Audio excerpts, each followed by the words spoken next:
ਲੋਕੀ ਮੰਗ ਮੰਗ ਆਪਣਾ ਬੋਲ ਬਣਾ ਕੇ ਬਹਿ ਗਏ, ਅਸੀਂ ਤਾਂ ਮਿੱਟੀ ਕਰ ਦਿੱਤਾ ਏ ਸੋਹਣਾ ਗਾਲ ਪੰਜਾਬੀ ਦਾ। ਵਾਕਈ ਇਹ ਗੱਲ ਸੱਚ ਹੈ, ਅਸੀਂ ਹੋਰਾਂ ਚੀਜ਼ਾਂ ਮਗਰ ਲੱਗ ਕੇ ਮਿੱਟੀ ਕਰ ਲਿਆ ਆਪਦਾ ਸੋਹਣਾ।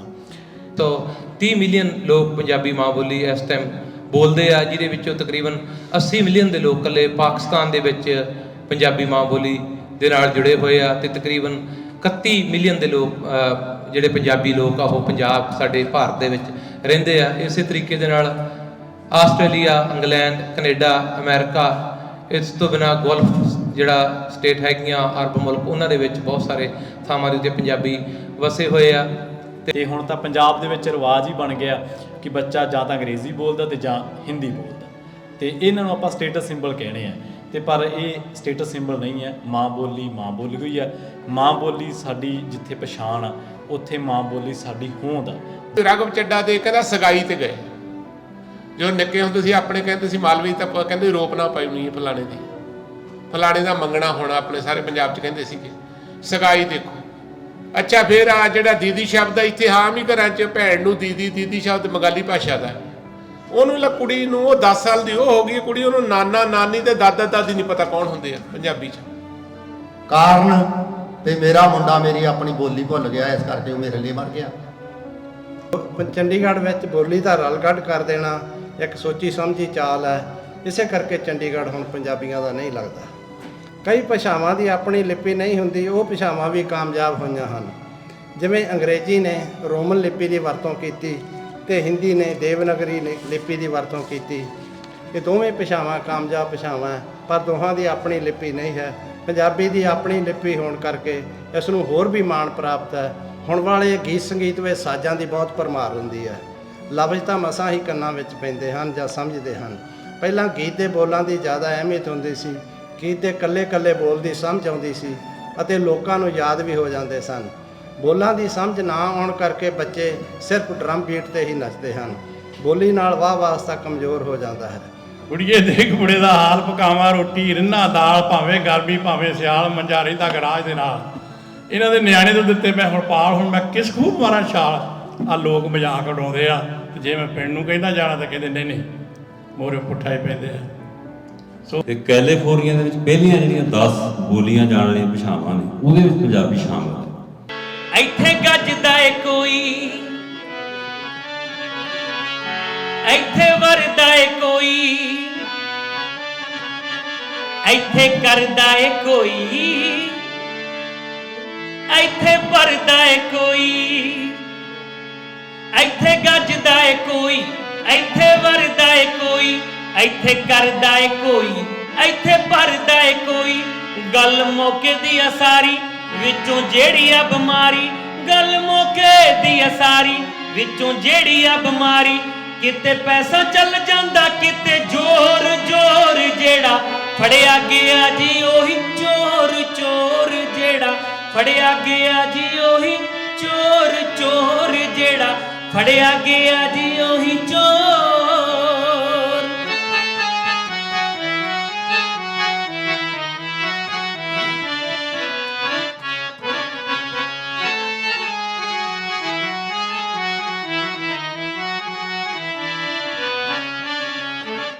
ਛੱਡ ਕੇ ਦਿਲਾਂ 'ਚੋਂ ਗੁੱਸਾ ਨਫ਼ਰਤ, ਖੁਸ਼ੀ ਬੜੇ ਤੁਹਾਡੇ ਵਿਹੜੇ, ਨੀਟੇ ਦੀ ਤਾਂ ਰੱਬ ਅੱਗੇ ਇਹੋ ਫਰਿਆਦ ਏ, ਕਰਿਓ ਕਬੂਲ ਪਹਿਲਾਂ ਸਤਿ ਸ੍ਰੀ ਅਕਾਲ ਏ, ਕਰਿਓ ਕਬੂਲ ਪਹਿਲਾਂ ਸਤਿ ਸ੍ਰੀ ਅਕਾਲ ਏ। ਕਹਿੰਦੇ ਨੇ ਕਿ ਲੱਖਾਂ ਔਗਣ ਮੇਰੇ ਵਿੱਚ ਨੇ, ਬਖਸ਼ੀ ਤੂੰ ਕਰਤਾਰ, ਮਾਂ ਬੋਲੀ ਮੇਰੀ ਮਾਂ ਏ ਦੂਜੀ, ਦਿਲੋਂ ਕਰਾਂ ਸਤਿਕਾਰ। ਨੀਟੇ ਤੋਂ ਵੇਖ ਝੱਲ ਨਾ ਹੋਵੇ, ਬੁਰੇ ਵਕਤ ਦੀ ਮਾਰ, ਸਦਾ ਦਾਤਿਆ ਬਣਿਆ ਰਹੇ ਇਸ ਦੁਨੀਆ ਦੇ ਵਿੱਚ ਪਿਆਰ, ਸਦਾ ਦਾਤਿਆ ਬਣਿਆ ਰਹੇ ਇਸ ਦੁਨੀਆ ਦੇ ਵਿੱਚ ਪਿਆਰ।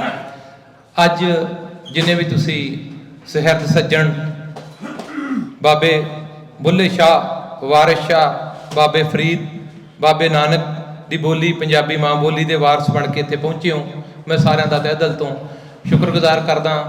ਅੱਜ ਦਾ ਇਹ ਪ੍ਰੋਗਰਾਮ ਸਪੈਸ਼ਲ ਤੌਰ ਤੇ ਇੰਡੋ US ਹੈਰੀਟੇਜ ਫ੍ਰਿਜਨੋ ਉਹਨਾਂ ਵੱਲੋਂ ਉਲੀਕਿਆ ਗਿਆ ਤੇ ਉਹਨਾਂ ਦੇ ਸੱਦੇ ਤੇ ਤੁਸੀਂ ਚੱਲ ਕੇ ਪਹੁੰਚੇ ਹੋ, ਤੇ ਸੰਸਥਾ ਵੱਲੋਂ, ਸਾਰੀ ਸੰਸਥਾ ਵੱਲੋਂ ਮੈਂ ਤੁਹਾਡਾ ਹਾਰਦਿਕ ਸਵਾਗਤ ਕਰਦਾ।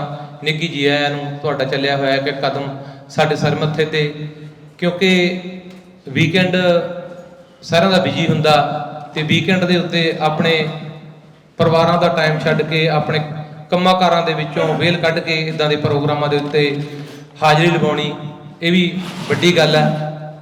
ਤੇ ਨਾਲ ਦੀ ਨਾਲ ਮੈਂ ਬਾਈ ਜੀ ਰਣਜੀਤ ਗਿੱਲ ਹੋਰਾਂ ਦਾ ਬਹੁਤ-ਬਹੁਤ ਧੰਨਵਾਦ ਕਰਦਾ ਜਿਨ੍ਹਾਂ ਨੇ ਸਾਡੇ ਇਸ ਪ੍ਰੋਗਰਾਮ ਨੂੰ ਨੇਪਰੇ ਚਾੜਨ ਵਾਸਤੇ ਬੜੀ ਮਿਹਨਤ ਕੀਤੀ। ਸਾਡੇ ਸਾਧੂ ਸਿੰਘ ਸੰਘਾ ਜੀ, ਹੈਰੀ ਮਾਨ ਜੀ ਤੇ ਸਾਡੇ ਪ੍ਰਧਾਨ ਸਾਹਿਬ ਨਰਮਲ ਸਿੰਘ ਧਨੌਲਾ ਜੀ, ਇਹਨਾਂ ਸਾਰਿਆਂ ਦਾ ਮੈਂ ਬਹੁਤ-ਬਹੁਤ ਧੰਨਵਾਦ ਕਰਦਾ ਜਿੰਨੇ ਵੀ ਸੰਸਥਾ ਦੇ ਸਾਡੇ ਮੈਂਬਰ ਚੱਲ ਕੇ ਇਸ ਪ੍ਰੋਗਰਾਮ ਨੂੰ ਕਾਮਯਾਬ ਬਣਾਉਣ ਵਾਸਤੇ ਹਰ ਵਕਤ ਸਾਡੇ ਨਾਲ ਰਹਿੰਦੇ ਨੇ। ਦੋਸਤੋ, ਅੱਜ ਆਪਾਂ ਇੱਥੇ ਪੰਜਾਬੀ ਮਾਂ ਬੋਲੀ ਦੇ ਵਿੱਚ ਆ ਰਹੇ ਨਿਘਾਰ ਦੇ ਸੰਬੰਧਿਤ ਜਾਂ ਪੰਜਾਬੀ ਮਾਂ ਬੋਲੀ ਨੂੰ ਪ੍ਰਫੁੱਲਤ ਕਰਨ ਵਾਸਤੇ ਕੀ ਉਪਰਾਲੇ ਹੋਰ ਹੋ ਸਕਦੇ ਨੇ, ਉਸ ਚੀਜ਼ ਨੂੰ ਮੁੱਖ ਰੱਖ ਕੇ ਇੱਥੇ ਇਕੱਤਰ ਹੋਏ ਆ। ਤੇ ਅੱਜ ਆਪਣੇ ਕੋਲੇ ਕਾਫੀ ਸਾਰੇ ਬੁਲਾਰੇ ਵੀ ਪਹੁੰਚੇ ਆ, ਕਵੀ ਵੀ ਪਹੁੰਚੇ ਆ, ਨਾਲ ਦੀ ਨਾਲ ਗਾਇਕ ਸੱਜਣ ਵੀਰ ਵੀ ਸਾਡੇ ਪਹੁੰਚੇ ਆ ਤੇ ਆਪਾਂ ਬੁਲਾਰੇ ਸੱਜਣਾ ਦੇ ਵਿਚਾਰ ਵੀ ਸੁਣਨੇ ਆ। ਪੰਜਾਬੀ ਮਾਂ ਬੋਲੀ ਦੇ ਉੱਤੇ ਪਰਚੇ ਵੀ ਪੜ੍ਹੇ ਜਾਣਗੇ ਤੇ ਨਾਲ ਦੀ ਨਾਲ ਕਵਿਤਾਵਾਂ, ਕਵੀ ਦਰਬਾਰ ਹੋਣੇ ਬਹੁਤ ਜ਼ਰੂਰੀ ਆ, ਕਿਉਂਕਿ ਜਿੱਦਾਂ ਦੀ ਸਟ੍ਰੈਸਫੁੱਲ ਇੱਥੇ ਜ਼ਿੰਦਗੀ ਆਪਾਂ ਜਿਉਂਦੇ ਆ, ਇਹਨੂੰ ਥੋੜ੍ਹਾ ਜਿਹਾ ਰਿਲੀਜ਼ ਕਰਨ ਵਾਸਤੇ ਜਿਹੜੇ ਇਦਾਂ ਦੇ ਪ੍ਰੋਗਰਾਮ ਹੋਣੇ ਬਹੁਤ ਜ਼ਰੂਰੀ ਆ। ਪੰਜਾਬੀ ਮਾਂ ਬੋਲੀ ਦੀ ਜੇ ਆਪਾਂ ਗੱਲ ਕਰੀਏ ਤਾਂ ਇਹ ਇੱਕ ਤਰ੍ਹਾਂ ਦੀ ਇੰਡੋ ਆਰੀਅਨ ਭਾਸ਼ਾ ਇਹਨੂੰ ਕਿਹਾ ਜਾਂਦਾ, ਕਿਉਂਕਿ ਆਰੀਅਨ ਲੋਕ ਇਸ ਖਿੱਤੇ ਦੇ ਵਿੱਚ ਆਏ, ਉਦੋਂ ਬਾਅਦ ਦੇ ਵਿੱਚ ਇਹ ਪੰਜਾਬੀ ਬੋਲੀ ਬਣ ਕੇ ਸਾਡੇ ਸਾਹਮਣੇ ਆਈ। ਇਹਨੂੰ ਗੁਰਮੁਖੀ ਤੇ ਸ਼ਾਹਮੁਖੀ ਦੇ ਵਿੱਚ, ਸ਼ਾਹਮੁਖੀ ਦੇ ਵਿੱਚ ਲਿਖਿਆ ਜਾਂਦਾ ਤੇ ਮੇਨ ਤੌਰ ਤੇ ਪਾਕਿਸਤਾਨੀ ਪੰਜਾਬ ਤੇ ਭਾਰਤੀ ਪੰਜਾਬ ਦੇ ਵਿੱਚ ਇਹਨੂੰ ਬੋਲਿਆ ਜਾਂਦਾ। ਤਕਰੀਬਨ 130 ਮਿਲੀਅਨ ਲੋਕ ਪੰਜਾਬੀ ਮਾਂ ਬੋਲੀ ਇਸ ਟਾਈਮ ਬੋਲਦੇ ਆ, ਜਿਹਦੇ ਵਿੱਚੋਂ ਤਕਰੀਬਨ 80 ਮਿਲੀਅਨ ਦੇ ਲੋਕ ਇਕੱਲੇ ਪਾਕਿਸਤਾਨ ਦੇ ਵਿੱਚ ਪੰਜਾਬੀ ਮਾਂ ਬੋਲੀ ਦੇ ਨਾਲ ਜੁੜੇ ਹੋਏ ਆ ਤੇ ਤਕਰੀਬਨ 31 ਮਿਲੀਅਨ ਦੇ ਲੋਕ ਜਿਹੜੇ ਪੰਜਾਬੀ ਲੋਕ ਆ ਉਹ ਪੰਜਾਬ ਸਾਡੇ ਭਾਰਤ ਦੇ ਵਿੱਚ ਰਹਿੰਦੇ ਆ। ਇਸੇ ਤਰੀਕੇ ਦੇ ਨਾਲ ਆਸਟ੍ਰੇਲੀਆ, ਇੰਗਲੈਂਡ, ਕੈਨੇਡਾ, ਅਮਰੀਕਾ, ਇਸ ਤੋਂ ਬਿਨਾਂ ਗਲਫ ਜਿਹੜਾ ਸਟੇਟ ਹੈਗੀਆਂ, ਅਰਬ ਮੁਲਕ, ਉਹਨਾਂ ਦੇ ਵਿੱਚ ਬਹੁਤ ਸਾਰੇ ਥਾਵਾਂ ਦੇ ਉੱਤੇ ਪੰਜਾਬੀ ਵਸੇ ਹੋਏ ਆ। ਤੇ ਮੈਂ ਸਮਝਦਾ ਕਿ ਜਿੱਥੇ ਪੰਜਾਬੀ ਮਾਂ ਬੋਲੀ ਨੇ ਦੁਨੀਆ ਭਰ ਦੇ ਵਿੱਚ ਪਸਾਰਾ ਕੀਤਾ, ਜਿੱਥੇ ਬਹੁਤ ਸਾਰੀਆਂ ਚੰਗੀਆਂ ਚੀਜ਼ਾਂ ਇਹਦੇ ਵਿੱਚ ਸਾਨੂੰ ਵੇਖਣ ਨੂੰ ਮਿਲੀਆਂ, ਉੱਥੇ ਨਾਲ ਦੀ ਨਾਲ ਕਿਤੇ ਨਾ ਕਿਤੇ ਕੁਛ ਇਹਦੇ ਵਿੱਚ ਘੁਸਪੈਠ ਵੀ ਹੋਈ ਹੈਗੀ ਆ। ਸੋ ਉਹ ਸਾਰੀਆਂ ਚੀਜ਼ਾਂ ਤੁਸਕਰਤ ਕਰਨ ਵਾਸਤੇ ਇੱਦਾਂ ਦੇ ਜਿਹੜੇ ਪ੍ਰੋਗਰਾਮ ਆ ਉਹ ਕਰਨੇ ਬੜੇ ਜ਼ਰੂਰੀ ਹੋ ਜਾਂਦੇ ਆ। ਤੇ ਅੱਜ ਆਪਾਂ ਇਹ ਪ੍ਰੋਗਰਾਮ ਇਸੇ ਕਰਕੇ ਲਿਖਿਆ ਕਿ ਪੰਜਾਬੀ ਮਾਂ ਬੋਲੀ ਦੇ ਵਿੱਚ ਜੋ ਨਿਘਾਰ ਆ ਰਿਹਾ, ਜੋ ਚੰਗੀਆਂ ਚੀਜ਼ਾਂ ਆ ਰਹੀਆਂ, ਉਹਦਾ ਆਪਾਂ ਇੱਥੇ ਨਾਪ ਤੋਲ ਕਰ ਸਕੀਏ।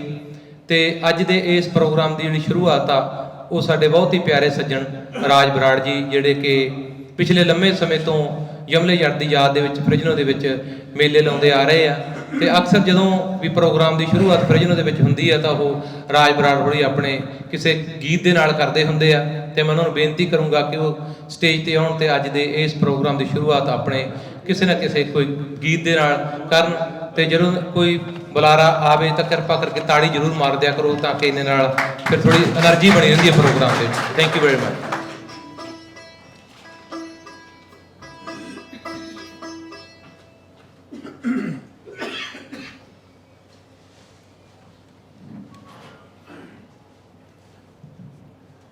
ਸਾਰਿਆਂ ਤੋਂ ਪਹਿਲਾਂ ਆਪਾਂ ਉਹ ਜੁਗੋ ਜੁਗ ਅਟਲ ਜੈਕਾਰਾ ਗੁਰੂਆਂ ਦਾ ਬਖਸ਼ਿਆ ਹੋਇਆ। ਸਾਧ ਸੰਗਤ ਜੀ, ਵਾਹਿਗੁਰੂ ਜੀ ਕਾ ਖਾਲਸਾ, ਵਾਹਿਗੁਰੂ ਜੀ ਕੀ ਫਤਿਹ। ਇੰਡੋ ਯੂਐਸ ਹੈਰੀਟੇਜ ਦਾ ਧੰਨਵਾਦੀ ਹਾਂ ਜਿਨ੍ਹਾਂ ਨੇ ਅੱਜ ਉਚੇਚੇ ਤੌਰ ਤੇ ਪੰਜਾਬੀ ਮਾਂ ਬੋਲੀ ਦਾ ਖਾਸ ਖਿਆਲ ਰੱਖਦੇ ਹੋਏ ਉਹਨਾਂ ਨੇ ਅੱਜ ਇਹ ਪ੍ਰੋਗਰਾਮ ਉਲੀਕਿਆ। ਬਹੁਤ ਹੀ ਧੰਨਵਾਦੀ ਹਾਂ। ਸਾਧ ਸੰਗਤ ਜੀ, ਜਿੱਥੇ ਤੁਸੀਂ ਜੇਕਰ ਕੋਈ ਵੀ ਜਗ੍ਹਾ ਹੋਵੇ, ਉਸਤਾਦ ਯਮਲਾ ਜੀ ਦਾ ਜ਼ਿਕਰ ਹੋਵੇ, ਤੂੰਬੀ ਦੀ ਕਾਟ ਕੱਢਣ ਵਾਲੇ ਦਾ, ਜੇ ਉਹਦੀ ਤੂੰਬੀ ਨਾ ਲਿਆਂਦੀ ਜਾਵੇ ਤਾਂ ਮੇਰੇ ਵੱਲੋਂ ਅਤਕਥਨੀ ਜੀ ਲੱਗਦੀ ਹੈ। ਉਸ ਫਕੀਰ ਨੂੰ ਯਾਦ ਰੱਖਣਾ ਮੇਰਾ ਹੱਕ ਬਣਦਾ ਹੈ ਜਿੰਨਾ ਚਿਰ ਜ਼ਿੰਦਗੀ ਹੈ। ਮੈਂ ਮੰਨਦਾ ਵੀ ਢੋਲਕੀ ਦੇ ਨਾਲ ਇਹਦਾ ਬਹੁਤ ਵੱਡਾ ਸੰਬੰਧ ਹੈ, ਕਿਉਂਕਿ ਭਾਵੇਂ ਹੈ ਨਹੀਂ ਹੁਣ ਇਸ ਵੇਲੇ ਨਾਲ ਸਾਡੇ ਢੋਲਕੀ ਵਾਲਾ ਪ੍ਰੋਪਰਲੀ, ਪਰ ਫਿਰ ਵੀ ਅਸੀਂ ਜਿਸ ਤਰ੍ਹਾਂ ਵੀ ਹੁਕਮ ਹੋਵੇ ਉਸ ਤਰ੍ਹਾਂ ਪੰਜਾਬੀ ਮਾਂ ਬੋਲੀ ਦੀ ਸੇਵਾ ਵੱਧ ਤੋਂ ਵੱਧ ਕਰਦੇ ਰਹੀਏ।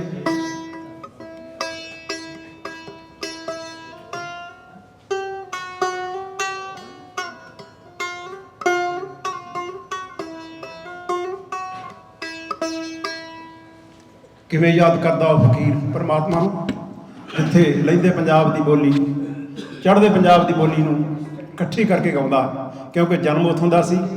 ਉਸਤਾਦ ਯਮਲਾ ਜੀ ਤੇ ਬੀਬੀ ਸੁਰਿੰਦਰ ਕੌਰ ਹੋਣੀ ਇਸ ਪੰਜਾਬ ਦੇ ਵਿੱਚ ਬੜਾ ਹੀ ਰੰਗ ਮੰਨਦੇ।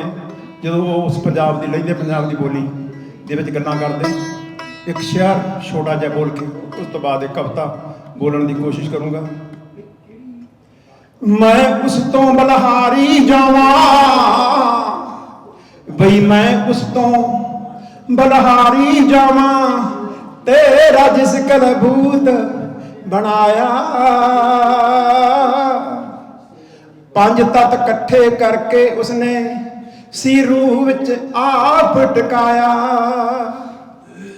ਕਿਸੇ ਚੀਜ਼ ਦੀ ਉਹਨੇ ਕਸਰ ਨਾ ਛੱਡੀ, ਹਰ ਰੰਗ ਐਸਾ ਲਾਇਆ। ਕਾਦਰ ਦੀ ਕੁਦਰਤ ਦਾ ਯਮਲਾ, ਜੱਟਾ ਭੇਤ ਕਿਸੇ ਵੀ ਨਾ ਪਾਇਆ। ਜਿਸ ਬੂਟੇ ਤੈਨੂੰ ਪੈਦਾ ਕੀਤਾ ਉਸੀ ਅਰਸ਼ ਤੋਂ ਆਇਆ। ਪਹਿਲਾਂ ਬੀਜ ਲਿਆ ਕੇ ਮਾਲੀ ਤੈਨੂੰ ਵਿੱਚ ਧਰਤੀ ਦੇ ਲਾਇਆ। ਆਸਾਂ ਵਾਲਾ ਤੈਨੂੰ ਪਾਣੀ ਦਿੱਤਾ, ਤੂੰ ਤਾਂ ਵੱਧ ਗਿਆ ਸੀ ਦੂਣ ਸਮਾਇਆ। ਕੁਦਰਤ ਮੇਰ ਕੀਤੀ ਤਾਂ ਯਮਲਾ, ਤੂੰ ਰੁਤਬਾ ਐਸਾ ਪਾਇਆ। ਉਸ ਕੁਦਰਤ ਨੇ ਮੇਰ ਕੀਤੀ ਤਾਂ ਜੱਟਾ, ਤੂੰ ਰੁਤਬਾ ਐਸਾ ਪਾਇਆ।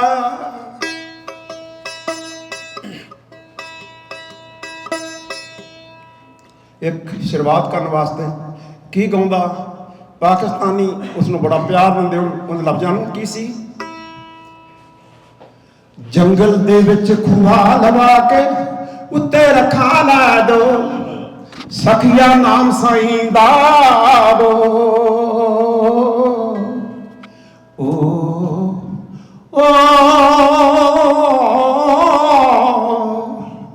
ਜੰਗਲ ਦੇ ਵਿੱਚ ਖੂਹਾ ਲਵਾ ਕੇ ਤੂੰ ਉੱਤੇ ਰਖਾ ਲੈ ਦੋ, ਸਖੀਆ ਨਾਮ ਸਾਈਂ ਦਾ ਬੋ। ਆਪਣਾ ਕੀਤਾ ਸਭ ਨਹੀਂ ਪਾਉਣਾ, ਇੱਥੇ ਜੋ ਦੁਨੀਆ ਤੇ ਆਇਆ। ਖਾਲੀ ਹੱਥੀਂ ਜਾਊ ਨਮਾਣਾ ਬਈ ਜਿਸਨੇ ਵਕਤ ਗਵਾਇਆ। ਉਹ ਵਕਤ ਗਵਾਚਿਆ ਹੱਥ ਨਹੀਂ ਆਉਣਾ, ਕਿਉਂ ਬਣਿਆ ਨਾ ਪੋ। ਨਾਮ ਸਾਈਂ ਦਾ ਬੋਲ ਓਏ ਬਾਬਾ, ਨਾਮ ਵਾਹਿਗੁਰੂ ਬੋ। ਮਾਸ ਬਗਾਨਾ ਖਾ ਖਾ ਪਲਦਾ, ਤੂੰ ਤਾਂ ਲਾਲਚ ਲੱਗਣਾ ਜਰਦੇ। ਜਿੰਨਾ ਵਾਸਤੇ ਪਾਪ ਕਮਾਉਣਾ, ਇੱਥੇ ਨਹੀਂ ਬਣਨੇ ਤੇਰੇ ਘਰ ਦੇ। ਤੇਰੇ ਨਾਲ ਕਿਸੇ ਨਹੀਂ ਜਾਣਾ, ਔਰ ਜਿਨ੍ਹਾਂ ਨਾਲ ਨਹੀਂ ਕਰਦੇ ਕੱਲੋ। ਨਾਮ ਸਾਈਂ ਦਾ ਬੋਲ ਓਏ ਸਖੀਆ, ਤੂੰ ਨਾਮ ਵਾਹਿਗੁਰੂ ਬੋ। ਦਾ ਦੁਨੀਆਂ ਦੇ ਸਖਤਰ ਆਖਰ ਇਹ ਉਸਨੇ ਫਰਮਾਇਆ। ਆਏ ਸਵਾਲੀ ਜਾਏ ਨਾ ਖਾਲੀ, ਜੋ ਤੇਰੇ ਦਰ ਆਇਆ। ਪਾਕ ਹੱਥਾਂ ਨਾ ਕਰੀ ਖਰੇਤਾ, ਪਾਕ ਹੱਥਾਂ ਨਾ ਕਰੀ ਖਰੇਤਾ, ਜੋ ਕੁਝ ਤੇਰੇ ਕੋ। ਨਾਮ ਸਾਈਂ ਦਾ ਬੋਲ ਓਏ ਸਖੀਆ, ਨਾਮ ਵਾਹਿਗੁਰੂ ਬੋ। ਸ਼ਬਦ ਚੋਰੀ ਯਾਰੀ ਠੱਗੀ ਦਗਾ ਫਰੇਬ ਕਮਾਉਣਾ, ਇਹ ਅਨਸਾਨੀ ਜਾਵਾਂ ਤੇਰੇ ਮੁੜ ਕੇ ਹੱਥ ਨਹੀਂ ਆਉਣਾ। ਨਹੀਂ ਮਿਲਨੇ ਤੈਨੂੰ ਪਲਕ ਨਵਾਰੀ, ਨਹੀਂ ਮਿਲਨੇ ਤੈਨੂੰ ਪਲਕ ਨਵਾਰੀ, ਓਏ ਬਿਸਤਰ ਹੋਣਾ ਹੀ ਗੋ। ਨਾਮ ਸਾਈਂ ਦਾ ਬੋਲ ਓਏ ਸਖੀਆ, ਨਾਮ ਸਾਈਂ ਦਾ ਬੋ। ਨਾ ਕਰ ਇੰਨੀ ਨੀਂਦ ਪਿਆਰੀ, ਨਾ ਕਰ ਇੰਨੀ ਨੀਂਦ ਪਿਆਰੀ, ਇਸ ਲਈ ਪਾਰ ਲੰਘਾਉਣਾ। ਵੇਖੀ ਤੈਨੂੰ ਜਾਗ ਨਹੀਂ ਆਉਣੀ, ਤੂੰ ਇੱਕ ਦਿਨ ਐਸਾ ਸੌਣਾ। ਓਏ ਇਸ ਮਿੱਟੀ ਨੇ ਫਿਰ ਨਹੀਂ ਸੁਣਨੇ, ਭਾਵੇਂ ਵੱਜਣ ਕੰਨਾਂ ਵਿੱਚ ਟੋ। ਨਾਮ ਸਾਈਂ ਦਾ ਬੋਲ ਓਏ ਸਖੀਆ, ਨਾ ਵਾਹਿਗੁਰੂ ਬੋ। ਨਾਮੇ ਅਤੇ ਤੰਨੇ ਵਾਂਗੂ ਪਾ ਕੇ ਰੱਬ ਨੂੰ ਦੱਸਦੇ ਸਭ ਨੂੰ। ਓਏ ਜੱਟ ਦੀ ਤੁੰਬੀ ਨਿਤ ਪਈ ਬੋਲੇ ਤੂੰ ਮਨ ਦੀਆਂ ਕੁੰਡੀਆਂ ਖੋ ਨਾਮ ਸਾਈਂ ਦਾ ਬੋਲ ਓਏ ਬਾਬਾ ਨਾ ਵਾਹਿਗੁਰੂ ਬੋਲ। ਜੰਗਲ ਦੇ ਵਿੱਚ ਖੂਹਾ ਲਵਾ ਕੇ ਇਸ ਜੰਗਲ ਦੇ ਵਿੱਚ ਖੂਹਾ ਲਵਾ ਕੇ ਉੱਤੇ ਰਖਾ ਲੈ ਡੋ ਸਖੀਆ ਨਾਮ ਸਾਈਂ ਦਾ ਬੋਲ। ਇਹ ਭਾਵੇਂ ਲਫ਼ਜ਼ ਪੁਰਾਣੇ ਪਰ ਅਸਰ ਅੱਜ ਵੀ ਉਨਾ ਹੀ ਹੈ ਜਿੰਨਾ ਉਹ ਫਕੀਰ ਗਾ ਗਿਆ ਅੱਜ ਤੋਂ 60-65 ਸਾਲਾਂ ਦੁਬਾਰਾ ਫਿਰ ਪਿੰਡੋ ਯੂਐਸ ਹੈਰੀਟੇਜ ਦਾ ਦਿਲੋਂ ਧੰਨਵਾਦੀਆਂ ਜੋ ਹਮੇਸ਼ਾ ਦੀ ਤਰ੍ਹਾਂ ਦਾਸ ਨੂੰ ਮਾਣ ਬਖਸ਼ਦੇ ਹਨ। ਤੇ ਅੱਜ ਆਪਾਂ ਇੱਥੇ ਪੰਜਾਬੀ ਮਾਂ ਬੋਲੀ ਦੇ ਉੱਤੇ ਗੱਲਬਾਤ ਕਰਨ ਵਾਸਤੇ ਇਕੱਤਰ ਹੋਏ ਆ ਤੇ ਇਸ ਤੋਂ ਬਾਅਦ ਦੇ ਵਿੱਚ ਆਪਾਂ ਲਗਾਤਾਰ ਜਿਹੜੇ ਸਾਡੇ ਬੁਲਾਰੇ ਸੱਜਣਾ ਉਹਨਾਂ ਨੂੰ ਬੁਲਾਵਾਂਗੇ ਤੇ ਉਸ ਤੋਂ ਬਾਅਦ ਦੇ ਵਿੱਚ ਜਿਹੜੇ ਸਾਡੇ ਕਵੀ ਆ ਉਹਨਾਂ ਦੀ ਵਾਰੀ ਆਊਗੀ ਤੇ ਉਸ ਤੋਂ ਬਾਅਦ ਦੇ ਵਿੱਚ ਸਾਡੇ ਗਾਇਕ ਸੱਜਣਾ ਨੂੰ ਆਪਾਂ ਸਟੇਜ ਤੇ ਸੱਦਾ ਦੇਵਾਂਗੇ ਕਿ ਇਦਾਂ ਦੇ ਪ੍ਰੋਗਰਾਮਾਂ ਨੂੰ ਕਾਮਯਾਬ ਬਣਾਉਂਦੇ ਆ ਰਹੇ ਆ ਜਿਹਦੇ ਵਿੱਚ ਸਤਵੰਤ ਵਿਰਕ ਜੀ, ਸੰਤੋਖ ਸਿੰਘ ਢਿੱਲੋਂ, ਰਾਜ ਬਰਾੜ ਜੀ, ਮਾਸਟਰ ਸੁਲੱਖਣ ਸਿੰਘ ਜੀ ਤੇ ਮਨਜੀਤ ਸਿੰਘ ਕਲਾਰ, ਨਾਲ ਦੇ ਨਾਲ ਸਾਧੂ ਸਿੰਘ ਸੰਘਾ ਜੀ, ਬਾਈ ਰਣਜੀਤ ਗਿੱਲ ਤੇ ਸਾਡੇ ਧਨੌਲਾ ਸਾਹਿਬ ਨਰਮਲ ਸਿੰਘ ਧਨੌਲਾ ਜੀ, ਇਹਨਾਂ ਸਾਰੇ ਸੱਜਣਾ ਦਾ ਮੈਂ ਤਹਿ ਦਿਲ ਤੋਂ ਸ਼ੁਕਰਗੁਜ਼ਾਰ ਕਰਦਾ। ਹੈਰੀ ਮਾਨ ਜੀ, ਜਿਨ੍ਹਾਂ ਸੱਜਣਾ ਦੇ ਸਹਿਯੋਗ ਨਾਲ ਇਦਾਂ ਦੇ ਪ੍ਰੋਗਰਾਮ ਤੁਹਾਡੇ ਤੱਕ ਅਸੀਂ ਲੈ ਕੇ ਆਉਂਦੇ ਰਹਿੰਦੇ ਹਾਂ। ਤੇ ਨਾਲ ਦੀ ਨਾਲ ਦੋਸਤੋ ਮੀਡੀਆ ਦਾ ਯੁੱਗ ਆ ਤੇ ਮੈਂ ਸਮਝਦਾ ਵੀ ਇਸ ਯੁੱਗ ਦੇ ਵਿੱਚ ਪੰਜਾਬੀ ਮਾਂ ਬੋਲੀ ਨੂੰ ਪ੍ਰਫੁੱਲਤ ਕਰਨ ਵਾਸਤੇ ਜਿਹੜਾ ਰੋਲ ਆ ਉਹ ਮੀਡੀਆ ਨਿਭਾ ਰਿਹਾ ਉਹਦੀ ਤਾਰੀਫ ਕਰਨੀ ਬਣਦੀ ਆ। ਤੇ ਅੱਜ ਆਪਾਂ ਜਿਸ ਥਾਂ ਤੇ ਖੜੇ ਆ ਪੰਜਾਬੀ ਰੇਡੀਓ USA ਜਿਹਨੂੰ ਤੁਸੀਂ 1300 AM ਤੇ ਆਪਣੇ ਏਰੀਏ ਦੇ ਵਿੱਚ ਸੁਣਦੇ ਆ ਰਹੇ ਹੋ ਤੇ ਇਹਨਾਂ ਦਾ ਅਸੀਂ ਬਹੁਤ ਬਹੁਤ ਧੰਨਵਾਦ ਕਰਦੇ ਹਾਂ। ਜਦੋਂ ਵੀ ਕਿਤੇ ਸਾਨੂੰ ਕੋਈ ਕਵੀ ਦਰਬਾਰ ਕਰਨਾ ਹੋਵੇ, ਕੋਈ ਛੋਟਾ ਮੋਟਾ ਪ੍ਰੋਗਰਾਮ ਕਰਨਾ ਹੋਵੇ ਤਾਂ ਹਰਜੋਤ ਭਾਜੀ ਨੂੰ ਜਦੋਂ ਮਰਜ਼ੀ ਕਾਲ ਕਰੋ, ਹਮੇਸ਼ਾ ਕਹਿੰਦੇ ਆ ਵੀ ਮੋਸਟ ਵੈਲਕਮ, ਜਦੋਂ ਮਰਜ਼ੀ ਆ ਕੇ ਤੁਸੀਂ ਇੱਥੇ ਇਦਾਂ ਦੇ ਪ੍ਰੋਗਰਾਮ ਕਰੋ। ਕਿਉਂਕਿ ਸਾਡੀ ਸੰਸਥਾ ਦਾ ਮੇਨ ਕੰਮ ਇਹੀ ਹੁੰਦਾ ਵੀ ਅਸੀਂ ਕੋਸ਼ਿਸ਼ ਕਰਦੇ ਹੁੰਦੇ ਆ ਵੀ ਜਿਹੜਾ ਸਾਡੇ ਕੋਲੇ ਦਾਨ ਜਾਂ ਜਿਹੜੇ ਸਾਡੇ ਕੋਲੇ ਬਾਸ ਲੋਕਾਂ ਦੀ ਇਕੱਤਰ ਹੋਈ ਹੁੰਦੀ ਆ ਅਸੀਂ ਉਹਨੂੰ ਬਹੁਤ ਸਚੱਜੇ ਢੰਗ ਨਾਲ ਥੋੜੇ ਤੋਂ ਥੋੜਾ ਖਰਚ ਕਰਕੇ ਅਸੀਂ ਉਹਨੂੰ ਸਾਰਥਕ ਪ੍ਰੋਗਰਾਮਾਂ ਤੱਕ ਖਰਚ ਕਰੀਏ ਤੇ ਇਹਨਾਂ ਦਾ ਅਸੀਂ ਬਹੁਤ ਬਹੁਤ ਧੰਨਵਾਦ ਕਰਦੇ ਹਾਂ। ਸਾਡੇ ਪ੍ਰਵੀਨ ਸ਼ਰਮਾ ਜੀ ਇਹਨਾਂ ਦੇ ਹੋਸਟ ਆ, ਬਹੁਤ ਵਧੀਆ ਰੇਡੀਓ ਪ੍ਰੋਗਰਾਮ ਕਰਦੇ ਰਹਿੰਦੇ ਆ ਤੇ ਮੈਂ ਇਹ ਤੋਂ ਪਹਿਲਾਂ ਕਿ ਅਗਲਾ ਬੁਲਾਰਾ ਬੁਲਾਵਾਂ ਮੈਂ ਉਹਨਾਂ ਨੂੰ ਬੇਨਤੀ ਕਰੂੰਗਾ ਕਿ ਉਹ 2-4 ਮਿੰਟ ਵਾਸਤੇ ਸਟੇਜ ਤੇ ਆ ਕੇ ਤੁਹਾਡੇ ਰੂਬਰੂ ਹੋਣ। ਪ੍ਰਵੀਨ ਨੂੰ ਤੁਸੀਂ ਸਾਰੇ ਜਾਣਦੇ ਹੋ, ਉਹਨਾਂ ਦੀ ਆਵਾਜ਼ ਤੁਸੀਂ ਰੇਡੀਓ ਤੋਂ ਸੁਣਦੇ ਰਹਿੰਦੇ ਹੋ। ਇੱਕ ਵਾਰੀ ਜ਼ੋਰਦਾਰ ਤਾੜੀ ਹੋ ਜਾਏ ਇਹਨਾਂ ਦੇ ਨਾਲ। Thank you. ਬਹੁਤ ਬਹੁਤ ਧੰਨਵਾਦ ਵੱਡੇ ਬਾਈ ਨੀਟਾ ਮੱਛਕੇ ਜੀ। ਇੰਡੋ US ਹੈਰੀਟੇਜ ਫ੍ਰਿਜ਼ਨੋ ਦੇ ਨਿੱਘੇ ਸੱਦੇ ਤੇ ਪੰਜਾਬੀ ਕਲਚਰ ਸੈਂਟਰ ਦੇ ਇਸ ਵਿਹੜੇ ਦੇ ਵਿੱਚ ਪਹੁੰਚੇ ਜਿੰਨੇ ਵੀ ਸਾਡੇ ਕਵੀ ਸਹਿਬਾਨ ਨੇ, ਜਿੰਨੀਆਂ ਵੀ ਸਾਹਿਤਕ ਹਸਤੀਆਂ ਨੇ, ਜਿੰਨੇ ਵੀ ਮੇਰੇ ਵੀਰ ਦੂਰੋਂ ਨੇੜਿਓਂ ਵਾਟ ਕੱਢ ਕੇ ਪੈਦਲ ਚੱਲ ਕੇ ਸਾਰਾ ਕੁਝ ਕੰਮਕਾਰ ਧੰਦੇ ਛੱਡ ਕੇ ਤੁਸੀਂ ਇੱਥੇ ਪਹੁੰਚੇ ਹੋ, ਸਾਰਿਆਂ ਨੂੰ ਹੀ ਬਹੁਤ ਅਦਬ ਪਿਆਰ ਸਤਿ ਸ੍ਰੀ ਅਕਾਲ। ਸਾਰਿਆਂ ਦਾ ਹੀ ਇੱਥੇ ਪੰਜਾਬੀ ਰੇਡੀਓ USA ਤੇ ਪੰਜਾਬੀ ਕਲਚਰ ਸੈਂਟਰ ਤੁਹਾਡਾ ਸਾਰਿਆਂ ਦਾ ਹੀ ਇੱਥੇ ਜੀ ਆਇਆਂ ਕਰਦਾ। ਪੰਜਾਬੀ ਮਾਂ ਬੋਲੀ ਤੇ ਅੱਜ ਆਪਣਾ ਇਹ ਸੈਮੀਨਾਰ ਆ ਤੇ ਵਿਸ਼ੇਸ਼ ਜਿਹੜੀ ਇਕੱਤਰਤਾ ਉਹ ਪੰਜਾਬੀ ਮਾਂ ਬੋਲੀ ਦੇ ਬਾਰੇ ਆ, ਕਿਵੇਂ ਇਹਨੂੰ ਪ੍ਰਫੁੱਲਤ ਕੀਤਾ ਜਾਵੇ, ਕਿਵੇਂ ਇਹਨੂੰ ਆਪਾਂ ਅੱਗੇ ਲੈ ਕੇ ਜਾ ਸਕੀਏ। ਪਰ ਬੜੀ ਇੱਕ ਮੰਦਭਾਗੀ ਗੱਲ ਇਹ ਹੈ ਕਿ ਆਪਣੇ ਵਿੱਚੋਂ ਹੀ ਆਪਾਂ ਜਦੋਂ ਆਪਣੇ ਪਰਿਵਾਰਾਂ ਦੇ ਵਿੱਚੋਂ ਹੀ ਇਸ ਚੀਜ਼ ਦੀ ਸ਼ੁਰੂਆਤ ਘੱਟ ਹੁੰਦੀ ਹੈ। ਬਹੁਤ ਵਾਰ ਆਪਾਂ ਬੱਚੇ ਨੂੰ ਅੰਗਰੇਜ਼ੀ ਪਹਿਲਾਂ ਸਿਖਾਉਂਦੇ ਆ ਤੇ ਹੁਣ ਤਾਂ ਪੰਜਾਬ ਦੇ ਵਿੱਚ ਰਿਵਾਜ ਹੀ ਬਣ ਗਿਆ ਕਿ ਬੱਚਾ ਜਾਂ ਤਾਂ ਅੰਗਰੇਜ਼ੀ ਬੋਲਦਾ ਤੇ ਜਾਂ ਹਿੰਦੀ ਬੋਲਦਾ ਤੇ ਇਹਨਾਂ ਨੂੰ ਆਪਾਂ ਸਟੇਟਸ ਸਿੰਬਲ ਕਹਿੰਦੇ ਆ ਤੇ ਪਰ ਇਹ ਸਟੇਟਸ ਸਿੰਬਲ ਨਹੀਂ ਹੈ। ਮਾਂ ਬੋਲੀ ਹੋਈ ਹੈ। ਮਾਂ ਬੋਲੀ ਸਾਡੀ ਜਿੱਥੇ ਪਛਾਣ ਆ ਉੱਥੇ ਮਾਂ ਬੋਲੀ ਸਾਡੀ ਹੋਂਦ ਆ। ਜੇਕਰ ਅਸੀਂ ਹੋਂਦ ਤੋਂ ਭੱਜ ਗਏ, ਮੁਨਕਰ ਹੋ ਗਏ, ਬਾਗੀ ਹੋ ਗਏ ਤਾਂ ਸਾਡੀ ਕਿਸੇ ਨੇ ਗਾਂ ਬਾਂਹ ਨਹੀਂ ਫੜਨੀ। ਭਾਸ਼ਾਵਾਂ ਬਹੁਤ ਨੇ, ਸਿੱਖਣੀਆਂ ਵੀ ਚਾਹੀਦੀਆਂ ਨੇ ਤੇ ਇੰਡੋ US ਹੈਰੀਟੇਜ ਜਿਨ੍ਹਾਂ ਦਾ ਇਹ ਉਪਰਾਲਾ ਹੈ, ਸਾਰਿਆਂ ਦਾ ਹੀ ਅਸੀਂ ਤਹਿ ਦਿਲ ਤੋਂ ਧੰਨਵਾਦ ਕਰਦੇ ਹਾਂ ਕਿਉਂਕਿ ਇਹ ਉਪਰਾਲੇ ਬਿਨਾਂ ਲਗਨ ਤੋਂ, ਬਿਨਾਂ ਮਿਹਨਤ ਤੋਂ, ਬਿਨਾਂ ਸਪਿਰਿਟ ਤੋਂ, ਬਿਨਾਂ ਜਿਵੇਂ ਆਪਾਂ ਕਹਿੰਦੇ ਭਾਵਨਾ ਤੋਂ ਉਹਨਾਂ ਤੋਂ ਹੋ ਨਹੀਂ ਸਕਦੇ। ਤੇ ਅੱਜ ਇਹਦਾ ਜਿਹੜਾ ਮੇਨ ਆਪਣਾ ਮੁੱਖ ਮਕਸਦ ਹੈ ਉਹਦੇ ਵਿੱਚ ਪੰਜਾਬੀ ਮਾਂ ਬੋਲੀ ਦੀ ਸਾਂਭ ਸੰਭਾਲ, ਵਿਚਾਰ ਚਰਚਾ ਤੇ ਕਵੀ ਦਰਬਾਰ ਹੈ। ਪੰਜਾਬੀ ਮਾਂ ਬੋਲੀ ਦੇ ਵਿੱਚ ਬਹੁਤ ਸਾਰੇ ਸਾਹਿਤਕ ਲੋਕ ਹੋਏ ਨੇ ਜਿਨ੍ਹਾਂ ਨੇ ਇਹਦੇ ਪਸਾਰ ਵਿਚਾਰ ਨੂੰ ਅੱਗੇ ਲਿਜਾਣ ਦੇ ਵਿੱਚ ਬਹੁਤ ਵੱਡਾ ਯੋਗਦਾਨ ਪਾਇਆ। ਸਮੇਂ-ਸਮੇਂ 'ਤੇ ਬਹੁਤ ਵੱਡੀਆਂ ਹਸਤੀਆਂ ਆਈਆਂ ਨੇ ਪਰ ਬਾਬਾ ਨਜ਼ਮੀ ਜੀ ਪਾਕਿਸਤਾਨ ਦੇ ਇੱਕ ਸ਼ਾਇਰ ਹੋਏ ਨੇ। ਉਹਨਾਂ ਨੇ ਆਪਣੇ ਇੱਕ ਵੱਖਰੇ ਤਰੀਕੇ ਨਾਲ ਜਿਹੜੇ ਲੋਕ ਪੰਜਾਬੀ ਤੋਂ ਬਾਗੀ ਨੇ, ਜਿਹੜੇ ਲੋਕ ਪੰਜਾਬੀ ਦੀ ਅਹਿਮੀਅਤ ਨੂੰ ਸਮਝਦੇ ਘੱਟ ਨੇ, ਉਹਨਾਂ ਖਾਤਰ 3-4 ਸਤਰਾਂ ਜਿਹੜੀਆਂ ਲਿਖੀਆਂ ਨੇ। ਮੈਨੂੰ ਪਤਾ ਸਮਾਂ ਬਹੁਤ ਕੀਮਤੀ ਹੈ ਤੇ ਤੁਸੀਂ ਸਾਰੇ ਹੀ ਮੇਰੇ ਨਾਲੋਂ ਉਮਰਾਂ ਦੇ ਵਿੱਚ ਵੱਡੇ ਹੋ ਕਿਰਦਾਰ ਦੇ ਵਿੱਚ ਵੱਡੇ ਹੋ, ਸਾਹਿਤ ਦੇ ਵਿੱਚ ਵੱਡੇ ਹੋ, ਅਤੇ ਤੁਹਾਨੂੰ ਸਾਰਿਆਂ ਨੂੰ ਸੁਣਨ ਦੀ ਮੇਰੇ 'ਚ ਵੀ ਬਹੁਤ ਵੱਡੀ ਇੱਛਾ, ਪ੍ਰਬਲ ਇੱਛਾ ਹੈ। ਅਤੇ ਉਹਨਾਂ ਦੀਆਂ ਜਿਹੜੀਆਂ 3-4 ਸਤਰਾਂ ਨੇ ਉਹ ਮੈਂ ਜ਼ਰੂਰ ਤੁਹਾਡੇ ਸਾਹਮਣੇ ਜਿਹੜੀਆਂ ਉਹ ਥੋੜ੍ਹੇ ਜਿਹੇ ਸਮੇਂ ਦੇ ਵਿੱਚ ਸਾਂਝੀਆਂ ਕਰਨੀਆਂ ਚਾਹੁੰਦਾ, ਜੇ ਤੁਹਾਡੀ ਇਜਾਜ਼ਤ ਹੋਵੇ ਤਾਂ। ਜੀ ਜੀ ਜੀ, ਥੈਂਕ ਯੂ, ਬਹੁਤ ਬਹੁਤ ਧੰਨਵਾਦ ਜੀ। ਸੋ ਉਹ ਜਿਹੜੀ ਰਚਨਾ ਵਾ ਉਹ ਸ਼ੁਰੂਆਤ ਕਰਦੇ ਨੇ ਬਾਬਾ ਨਾਜ਼ਮੀ ਜੀ, ਮੈਂ ਇਕਬਾਲ ਪੰਜਾਬੀ ਦਾ। ਉਹਨਾਂ ਦੀ ਬੜੀ ਸ਼ਾਹਕਾਰ ਰਚਨਾ, ਅਤੇ ਮੇਰੇ ਖਿਆਲ ਜਿੰਨੇ ਵੀ ਤੁਸੀਂ ਸਾਹਿਤਕਾਰ ਆ ਸਾਰੇ ਉਸ ਤੋਂ ਰੂਬਰੂ ਹੀ ਹੋਵੋਗੇ। ਕਹਿੰਦੇ ਨੇ ਕਿ ਅੱਖਰਾਂ ਦੇ ਵਿੱਚ ਸਮੁੰਦਰ ਰੱਖਾਂ ਮੈਂ ਇਕਬਾਲ ਪੰਜਾਬੀ ਦਾ, ਝੱਖੜਾਂ ਦੇ ਵਿੱਚ ਰੱਖ ਦਿੱਤਾ ਏ ਦੀਵਾ ਬਾਲ ਪੰਜਾਬੀ ਦਾ। ਲੋਕੀ ਮੰਗ ਮੰਗ ਆਪਣਾ ਬੋਲ ਬਣਾ ਕੇ ਬਹਿ ਗਏ, ਅਸੀਂ ਤਾਂ ਮਿੱਟੀ ਕਰ ਦਿੱਤਾ ਏ ਸੋਹਣਾ ਗਾਲ ਪੰਜਾਬੀ ਦਾ। ਵਾਕਈ ਇਹ ਗੱਲ ਸੱਚ ਹੈ, ਅਸੀਂ ਹੋਰਾਂ ਚੀਜ਼ਾਂ ਮਗਰ ਲੱਗ ਕੇ ਮਿੱਟੀ ਕਰ ਲਿਆ ਆਪਦਾ ਸੋਹਣਾ। ਜਿਹੜੇ ਆਖਣ ਵਿੱਚ ਪੰਜਾਬੀ ਵੁਸਤ ਨਹੀਂ ਤਹਿਜ਼ੀਬ ਨਹੀਂ। ਕਈ ਲੋਕਾਂ ਲੱਗਦਾ ਨਾ ਕਿ ਜੇਕਰ ਪੰਜਾਬੀ ਬੋਲੇ ਤਾਂ ਯਾਰ ਪਤਾ ਨਹੀਂ ਕੀ ਹੋ ਜਾਊਗਾ। ਉਹ ਕਹਿੰਦੇ ਪੜ੍ਹ ਕੇ ਵੇਖਣ ਵਾਰਸ ਬੁੱਲਾ ਬਾਹੂ ਲਾਲ ਪੰਜਾਬੀ ਦਾ। ਜਿਨ੍ਹਾਂ ਨੂੰ ਇਹ ਲੱਗਦਾ ਕਿ ਪੰਜਾਬੀ ਦੇ ਵਿੱਚ ਵੁਸਤ ਨਹੀਂ ਤਹਿਜ਼ੀਬ ਨਹੀਂ, ਉਹ ਬੁੱਲੇ ਸ਼ਾਹ ਨੂੰ ਪੜ੍ਹ ਕੇ ਜ਼ਰੂਰ ਵੇਖਣ। ਖਵਾਜਾ ਫਰੀਦਾ ਮੁਹੰਮਦ ਵਾਰਸ ਨਾਨਕ ਬੁੱਲਾ ਬਾਹੂ ਲਾਲ, ਇਹ ਪੰਜਾਬੀ ਉੱਚੇ ਸੁੱਚੇ ਸਰਦਾਰ ਪੰਜਾਬੀ ਨੇ। ਆਪਣੀ ਬੋਲੀ ਬੋਲਣ ਵੇਲੇ ਜਿਨ੍ਹਾਂ ਦਾ ਸਾਹ ਘੁੱਟਦਾ ਹੈ, ਬਾਬਾ ਨਾਜ਼ਮੀ ਦੇ ਫਤਵਾ, ਉਹ ਗੰਦਾਰ ਪੰਜਾਬੀ ਨੇ, ਉਹ ਗਦਾਰ ਪੰਜਾਬੀ ਨੇ। ਸੋ ਪੰਜਾਬੀ ਮਾਂ ਬੋਲੀ ਨੂੰ ਇਸ ਤਰ੍ਹਾਂ ਅੱਗੇ ਲਿਜਾਂਦੇ ਰਹਿਣਾ ਚਾਹੀਦਾ।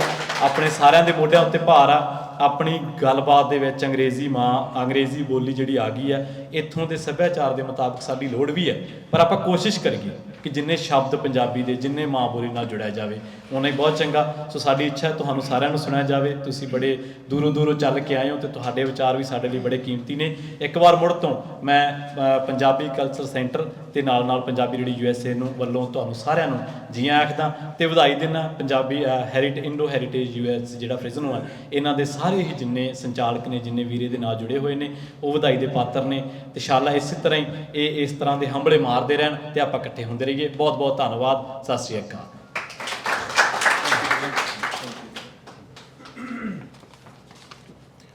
ਪ੍ਰਵੀਨ ਬਹੁਤ ਹੀ ਸੁਲਝਿਆ ਹੋਇਆ ਇਨਸਾਨ ਆ। ਮੈਂ ਜਦੋਂ ਇੰਡੀਆ ਹੁੰਦਾ ਸੀ ਉਦੋਂ ਤੋਂ YouTube ਚੈਨਲਾਂ ਦੇ ਉੱਤੇ ਇਹਨਾਂ ਨੂੰ ਸੁਣਦਾ ਆ ਰਿਹਾ ਹੈਗਾ।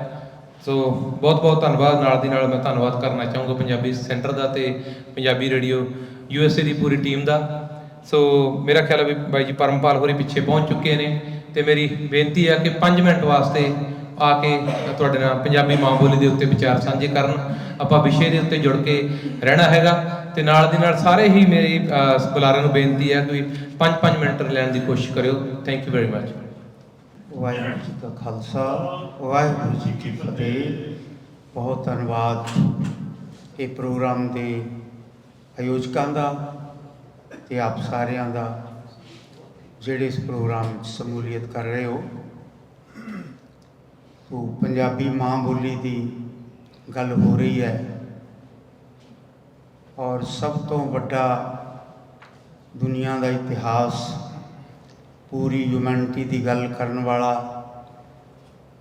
ਸਾਹਿਬ ਸ੍ਰੀ ਗੁਰੂ ਗ੍ਰੰਥ ਸਾਹਿਬ, ਜਿਹਦੇ ਵਿੱਚ ਪੂਰੇ ਭਾਰਤ ਦੇ ਮਹਾਂਪੁਰਸ਼ ਸ਼ਾਮਲ ਨੇ, ਔਰ ਪੂਰੀ ਹਿਊਮੈਨਿਟੀ ਦਾ ਇੱਕ ਗ੍ਰੰਥ ਹੈ।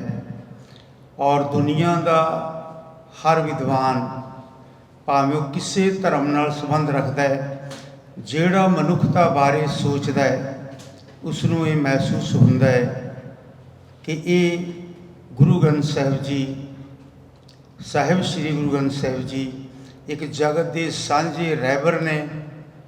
ਔਰ ਜਦੋਂ ਵੀ ਮਨੁੱਖਤਾ ਦਾ ਭਲਾ ਹੋਣਾ ਹੈ, ਇਹਨਾਂ ਦੇ ਏਕ ਪਿਤਾ ਏਕ ਸਕੀ ਹਮ ਬਾਰਕ ਦੇ ਸਿਧਾਂਤ ਨਾਲ ਹੋਣਾ ਹੈ। ਔਰ ਜਦੋਂ ਗੁਰੂ ਸਾਹਿਬ ਨੇ ਇਹ ਭਾਸ਼ਾ ਨੂੰ ਅਪਣਾ ਲਿਆ, ਵੈਸੇ ਗੁਰੂ ਸਾਹਿਬ ਦੀ ਕੋਈ ਭਾਸ਼ਾ ਨਹੀਂ ਹੈ, ਨਾ ਕੋਈ ਰੱਬ ਦੀ ਭਾਸ਼ਾ ਹੈ।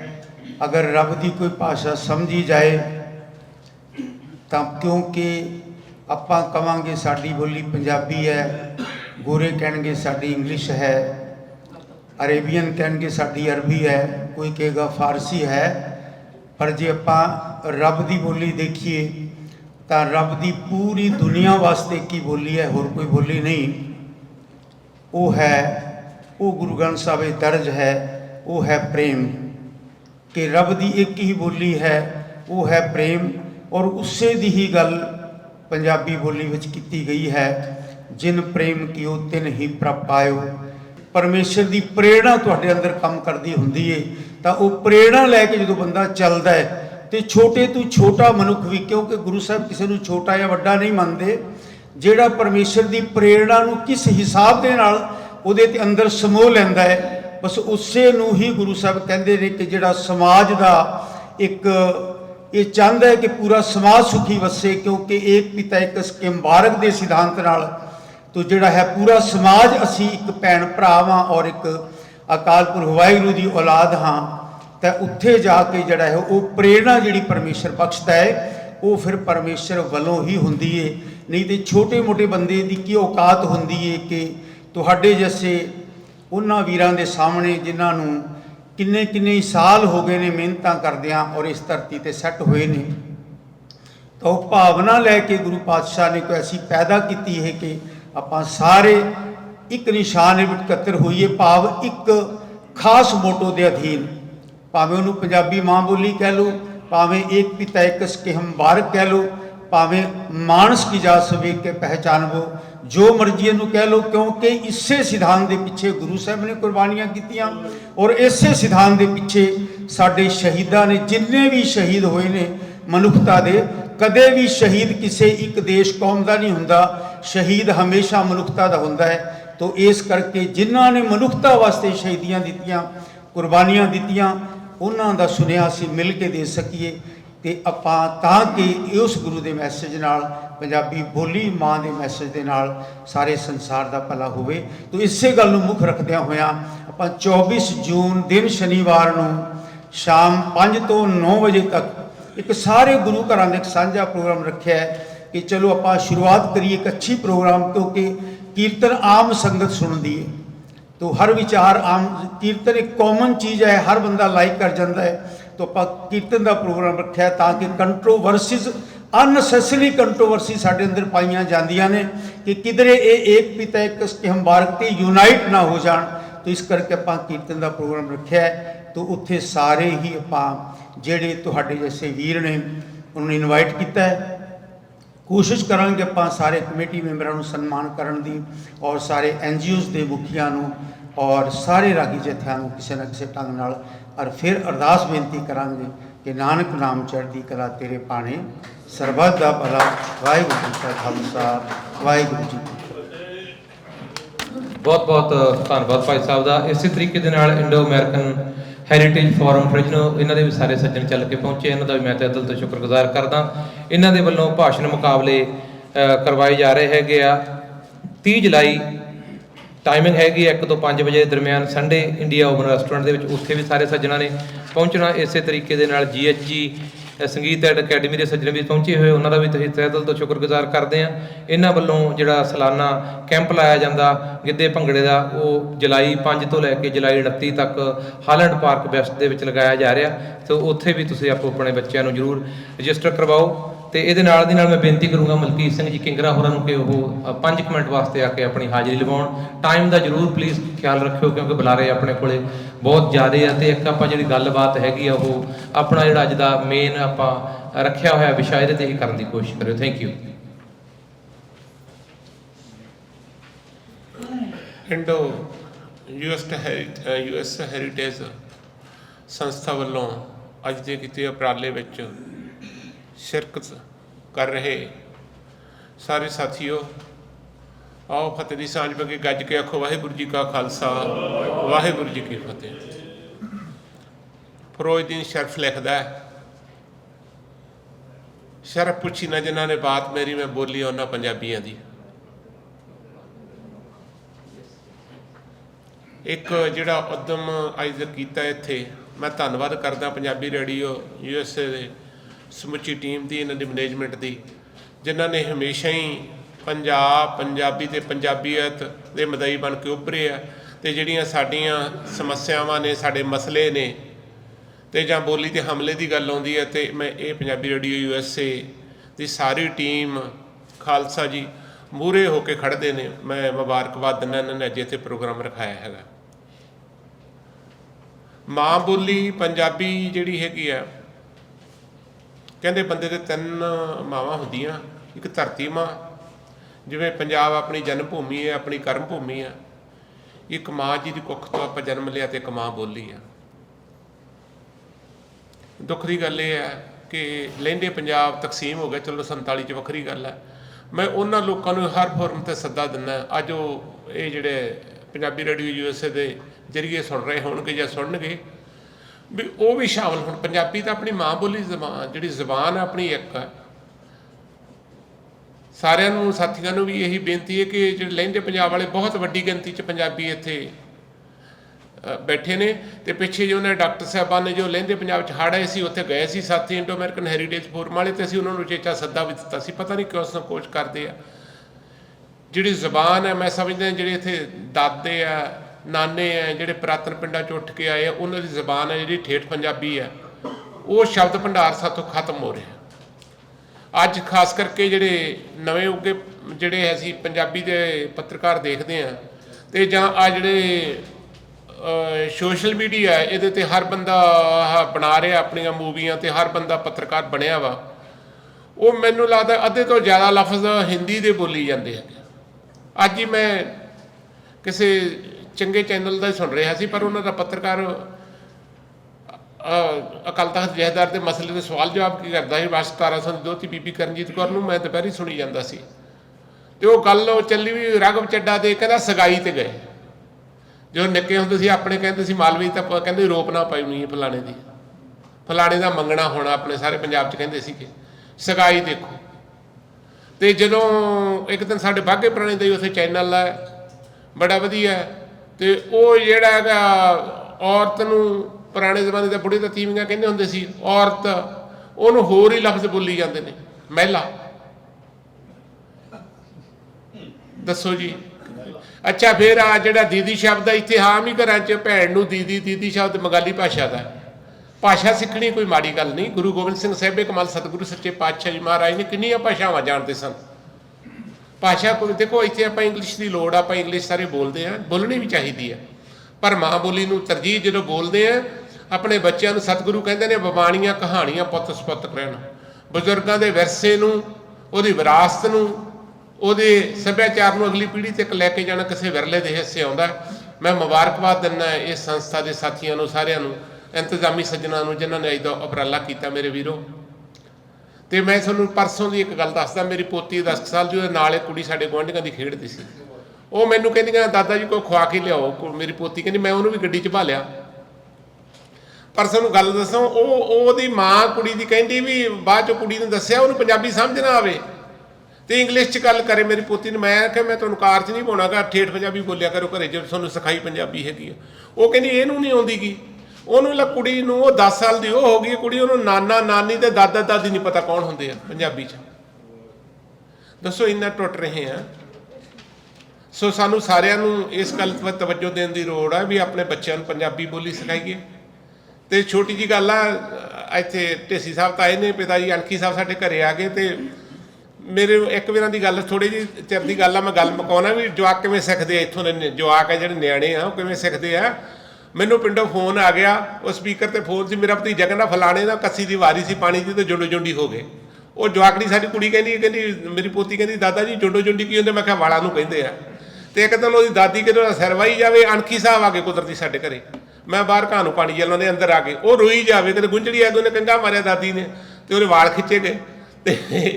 ਤੇ ਉਹ ਅਣਖੀ ਸਾਹਿਬ ਜਾ ਕਹਿੰਦੇ ਪੁੱਤ ਰੋਂਦਾ ਰੋਂਦੀ, ਕਹਿੰਦੇ ਕੀ ਗੱਲ ਹੋ ਗਈ? ਕਹਿੰਦੀ ਦਾਦੀ ਨੇ ਮੇਰੇ ਜੁੰਡੇ ਪੱਟਤੇ। ਕਹਿੰਦੀ ਮਤਲਬ ਗੱਲ ਇਹ ਨਹੀਂ ਵੀ ਆਪਾਂ ਕੋਈ ਹੋਰ ਸ਼ਬਦ ਵਰਤਨੇ ਹੈਗੇ ਆ। ਜਿਹੜੀ ਪੁਰਾਤਨ, ਮੈਨੂੰ ਇੱਕ ਯਾਦ ਹੈ ਇੱਥੋਂ ਦੇ ਮਾਝੇ ਦੇ ਤਰਨਤਾਰਨ ਤੇ ਲਾਹੌਰ ਦੇ ਸਨ 'ਚ ਬਜ਼ੁਰਗ ਇੱਥੇ ਰਹਿੰਦੇ ਰਹੇ, ਸਦਾ ਹਰੀ 195 ਸਾਲ ਦੇ ਹੋ ਕੇ ਪੂਰੇ ਹੋਏ। ਉਹਨਾਂ ਦੀ ਮਾਝੀ ਬੋਲੀ ਇੰਨੀ ਮਿੱਠੀ ਸੀ, ਅਨਪੜ੍ਹ ਸੀਗੇ, ਲੇਕਿਨ ਜਦੋਂ ਗੱਲ ਕਰਨ ਲੱਗਦੇ ਕਈਆਂ ਲੋਕਾਂ ਨੇ ਉਹਨੇ ਦਰਸ਼ਨ ਕੀਤੇ ਹੋਣੇ ਆ, ਤੇ ਉਹ ਜੀ ਕਰਦਾ ਸੀ ਵੀ ਜਿਵੇਂ ਕੰਨਾਂ 'ਚ ਨਾ ਸ਼ਾਇਦ ਘੁਲਦਾ ਵੀ ਸੁਣੀ ਚੱਲ ਗਏ। ਅੱਜ ਉਹ ਤੋਂ ਅਸੀਂ ਵਾਂਝੇ ਹੋ ਰਹੇ ਹਾਂ। ਸਾਡਾ ਫਰਜ਼ ਬਣਦਾ ਕਿ ਅਸੀਂ ਵੀ ਦਿਖਾ ਤੇ ਪੰਜਾਬੀ ਦੀ, ਅਸੀਂ ਹੋਰ ਪਾਸੇ 500 ਇੰਡੀਆ ਦੀ ਗੱਲ ਵੀ ਕਰ ਲਈਏ, ਡਾਲਰ 500 ਰੁਪਈਆ ਲਾ ਦਿੰਦੇ ਆ, 50 ਰੁਪਏ ਦੀ ਕੋਈ ਕਿਤਾਬ ਨਹੀਂ ਖਰੀਦਦਾ ਪੰਜਾਬੀ ਦੀ। ਘਰਾਂ 'ਚ ਪੰਜਾਬੀ ਬੋਲੀਏ, ਪੰਜਾਬੀ ਲਿਆਈਏ। ਚਲੋ ਭਾਸ਼ਾਵਾਂ ਸਿੱਖਣਾ ਬਹੁਤ ਵਧੀਆ ਗੱਲ ਹੈ, ਤੇ ਜਿਹੜੀ ਮਾਂ ਬੋਲੀ 'ਚ ਆਪਾਂ ਗੱਲ ਕਰ ਸਕਦੇ ਹਾਂ ਉਹ ਹੋਰ ਭਾਸ਼ਾ 'ਚ ਨਹੀਂ ਕਰ ਸਕਦੇ ਗੇ।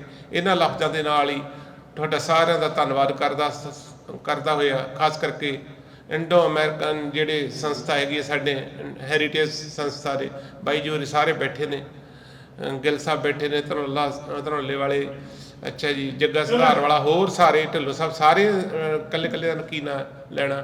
ਤੇ ਪਰ ਦੁੱਖ ਦੀ ਗੱਲ ਆ, ਅੱਜ ਪੰਜਾਬੀ ਬੋਲੀ ਦਾ ਮਸਲਾ ਨਹੀਂ ਗਾ ਜੀ। ਮੈਂ ਇੱਕੋ ਸ਼ਬਦ ਦੇ ਨਾਲ ਹੀ ਗੱਲ ਵਾਪਸ ਲਫ਼ਜ਼ ਥੋੜ੍ਹੇ ਲਫ਼ਜ਼ਾਂ ਨਾਲ ਗੱਲ ਖਤਮ ਕਰਨ। ਕੱਲ੍ਹ ਇੱਥੇ ਮੈਂ ਲੰਘਿਆ ਇੱਕ ਧਾਰਮਿਕ ਸਥਾਨ ਮੂਰਤੀ, ਉੱਥੇ ਕੋਈ ਪ੍ਰਚਾਰਕ ਆਇਆ ਜਿਹੜੇ ਨੇ 5-5 ਕਰੋੜ ਦੀਆਂ ਕੋਠੀਆਂ ਆਪੋ ਆਪਣੇ ਸ਼ਹਿਰਾਂ 'ਚ ਬਣਾਈਆਂ ਹੋਈਆਂ, ਅਤੇ ਉੱਥੇ ਜਨਤਾ ਨੂੰ ਖੜ੍ਹਨ ਨੂੰ ਪਾਰਕਿੰਗ ਨਹੀਂ ਮਿਲੀ, ਥਾਂ ਹੀ ਨਹੀਂ ਸੀਗਾ। ਅਤੇ ਅੱਜ ਕਿੰਨਾ ਸਹਿਰਦ ਮਸਲਾ ਹੈ, ਕਿੰਨੇ ਅਗਾਂਹ ਵਧੂ ਬੰਦੇ ਇੱਥੇ ਆਲਮ ਫਾਜ਼ਲ ਸ਼ਖਸੀਅਤਾਂ ਮੇਰੇ ਸਨਮੁਖ ਮੈਂ ਨਜ਼ਰ ਮਾਰ ਰਿਹਾ ਦੇ ਬੈਠੀਆਂ ਨੇ, ਅਤੇ ਫਿਰ ਗਿਣਤੀ ਇਹ ਇੱਕ ਸਵਾਲ ਹੈ ਸਾਡੇ ਸਾਰਿਆਂ ਲਈ। ਆਉਣ ਵਾਲੇ ਸਮੇਂ 'ਚ ਹੋਰ ਹੰਬਲਾ ਮਿਲ ਗਈ। ਇਹਨਾਂ ਸ਼ਬਦਾਂ ਨਾਲ ਮੈਂ ਮਾਫੀ ਚਾਹੁੰਦਾ ਸਾਰਿਆਂ ਤੋਂ, ਜੇ ਕਿ ਸ਼ਾਨ ਦੇ ਵਰਖਲਾਫ ਕੋਈ ਲਫ਼ਜ਼ ਮੇਰੇ ਮੂੰਹ 'ਤੇ ਨਿਕਲ ਗਿਆ ਹੋਵੇ, ਭੁੱਲ ਚੁੱਕ ਦੀ ਖਿਮਤ ਦੇਣਾ। ਵਾਹਿਗੁਰੂ ਜੀ ਕਾ ਖਾਲਸਾ। ਕਹਿੰਦੇ ਨੇ ਕਿ ਦਾਦੇ ਮਾਮੇ ਮੁੱਕ ਜਾਣੇ ਨੇ, ਲਾਗੇ ਅੰਕਲ ਕਹਿਣ ਨਿਆਣੇ ਹੁਣ। ਧਰਮਵੀਰ ਸਾਂਝੀ ਦਾ ਗੀਤ ਵੀ ਆਇਆ ਸੀ ਇਸ ਵਿਸ਼ੇ ਦੇ ਉੱਤੇ ਕਿ ਕਿਸ ਤਰੀਕੇ ਦੇ ਨਾਲ ਜਿਹੜੇ ਹੋਰ ਸ਼ਬਦਾਂ ਦੀ ਘੁਸਪੈਠ ਸਾਡੀ ਪੰਜਾਬੀ ਮਾਂ ਬੋਲੀ ਦੇ ਵਿੱਚ ਹੋ ਰਹੀ ਹੈ। ਅਤੇ ਕਿਉਂਕਿ ਸਾਡੀ ਮਾਂ ਬੋਲੀ ਬੜੀ ਅਮੀਰ ਹੈ, ਸਾਡੇ ਕੋਲੇ ਹਰ ਜਿਵੇਂ ਕਹਿ ਲਓ ਵੀ ਲਫ਼ਜ਼ ਕਹਿਣ ਵਾਸਤੇ ਬੋਲੀ ਹੈਗੀ ਹੈ। ਕੋਈ ਜ਼ਰੂਰੀ ਨਹੀਂ ਵੀ ਅਸੀਂ ਅੰਗਰੇਜ਼ੀ ਦੇ ਸ਼ਬਦ ਹੀ ਵਰਤ ਗਏ ਜਾਂ ਹਿੰਦੀ ਦੇ ਸ਼ਬਦ ਹੀ ਵਰਤ ਗਏ। ਅਤੇ ਇਸ ਚੀਜ਼ ਤੋਂ ਜ਼ਰੂਰ ਅੰਗਰੇਜ਼ ਕਰਨਾ ਚਾਹੀਦਾ। ਸਾਡੇ ਬਹੁਤ ਹੀ ਸਤਿਕਾਰਯੋਗ ਕਹਾਣੀਕਾਰ ਕਰਮ ਸਿੰਘ ਜੀ ਮਾਨ ਪਹੁੰਚੇ ਹੋਏ ਆ, ਉਹਨਾਂ ਦਾ ਮੈਂ ਨਿੱਘਾ ਸਵਾਗਤ ਕਰਦਾ। ਬਾਈ ਜਸਪਾਲ ਸਿੰਘ ਜੀ GN ਟਰੱਕਿੰਗ ਵਾਲੇ, ਉਹ ਵੀ ਪਹੁੰਚੇ ਹੋਏ ਆ, ਉਹਨਾਂ ਦਾ ਬਹੁਤ ਬਹੁਤ ਧੰਨਵਾਦ। ਇਸੇ ਤਰ੍ਹਾਂ ਬਾਈ ਕੋਸਟ ਟੂ ਕੋਸਟ ਵਾਲੇ ਹੈਰੀ ਸਾਹਿਬ ਪਹੁੰਚੇ ਹੋਏ ਆ, ਉਹਨਾਂ ਦਾ ਵੀ ਧੰਨਵਾਦ। ਗੁਰਬਖਸ਼ ਸਿੱਧੂ ਜੀ ਪਹੁੰਚੇ ਹੋਏ ਆ, ਅਤੇ ਨਾਲ ਦੀ ਨਾਲ ਸਾਡੇ ਜਿਹੜੇ ਖਾਲੜਾ ਪਾਰਕ ਵਾਲੇ ਬਾਬੇ ਆ, ਸਾਡੇ ਰੌਣਕ ਵਧਾਉਂਦੇ ਰਹਿੰਦੇ ਆ, ਇਹਨਾਂ ਦਾ ਵੀ ਮੈਂ ਤਹਿ ਦਿਲ ਚੋਂ ਸ਼ੁਕਰਗੁਜ਼ਾਰ ਕਰਦਾ। ਅਤੇ ਇਹਦੇ ਨਾਲ ਹੀ ਮੈਂ ਬੇਨਤੀ ਕਰਨੀ ਚਾਹੂੰਗਾ ਸਾਡੇ ਸੁਰਿੰਦਰ ਬੜਾਲੀ ਜੀ ਕਿ ਉਹ 2-3 ਮਿੰਟ ਵਾਸਤੇ ਸਟੇਜ 'ਤੇ ਆਉਣ ਅਤੇ ਆਪਣੀ ਗੱਲਬਾਤ ਰੱਖਣ, ਅਤੇ ਉਦੋਂ ਬਾਅਦ ਦੇ ਵਿੱਚ ਜਗਰੂਪ ਸਿੰਘ ਮਹਿਰਨਾ ਜੀ ਉਹ ਰੈਡੀ ਰਹਿਣ। ਥੈਂਕ ਯੂ ਹਾਂਜੀ, ਧੰਨਵਾਦ ਜੀ। ਹਾਂ, ਮੈਂ ਬਹੁਤਾ ਟਾਈਮ ਜਿਹੜਾ ਇੱਕ ਦੂਜੇ ਦਾ ਵਧਾਈਆਂ ਦੇਣ ਦਾ ਜਾਂ ਦੂਜੇ ਦਾ ਨਹੀਂ ਵੇਸਟ ਕਰੂੰਗਾ, ਅਤੇ ਨਾ ਹੀ ਮੇਰਾ ਕੋਈ ਤਿਆਰ ਭਾਸ਼ਣ ਆ। ਪੰਜਾਬੀ ਮਾਂ ਬੋਲੀ ਦੀ ਗੱਲ ਆ, ਮਾਂ ਬੋਲੀ ਨੂੰ ਬਚਾਉਣ ਦੀ ਗੱਲ ਆ। ਮਾਂ ਬੋਲੀ ਜਿਹੜੀ ਹੈ ਉਹ ਸਮੁੱਚਾ ਸਮਾਜ, ਚੰਗਾ ਸਮਾਜ ਸਿਰਜਣ ਲਈ ਮਾਂ ਬੋਲੀ ਦੀ ਸਭ ਤੋਂ ਵੱਧ ਜ਼ਰੂਰਤ ਹੈ।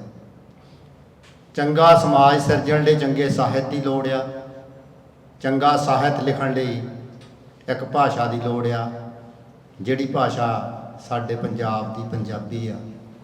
ਉਸ ਭਾਸ਼ਾ ਦੇ ਵਿੱਚ ਚੰਗਾ ਸਾਹਿਤ ਲਿਖਿਆ ਜਾਵੇ ਤਾਂ ਚੰਗਾ ਜਿਹੜਾ ਆ ਸਮਾਜ ਸਿਰਜਿਆ ਜਾਊਗਾ।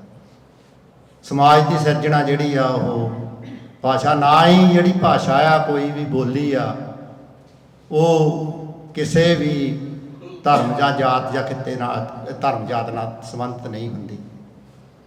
ਜਿਹੜੀ ਬੋਲੀ ਆ ਉਹ ਇੱਕ ਇਲਾਕੇ ਦੀ ਹੁੰਦੀ ਆ, ਜਿਨ੍ਹਾਂ ਲੋਕਾਂ ਦਾ ਸੱਭਿਆਚਾਰ ਸਾਂਝਾ ਹੋਵੇ, ਜਿਨ੍ਹਾਂ ਲੋਕਾਂ ਦੀਆਂ ਰਸਮੋ ਰਿਵਾਜ ਸਾਂਝੇ ਹੋਣ, ਜਿਹੜੇ ਇੱਕ ਥਾਂ ਰਹਿੰਦੇ ਹੋਣ, ਉਹਨਾਂ ਦੀ ਇੱਕ ਬੋਲੀ ਹੁੰਦੀ ਆ। ਜਿਵੇਂ ਸਾਡੇ ਪੰਜਾਬ ਦੀ ਬੋਲੀ ਆ, ਦੋਨਾਂ ਪੰਜਾਬਾਂ ਦੀ ਬੋਲੀ ਆ, ਉਹ ਬੋਲੀ ਸਾਡੀ ਪੰਜਾਬੀ ਆ, ਜਿਹਨੂੰ ਅਸੀਂ ਅੱਜ ਜਿਹੜੀ ਆ ਉਹ ਖਤਰੇ ਦੇ ਵਿੱਚ ਹੈ। ਆਪਾਂ ਸਾਰੇ ਸੁਣਦੇ ਆ, ਕਿਸੇ ਵੇਲੇ ਕਹਿੰਦੇ ਸੀ ਵੀ ਯੂਨੈਸਕੋ ਦੀ ਇੱਕ ਰਿਪੋਰਟ ਆ, ਉਹ ਜਿਹੜੀਆਂ ਬੋਲੀਆਂ ਖਤਮ ਹੋਣ ਵਾਲੀਆਂ ਉਹਨਾਂ ਦੇ ਵਿੱਚ ਪੰਜਾਬੀ ਦਾ ਨਾਮ ਵੀ ਸ਼ਾਮਲ ਆ।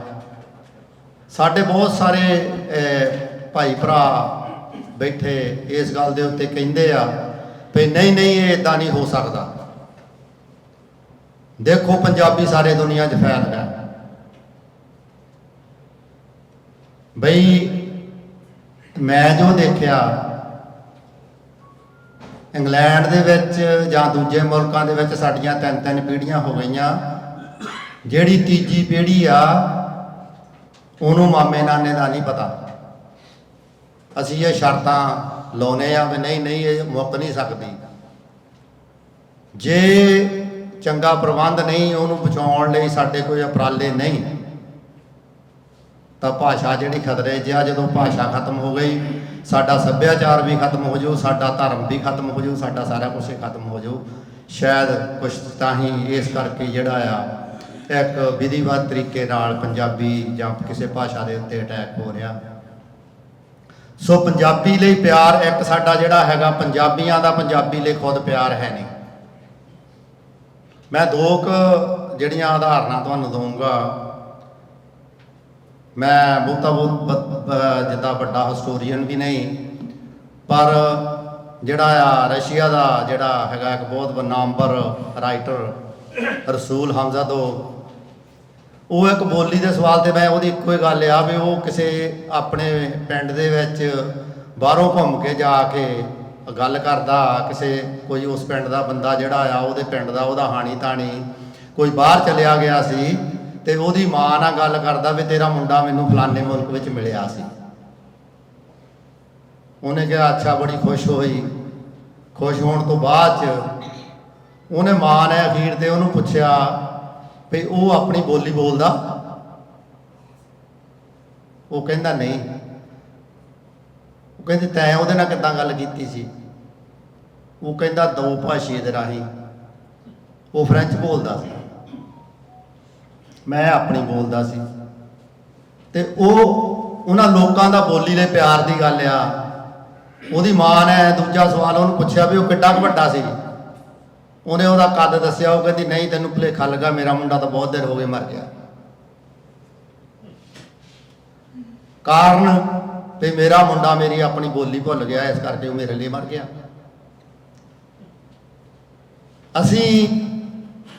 ਸਾਡੀ ਪਹਿਲ ਆ ਵੀ ਅਸੀਂ ਉਸ ਮੁਲਕ ਦੇ ਵਿੱਚ, ਉਸ ਸਟੇਟ ਦੇ ਵਿੱਚ ਅਸੀਂ ਪੜ੍ਹਾਉਣੀ ਆ ਨਿਆਣਿਆਂ ਨੂੰ ਅੰਗਰੇਜ਼ੀ। ਕਾਹਤੇ? ਕਿਉਂਕਿ ਨਹੀਂ ਬਾਹਰ ਜਾਣਾ। ਮੈਂ ਇੱਕ ਗੱਲ ਪਿਛਲੇ ਲੰਬੇ ਸਮੇਂ ਦੀ ਆ, ਸ਼ਾਇਦ ਇੱਕ ਵਾਰੀ ਪੰਜਾਬ ਦੀਆਂ ਅਸੈਂਬਲੀ ਇਲੈਕਸ਼ਨਾਂ ਸੀਗੀਆਂ ਤੇ ਉੱਥੇ ਇੱਕ ਬਹੁਤ ਵਧੀਆ ਪੰਥਕ ਲੀਡਰ ਸਾਡੇ ਨਾਮਵਰ ਚਰਚਾ 'ਚ ਆ।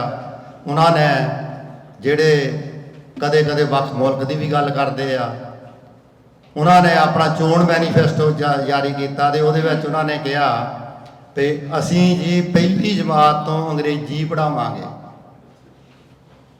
ਜਦੋਂ ਉਹਨਾਂ ਨੂੰ ਸਵਾਲ ਕੀਤਾ ਗਿਆ ਵੀ ਆਪਾਂ ਅੰਗਰੇਜ਼ੀ ਕਾਹਦੇ ਪੜ੍ਹਾਵਾਂਗੇ, ਉਹਨਾਂ ਨੇ ਕਿਹਾ ਸਾਡੇ ਨਿਆਣਿਆਂ ਨੂੰ ਬਾਹਰ ਜਾ ਕੇ ਸੌਖ ਰਹੂਗੀ। ਜੇ ਸਾਡਾ ਪ੍ਰਬੰਧ ਇੱਦਾਂ ਦਾ ਆ ਤਾਂ ਸਾਡੀ ਬੋਲੀ ਕਿੱਦਾਂ ਬਚੇਗੀ? ਹਾਂਜੀ। ਦੂਜੀਆਂ, ਮੈਂ ਆਪਣਾ ਤਜਰਬੇ ਦੀ ਗੱਲ ਆ ਮੇਰੀ, ਦੂਜੇ ਮੁਲਕਾਂ ਦੇ ਪਿਆਰ ਦੀ ਗੱਲ ਆ ਬੋਲੀ ਦੀ। ਜਾਪਾਨੀ, ਕੋਰੀਅਨ, ਚਾਈਨੀ, ਸ਼ਾਇਦ ਕਈਆਂ ਨੂੰ ਨਾ ਔਖਾ ਲੱਗੇ। ਉਹ ਜਿਹੜੇ ਮੁਲਕ ਆ ਉਹਨਾਂ ਦੀ ਮੈਡੀਕਲ ਤੋਂ ਲੈ ਕੇ ਇੰਜੀਨੀਅਰਿੰਗ ਤੋਂ ਲੈ ਕੇ ਬੇਸਿਕ ਤੋਂ ਲੈ ਕੇ ਪੜ੍ਹਾਈ ਆਪਣੀ ਭਾਸ਼ਾ ਵਿੱਚ ਹੈ। ਮੇਰਾ ਖੁਦ ਦਾ ਤਜਰਬਾ, ਮੈਂ 1 ਸਾਲ ਜਾਰਡਨ ਦੇ ਵਿੱਚ ਕੰਮ ਕੀਤਾ। ਅਸੀਂ ਇੱਕ ਡੈਮ ਦੇ ਉੱਤੇ ਮੇਨ ਪਾਵਰ ਹਾਊਸ ਦੀ ਪਾਈਪਲਾਈਨ ਬਣਾ ਰਹੇ ਸੀ ਤੇ ਉੱਥੇ ਜਿਹੜਾ ਸੀ ਕਰੂ ਸੀਗਾ, ਉਹ ਕਰੂ ਜਿਹੜਾ ਕੋਰੀਅਨ ਸੀ, ਉਹਨਾਂ ਨੂੰ ਸਾਰਿਆਂ ਨੂੰ ਅੰਗਰੇਜ਼ੀ ਭਾਸ਼ਾ ਕਈ ਵਾਰੀ ਜਿਹੜੀ ਆਪਾਂ ਛੋਟੇ ਅੱਖਰਾਂ 'ਚ ਲਿਖਦੀ ਪੜ੍ਹਨੀ ਨਾ ਸੀ ਆਉਂਦੀ ਹੁੰਦੀ। ਸਾਰਿਆਂ 'ਚੋਂ ਕੋਈ ਬੰਦਾ, ਜਿਹੜੇ ਸਾਰੇ ਪੂਰੇ ਪ੍ਰਬੰਧ ਦੇ ਵਿੱਚ 2 ਬੰਦੇ ਅੰਗਰੇਜ਼ੀ ਜਾਣਦੇ ਸੀ। ਸਾਰੀ ਭਾਸ਼ਾ ਜਿਹੜੀ ਇਸ ਕਰਕੇ ਸਾਨੂੰ ਜਿਹੜੀ ਆਪਣੇ ਸਮਾਜ ਨੂੰ ਪ੍ਰਫੁੱਲਤ ਕਰਨ ਲਈ, ਚੰਗਾ ਸਮਾਜ ਸਿਰਜਣ ਲਈ, ਆਪਣੇ ਸੱਭਿਆਚਾਰ ਨੂੰ ਬਚਾਉਣ ਲਈ ਮਾਂ ਬੋਲੀ ਨੂੰ ਬਚਾਉਣ ਦੀ ਲੋੜ ਆ। ਸਾਡੀ ਮਾਂ ਬੋਲੀ ਪੰਜਾਬੀ ਜਿਹੜੀ ਆ, ਇਹਦੇ 'ਚ ਬੜੇ ਵਧੀਆ ਜਿਹੜੀ ਆ ਹਰ ਬੋਲੀ ਜਿਹੜੀ ਆ ਬਹੁਤ ਵਧੀਆ ਹੁੰਦੀ ਆ, ਹਰੇਕ ਨੂੰ ਮੁਬਾਰਕ ਹੋਵੇ।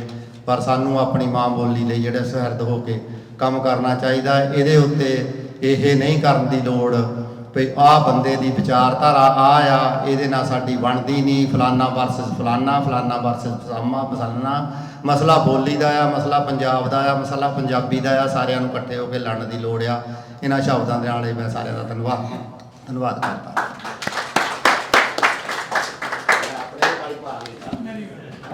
ਸੁਰਿੰਦਰ ਬਾਈ ਜੀ ਦਾ ਬਹੁਤ ਬਹੁਤ ਧੰਨਵਾਦ। ਕਿਉਂਕਿ ਵਾਕਿਆ ਦੇ ਵਿੱਚ ਜਦੋਂ ਅਸੀਂ ਛੋਟੇ ਹੁੰਦੇ ਸੀ, ਉਹਨਾਂ ਸਮਿਆਂ ਦੇ ਵਿੱਚ ਅੰਗਰੇਜ਼ੀ ਸਕੂਲ ਬਹੁਤ ਘੱਟ ਹੁੰਦੇ ਸੀ ਤੇ ਪਹਿਲੀ ਤੋਂ ਲੈ ਕੇ 5ਵੀਂ ਤੱਕ ਤੱਪੜ ਵਾਲੇ ਸਕੂਲਾਂ ਦੇ ਵਿੱਚ ਪੜ੍ਹਦੇ ਹੁੰਦੇ ਸੀ ਤੇ ਉਦੋਂ ਵੀ ਸਾਡੇ ਵਿੱਚੋਂ ਡਾਕਟਰ, ਇੰਜੀਨੀਅਰ ਜਾਂ ਹੋਰ ਵੱਡੇ ਅਫਸਰ ਬਣਦੇ ਹੁੰਦੇ ਸੀ। ਅੱਜ ਹਾਲਤ ਇਹ ਆ ਵੀ ਪੰਜਾਬ ਦੇ ਵਿੱਚੋਂ ਜਿਨ੍ਹਾਂ ਨੂੰ ਆਪਾਂ ਭਈਏ ਕਹਿੰਦੇ ਆ, ਉਹਨਾਂ ਦੇ ਜਿਹੜੇ ਬੱਚੇ ਆ ਉਹ ਪੰਜਾਬੀ ਦੇ ਵਿੱਚੋਂ ਅੱਵਲ ਆ ਰਹੇ ਆ ਤੇ ਨਾਲ ਦੀ ਨਾਲ IAS IPS ਦੇ ਵਿੱਚ ਜਿਹੜੇ ਬਾਹਰਲੇ ਜਵਾਕ ਆ ਉਹ ਸਾਡੇ ਪੰਜਾਬੀਆਂ ਤੋਂ ਅਗਾਂਹ ਵੱਧ ਰਹੇ ਆ, ਕਿਉਂਕਿ ਸਾਡੇ ਵਾਲੇ ਤਾਂ ਸਾਰੇ ਆਈਲੈਟਸ ਕਰਨ ਲੱਗੇ ਹੋਏ ਆ। ਸੋ ਬਹੁਤ ਇਹ ਜ਼ਰੂਰੀ ਗੱਲਾਂ ਜਿਹੜੀਆਂ ਇਹ ਕਹਿ ਕੇ ਗਏ ਨੇ। ਤੇ ਜਦੋਂ ਮੈਂ 1991 ਦੇ ਵਿੱਚ ਇੱਥੇ ਆਇਆ ਸੀ, ਉਦੋਂ ਜਿਹੜੇ ਘਰਾਂ ਦੇ ਵਿੱਚ ਬੱਚੇ ਹੁੰਦੇ ਸੀ ਸਹੀ ਮਾਇਨਿਆਂ ਦੇ ਵਿੱਚ ਅੰਗਰੇਜ਼ੀ ਕੋਈ ਬੋਲਦੇ ਹੁੰਦੇ ਸੀ ਤੇ ਜੇ ਪੰਜਾਬੀ ਬੋਲਦੇ ਸੀ ਤਾਂ ਮੂੰਹ ਦੇ ਵਿੱਚ ਬੰਟਾ ਜਿਹਾ ਪਾ ਕੇ ਗੱਲ ਕਰਦੇ ਹੁੰਦੇ ਸੀ। ਪਰ ਅੱਜ ਮੈਨੂੰ ਲੱਗਦਾ ਹੁੰਦਾ ਵੀ ਕਹਿੰਦੇ ਕਿਧਰੇ ਢੋਲ ਤੇ ਤੂੰਬੀ ਖੜਕੇ ਲੱਗਦੇ ਸਰੋਂ ਦੇ ਸਾਗ ਨੂੰ ਤੜਕੇ ਗੀਤ ਪੰਜਾਬੀ ਵੱਜਦੇ ਨੇ।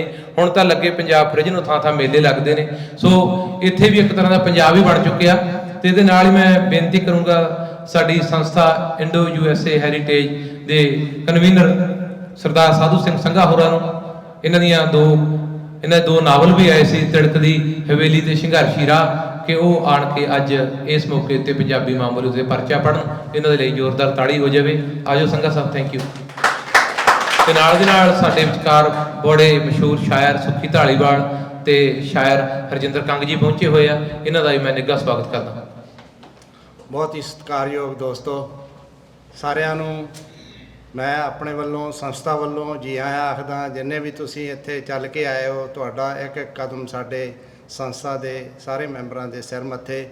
ਤੁਹਾਡਾ ਬਹੁਤ ਬਹੁਤ ਧੰਨਵਾਦ ਹੈ ਕਿ ਤੁਸੀਂ ਸਾਡੇ ਸੱਦੇ ਤੇ ਇੱਥੇ ਪਹੁੰਚੇ ਹੋ। ਤੇ ਮੈਂ ਇੱਕ ਛੋਟਾ ਜਿਹਾ ਪਰਚਾ ਲਿਖ ਕੇ ਲਿਆਇਆ ਆਪਦੇ ਵੱਲੋਂ। ਮੈਂ ਕਦੇ ਪਰਚਾ ਅੱਜ ਤੱਕ ਪੜ੍ਹਿਆ ਨਹੀਂ ਤੇ ਪਰ ਅੱਜ ਮੈਂ ਕੋਸ਼ਿਸ਼ ਕੀਤੀ। ਮੈਂ ਕਿਹਾ ਚਲੋ ਲਿਖ ਲੈਂਦੇ ਹਾਂ ਤੇ 5-7 ਮਿੰਟ ਦਾ ਹੈਗਾ ਤੇ ਉਮੀਦ ਹੈ ਕਿ ਤੁਸੀਂ ਉਹਨੂੰ ਉਹਨਾਂ ਕੁ ਮੈਨੂੰ ਇੱਥੇ ਜਰੋਂਗੇ ਉਹਨਾਂ ਕੁ ਚਿਰ ਬੈਠੇ। ਤੇ ਪੰਜਾਬੀ ਬੋਲੀ ਬਾਰੇ ਗੱਲ ਚੱਲ ਰਹੀ ਹੈ। ਪੰਜਾਬੀ ਦਾ ਜਦੋਂ ਅਸੀਂ ਪੰਜਾਬੀ ਦੀ ਗੱਲ ਕਰਦੇ ਹਾਂ ਤਾਂ ਸਾਡੇ ਨਾਲ ਹੀ ਉਹ ਲਫ਼ਜ਼ ਲੱਗ ਜਾਂਦਾ ਪੰਜਾਬੀ ਮਾਂ ਬੋਲੀ। ਕਿਉਂਕਿ ਮਾਂ ਬੋਲੀ ਇਹ ਸਾਡੀ ਜਿਹੜੀ ਪੰਜਾਬੀ ਹੈ ਮਾਂ ਬੋਲੀ, ਜਿਹੜੀ ਬੋਲੀ ਕੋਈ ਇਨਸਾਨ ਆਪਣੀ ਮਾਂ ਤੋਂ ਸਿੱਖਦਾ ਹੈ ਉਹ ਉਹਦੀ ਮਾਂ ਬੋਲੀ ਬਣ ਜਾਂਦੀ ਹੈ। ਤੇ ਸਾਡੀ ਮਾਂ ਬੋਲੀ ਇਹ ਪੰਜਾਬੀ ਜਿਹੜੀ ਹੈ, ਇਹਨੂੰ ਅਸੀਂ ਕਿਵੇਂ ਜਿੰਦਾ ਰੱਖਣਾ ਹੈ, ਜਾਂ ਇਹਦੇ ਬਾਰੇ ਬੜੀਆਂ ਅਫਵਾਹਾਂ ਉੱਡਦੀਆਂ ਕਿ ਜਾਂ ਗੱਲਾਂ ਸੱਚੀਆਂ ਵੀ ਹੋਣਗੀਆਂ ਜਾਂ ਚਰਚੇ ਹੁੰਦੇ ਆ ਕਿ ਇਹਨੇ 50 ਸਾਲ ਦੇ ਵਿੱਚ ਖਤਮ ਹੋ ਜਾਣਾ, ਇਹਨੇ 40 ਸਾਲ ਦੇ ਵਿੱਚ ਖਤਮ ਹੋ ਜਾਣਾ। ਸੋ ਇਹ ਸੰਸਥਾ ਜਿਹੜੇ ਹੈਗੇ ਆ, ਇਹਨਾਂ ਨੂੰ ਦੂਰ ਕਰਨ ਦੀ ਖਾਤਰ ਹੀ ਇਹੋ ਜਿਹੇ ਜਿਹੜੇ ਪ੍ਰੋਗਰਾਮ ਆ ਅਸੀਂ ਉਹ ਕਰ ਰਹੇ ਹਾਂ ਕਿ ਇਹਨਾਂ ਨੂੰ ਕਿਵੇਂ ਜੇ ਹੋ ਜਾਣਾ ਖਤਮ ਤਾਂ ਇਹਨੂੰ ਕਿਵੇਂ ਬਚਾਇਆ ਜਾ ਸਕਦਾ ਹੈ। ਸੋ ਮੈਂ ਬਾਹਲੀ ਗੱਲ ਕਰਨ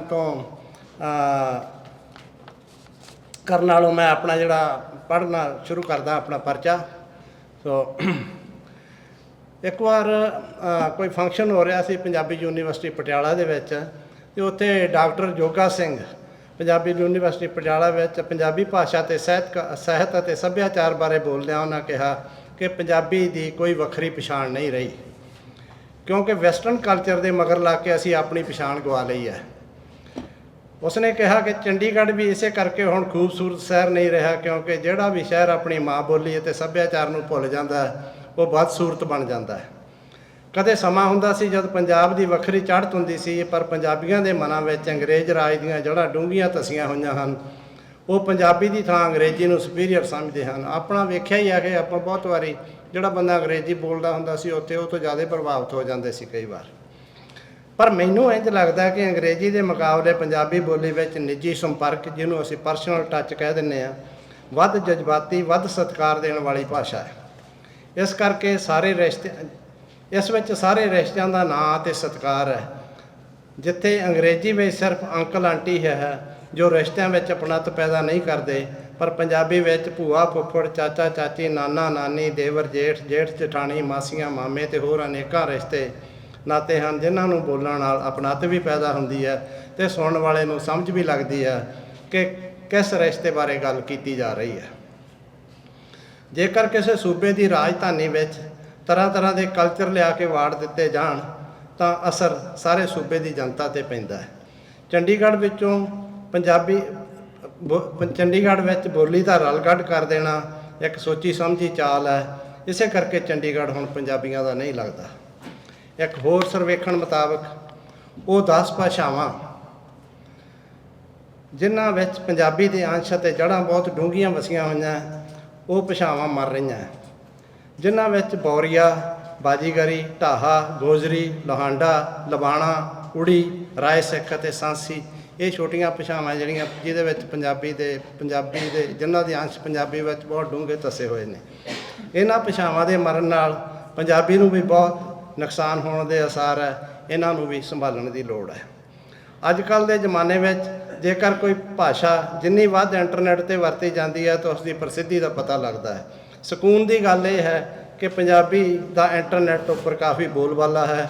ਉੱਪਰਲੀਆਂ 10 ਛੋਟੀਆਂ ਭਾਸ਼ਾਵਾਂ ਜਿਨ੍ਹਾਂ ਨੂੰ ਅਸੀਂ ਨਾਨ ਸਕੈਜੂਲਡ ਭਾਸ਼ਾਵਾਂ ਕਹਿ ਦਿੰਦੇ ਹਾਂ, ਉਹਨਾਂ ਦੇ ਮਰਨ ਦਾ ਖਤਰਾ ਵੱਧ ਹੈ, ਜਿਸ ਨਾਲ ਪੰਜਾਬੀ ਨੂੰ ਕਿਸੇ ਹੱਦ ਤੱਕ ਨੁਕਸਾਨ ਹੋ ਸਕਦਾ ਹੈ। ਅਸੀਂ ਅੱਡ-ਅੱਡ ਖਿੱਤਿਆਂ ਦੇ ਲੋਕ ਡਾਇਲਾਗ ਨਹੀਂ ਸੰਭਾਲ ਰਹੇ, ਇਸੇ ਕਰਕੇ ਕਈ ਲਫ਼ਜ਼ ਖਤਮ ਹੋ ਰਹੇ ਹਨ।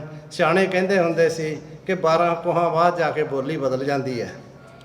ਇਸ ਦਾ ਮਤਲਬ ਇਹ ਕਿ ਬੋਲੀ ਸਾਰੀ ਦੀ ਸਾਰੀ ਨਹੀਂ ਬਦਲਦੀ, ਸਗੋਂ ਦੂਰੀ 'ਤੇ ਰਹਿਣ ਵਾਲੇ ਲੋਕ ਕੁਝ ਗੱਲਾਂ ਜਾਂ ਸ਼ਬਦਾਂ ਨੂੰ ਕਿਸੇ ਹੋਰ ਢੰਗ ਨਾਲ ਕਹਿੰਦੇ ਆ ਤੇ ਬੋਲਦੇ ਆ, ਤੇ ਉਹ ਲਫ਼ਜ਼ ਜਿਹੜੇ ਉਹ ਬਦਲ ਜਾਂਦੇ ਆ। ਸਾਨੂੰ ਆਪਣੇ ਉਹ ਖਿੱਤਿਆਂ ਦੇ ਸ਼ਬਦ ਵੀ ਸੰਭਾਲ ਕੇ ਰੱਖਣੇ ਚਾਹੀਦੇ ਆ। ਪੰਜਾਬੀ ਦੀ ਆਪਣੀ ਲਿਪੀ ਹੈ। ਕਈ ਭਾਸ਼ਾਵਾਂ ਦੀ ਆਪਣੀ ਲਿਪੀ ਨਹੀਂ ਹੁੰਦੀ, ਉਹ ਭਾਸ਼ਾਵਾਂ ਵੀ ਕਾਮਯਾਬ ਹੋਈਆਂ ਹਨ। ਜਿਵੇਂ ਅੰਗਰੇਜ਼ੀ ਨੇ ਰੋਮਨ ਲਿਪੀ ਦੀ ਵਰਤੋਂ ਕੀਤੀ ਤੇ ਹਿੰਦੀ ਨੇ ਦੇਵਨਾਗਰੀ ਲਿਪੀ ਦੀ ਵਰਤੋਂ ਕੀਤੀ। ਇਹ ਦੋਵੇਂ ਭਾਸ਼ਾਵਾਂ ਕਾਮਯਾਬ ਭਾਸ਼ਾਵਾਂ ਹੈ, ਪਰ ਦੋਹਾਂ ਦੀ ਆਪਣੀ ਲਿਪੀ ਨਹੀਂ ਹੈ। ਪੰਜਾਬੀ ਦੀ ਆਪਣੀ ਲਿਪੀ ਹੋਣ ਕਰਕੇ ਇਸ ਨੂੰ ਹੋਰ ਵੀ ਮਾਣ ਪ੍ਰਾਪਤ ਹੈ। ਪੰਜਾਬੀ ਦੇ ਲਿਪੀਆਂ ਵਿੱਚ ਲਿਖੀ 2 ਲਿਪੀਆਂ ਵਿੱਚ ਲਿਖੀ ਜਾਂਦੀ ਹੈ, ਸ਼ਾਹਮੁਖੀ ਤੇ ਗੁਰਮੁਖੀ। ਜਿਵੇਂ ਪਹਿਲਾਂ ਇੰਨੀ ਟਮ ਜੀ ਹੁਣੀ ਕਹਿ ਕੇ ਗਏ ਆ, ਜਿਵੇਂ ਸਾਡੇ ਇੱਥੇ ਅਸ਼ਰਫ ਗਿੱਲ ਹੈ, ਉਹ ਸ਼ਾਹਮੁਖੀ ਦੇ ਵਿੱਚ ਪੰਜਾਬੀ ਲਿਖਦੇ ਆ। ਪੰਜਾਬ ਨਾਲੋਂ ਵੱਖ ਹੋਏ 2 ਸੂਬੇ ਹਿਮਾਚਲ ਅਤੇ ਹਰਿਆਣਾ ਦੀ ਜ਼ਮੀਨ ਖਰੀਦਣ ਦੇ ਕਾਨੂੰਨ ਅਜਿਹੇ ਹਨ ਕਿ ਉੱਥੇ ਕੋਈ ਬਹੁਤਾ ਦਖਲ ਨਹੀਂ ਦੇ ਸਕਦਾ। ਇਸੇ ਕਰਕੇ ਉਹਨਾਂ ਦੀ ਜਿਹੜੀ ਬੋਲੀ ਹੈ ਉਹ ਬਹੁਤੀ ਨਹੀਂ ਬਦਲੀ।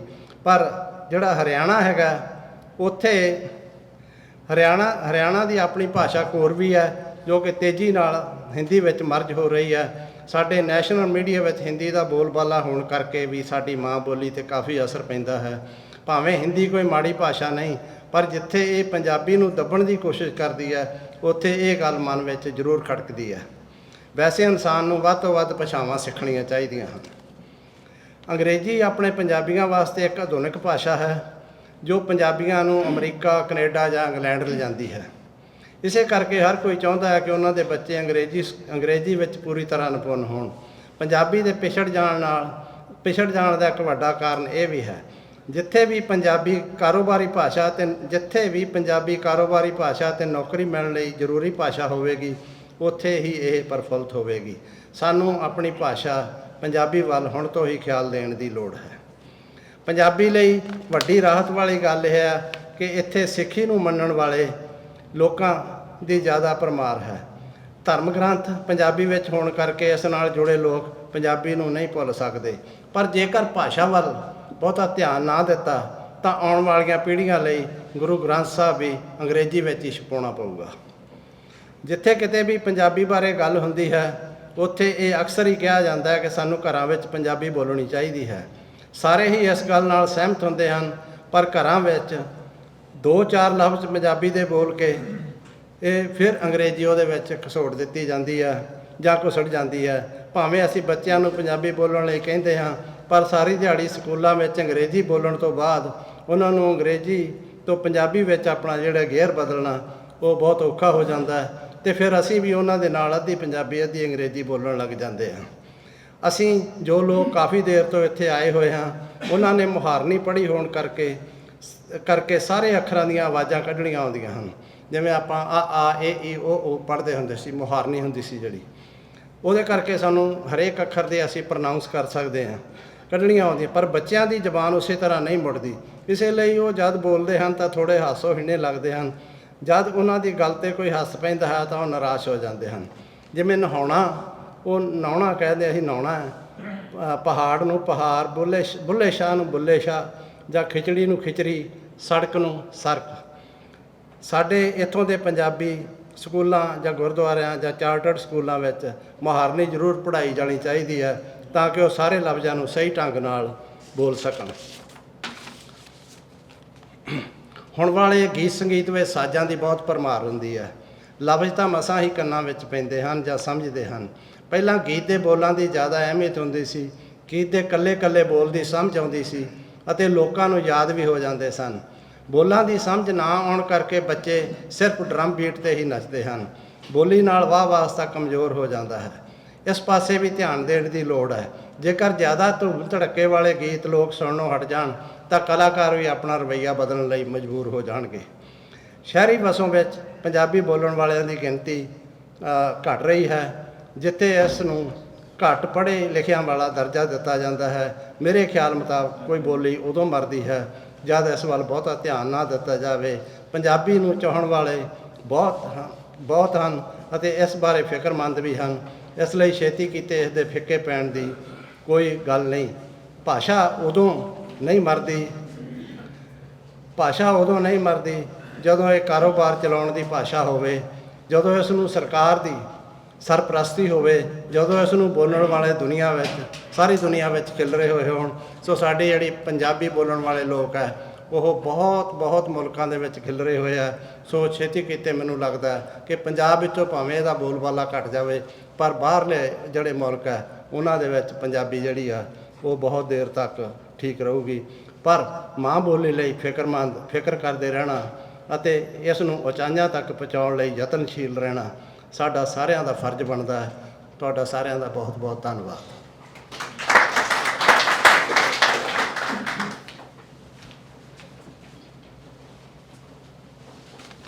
ਸੰਘਾ ਸਾਹਿਬ ਨੇ ਬਹੁਤ ਵਿਸਥਾਰ ਦੇ ਵਿੱਚ ਗੱਲਬਾਤ ਰੱਖੀ, ਇਹਨਾਂ ਦਾ ਬਹੁਤ ਧੰਨਵਾਦ। ਤੇ ਚਰਨਜੀਤ ਸਿੰਘ ਜੀ ਬਾਠ ਸਾਡੇ ਵਿਚਕਾਰ ਪਹੁੰਚੇ ਨੇ, ਇਹਨਾਂ ਦਾ ਅਸੀਂ ਨਿੱਘਾ ਸਵਾਗਤ ਕਰਦੇ ਹਾਂ। ਤੇ ਨਾਲ ਦੀ ਨਾਲ ਸਾਡੇ ਵਿਚਕਾਰ ਟੀਚਰ ਜਗਰੂਪ ਸਿੰਘ ਮਹਿਰਨਾ ਜੀ ਪਹੁੰਚੇ ਹੋਏ ਆ, ਤੇ ਮੈਂ ਉਹਨਾਂ ਨੂੰ ਬੇਨਤੀ ਕਰੂੰਗਾ ਕਿ ਉਹ ਵੀ 2-4 ਮਿੰਟ ਵਾਸਤੇ ਆ ਕੇ ਆਪਣੇ ਵਿਚਾਰ ਤੁਹਾਡੇ ਨਾਲ ਸਾਂਝੇ ਕਰਨ। ਜਗਰੂਪ ਸਿੰਘ ਮਹਿਰਨਾ ਸਾਹਿਬ ਪਲੀਜ਼ ਕਮ ਦ ਸਟੇਜ। ਮੇਰਾ ਖਿਆਲ ਜੱਗੇ ਬਾਈ ਚਲੇ ਗਏ ਹੁਣ, ਚਲੋ ਕੋਈ ਗੱਲ ਨਹੀਂ। ਤੇ ਇਹਦੇ ਨਾਲ ਹੀ ਮੈਂ ਬੇਨਤੀ ਕਰੂੰਗਾ ਸਾਡੇ ਕੁੰਦਨ ਸਿੰਘ ਧਾਮੀ ਹੋਰਾਂ ਨੂੰ, ਸਾਡੇ ਅੰਕਲ ਜੀ ਨੂੰ, ਕਿ ਉਹ 2 ਮਿੰਟ ਵਾਸਤੇ ਸਟੇਜ ਤੇ ਆ ਕੇ ਜੋ ਵੀ ਆਪਣੀ ਗੱਲਬਾਤ ਤੁਹਾਡੇ ਨਾਲ ਰੱਖਣੀ ਚਾਹੁੰਦੇ ਆ ਤੇ ਰੱਖਣ। ਕਿਰਪਾ ਕਰਕੇ ਆਪਣਾ ਟਾਈਮ ਦਾ ਜ਼ਰੂਰ ਤੁਸੀਂ ਸਾਰੇ ਜਣੇ ਖਿਆਲ ਰੱਖਿਓ, ਕਿਉਂਕਿ ਆਪਣੇ ਕੋਲੇ ਕਾਫੀ ਸਾਰੇ ਕਵੀ ਤੇ ਕਾਫੀ ਗਾਇਕ ਵੀ ਬੈਠੇ ਨੇ। ਇਹ ਤੋਂ ਬਾਅਦ 'ਚ ਮੈਂ ਬੇਨਤੀ ਕਰੂੰਗਾ ਕਿ ਹੈਰੀ ਮਾਨ ਜੀ ਰੈਡੀ ਰਹਿਣ। Thank you. ਐਂਡੋ ਸਟੇਡੀ ਵੱਲੋਂ ਆਏ ਹੋਏ ਸਾਰੇ ਸੱਜਣਾਂ ਨੂੰ ਜੀ ਆਇਆਂ ਨਾ। ਤੇ ਮੈਨੂੰ ਤਾਂ ਨੀਟਾ ਜੀ ਨੇ ਕੰਨ 'ਚ ਹੀ ਮਾੜਾ ਜਿਹਾ ਕਹਿ ਦਿੱਤਾ ਵੀ ਕੁਛ ਨਾ ਕੁਛ, ਮੈਂ ਤਾਂ ਕੁਛ ਕਹਿਣ ਦੇ ਸਮਰਥ ਵੀ ਨਹੀਂ ਹੈਗਾ, ਨਾ ਕੋਈ ਮੈਂ ਕਲਾਕਾਰ ਨਾ ਕਵੀ। ਪਰ ਮੈਂ ਜਿੱਦਾਂ ਸੰਘਾ ਸਾਹਿਬ ਨੇ ਸਾਰਿਆਂ ਨੇ ਬੋਲੀ ਬਾਤ ਕੀਤੀ ਆ, ਤਾਂ ਮੇਰੇ ਹਿਸਾਬ ਨਾਲ ਬੋਲੀ ਦੇ ਨਾਲ ਵਿਰਸਾ ਅਤੇ ਆਪਣਾ ਕਲਚਰ ਵੀ ਜ਼ਰੂਰ ਚਾਹੀਦਾ।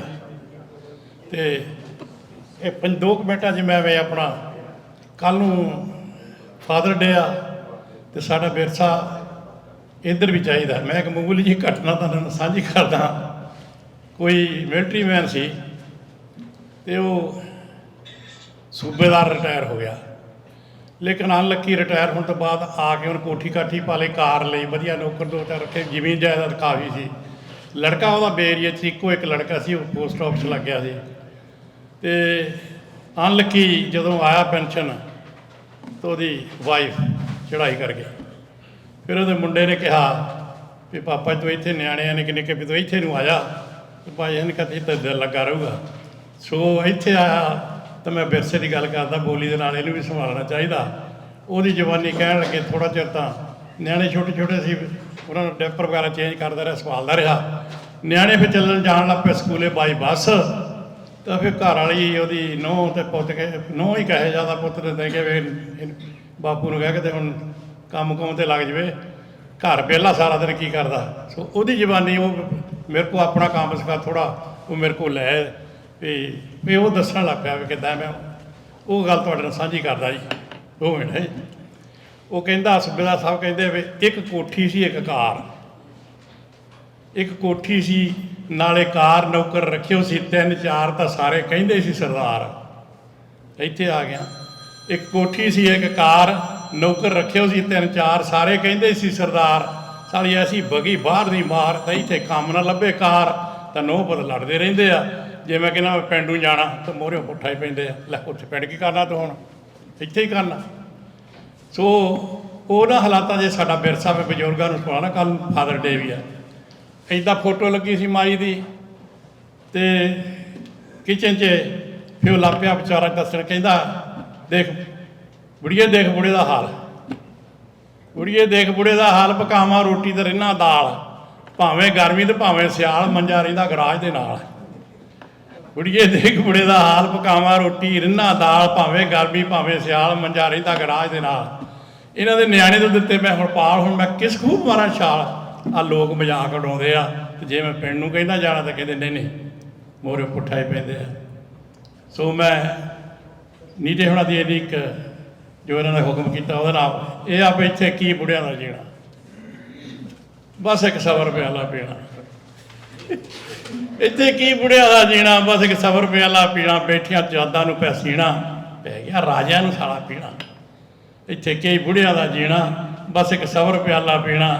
ਪੈ ਗਿਆ ਰਾਜਿਆਂ ਨੂੰ ਇੱਥੇ ਪੀਣਾ, ਜਾਂ ਬੈਠੇ ਭੁੱਲੀਆਂ ਯਾਦਾਂ ਨੂੰ ਪਿਆ ਸੀਣਾ। ਇੱਥੇ ਕੀ ਆ ਸੰਘਾਂ ਜੀ ਤੇ ਕੀ ਆ ਮਾਨ, ਨਾਲੇ ਮਾਨ ਤੇ ਨਾਲ ਹੀ ਸੰਘਾਂ ਸਭ ਕੁਆਟਰ ਬਣਾਉਂਦੇ ਨੇ। ਜੇ ਮੈਂ ਕਹਿੰਦਾ ਪਿੰਡ ਨੂੰ ਜਾਣਾ ਮੂਹਰੇ ਪੁੱਠੇ ਪੈਂਦੇ ਨੇ। ਤੇ ਬਹੁਤ ਬਹੁਤ ਵਧਾਈਆਂ ਫਾਦਰ ਡੇ ਦੀਆਂ ਜੀ। ਇੰਨੀਆਂ ਕੁ ਬੇਨਤੀਆਂ ਪ੍ਰਵਾਨ ਕਰੋ ਜੀ। ਬਹੁਤ ਕਰਤਾ ਤੇਰਾ ਕੰਮ। ਲੈ ਅੰਕਲ ਜੀ ਤਾਂ ਕਹਿੰਦੇ ਸੀ ਮੈਂ ਕੀ ਬੋਲਾਂ ਤੇ ਰੌਣਕ ਲਾ ਗਈ। ਬਿਲਕੁਲ ਜੀ, ਇਹ ਵੀ ਇੱਕ ਜਿਵੇਂ ਅਟੱਲ ਸੱਚਾਈ ਹੈ। ਬਹੁਤ ਸਾਰੇ ਘਰਾਂ ਦੇ ਵਿੱਚ ਇਸ ਤਰ੍ਹਾਂ ਦੇ ਨਾਲ ਹੁੰਦਾ, ਇੱਥੇ ਬਜ਼ੁਰਗਾਂ ਦਾ ਉਸ ਤਰੀਕੇ ਦੇ ਨਾਲ, ਕਿਉਂਕਿ ਕੰਮਾਂ ਕਾਰਾਂ ਦੇ ਵਿੱਚ ਸਾਰੇ ਬਿਜੀ ਆ ਤੇ ਚਲੋ ਇਦਾਂ ਹੀ ਚੱਲਦਾ। ਤੇ ਆਪਾਂ ਵਿੱਚ ਦੀ ਸਾਡੇ ਕੋਲੇ ਕਹਾਣੀਕਾਰ ਕਰਮ ਸਿੰਘ ਜੀ ਮਾਨ ਹੋਰੀ ਪਹੁੰਚੇ ਹੋਏ ਨੇ ਤੇ ਉਹਨਾਂ ਦਾ ਸਨਮਾਨ ਕਰਨਾ। ਉਹਨਾਂ ਨੇ ਬਹੁਤ ਸਾਰੀਆਂ ਕਹਾਣੀਆਂ ਦੀਆਂ ਕਿਤਾਬਾਂ ਲਿਖੀਆਂ ਤੇ ਸਾਰਾ ਜੀਵਨ ਉਹਨਾਂ ਨੇ ਇੱਕ ਤਰ੍ਹਾਂ ਦਾ ਕਲਮ ਨੂੰ ਸਮਰਪਿਤ ਕੀਤਾ। ਜਿਵੇਂ ਕਹਿੰਦੇ ਹੁੰਦੇ ਨੇ ਕਿ ਉਹਨਾਂ ਕਲਮਾਂ ਦਾ ਸਰਨਾਮਾ ਲੋਕ ਲੱਭਦੇ ਨੇ ਜੋ ਸੱਚ ਤੇ ਆ ਕੇ ਟਿਕ ਜਾਵਣ। ਕੋਈ ਵਜੂਦ ਨਹੀਂ ਹੁੰਦਾ ਨਾ ਸੋਚਾਂ ਦਾ ਜੋ ਪੈਰ ਪੈਰ ਤੇ ਵਿਕ ਜਾਵਣ। ਸੋ ਐਸੀ ਮਹਾਨ ਕਲਮ ਸਾਡੇ ਵਿਚਕਾਰ ਹੈ ਤੇ ਆਪਾਂ ਉਹਨਾਂ ਦਾ ਮਾਣ ਸਨਮਾਨ ਕਰਨਾ। ਮੈਂ ਬੇਨਤੀ ਕਰੂੰਗਾ ਸਾਡੇ ਕਨਵੀਨਰ ਸਾਧੂ ਸਿੰਘ ਸੰਘਾ ਜੀ ਨੂੰ ਕਿ ਉਹ ਸਟੇਜ ਤੇ ਆਉਣ ਤੇ 2-4 ਸ਼ਬਦ ਉਹਨਾਂ ਬਾਰੇ ਬੋਲ ਕੇ ਉਹਨਾਂ ਨੂੰ ਸਟੇਜ ਤੇ ਬੁਲਾਉਣ ਤੇ ਉਹਨਾਂ ਨੂੰ ਸਨਮਾਨ ਚਿੰਨ੍ਹ ਦੇਣ। ਬਹੁਤ ਬਹੁਤ ਧੰਨਵਾਦ। ਮੇਰੀ ਵਾਰੀ ਇੱਕ ਵਾਰੀ ਫੇਰ ਛੇਤੀ ਆ ਗਈ। ਸਰਦਾਰ ਕਰਮ ਸਿੰਘ ਮਾਨ ਅੱਜ ਬਿਜੀ ਸੀ, ਪਰ ਇਹਨਾਂ ਦੇ ਬੇਟੇ ਨੂੰ ਮੈਂ ਬੇਨਤੀ ਕੀਤੀ ਵੀ ਜ਼ਰੂਰ ਲੈ ਕੇ ਆਇਓ।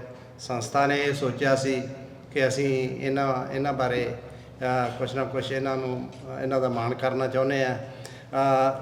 ਸਰਦਾਰ ਕਰਮ ਸਿੰਘ ਮਾਨ ਨੇ ਇਹ ਬਹੁਤ ਮਿਹਨਤੀ ਇਨਸਾਨ ਆ।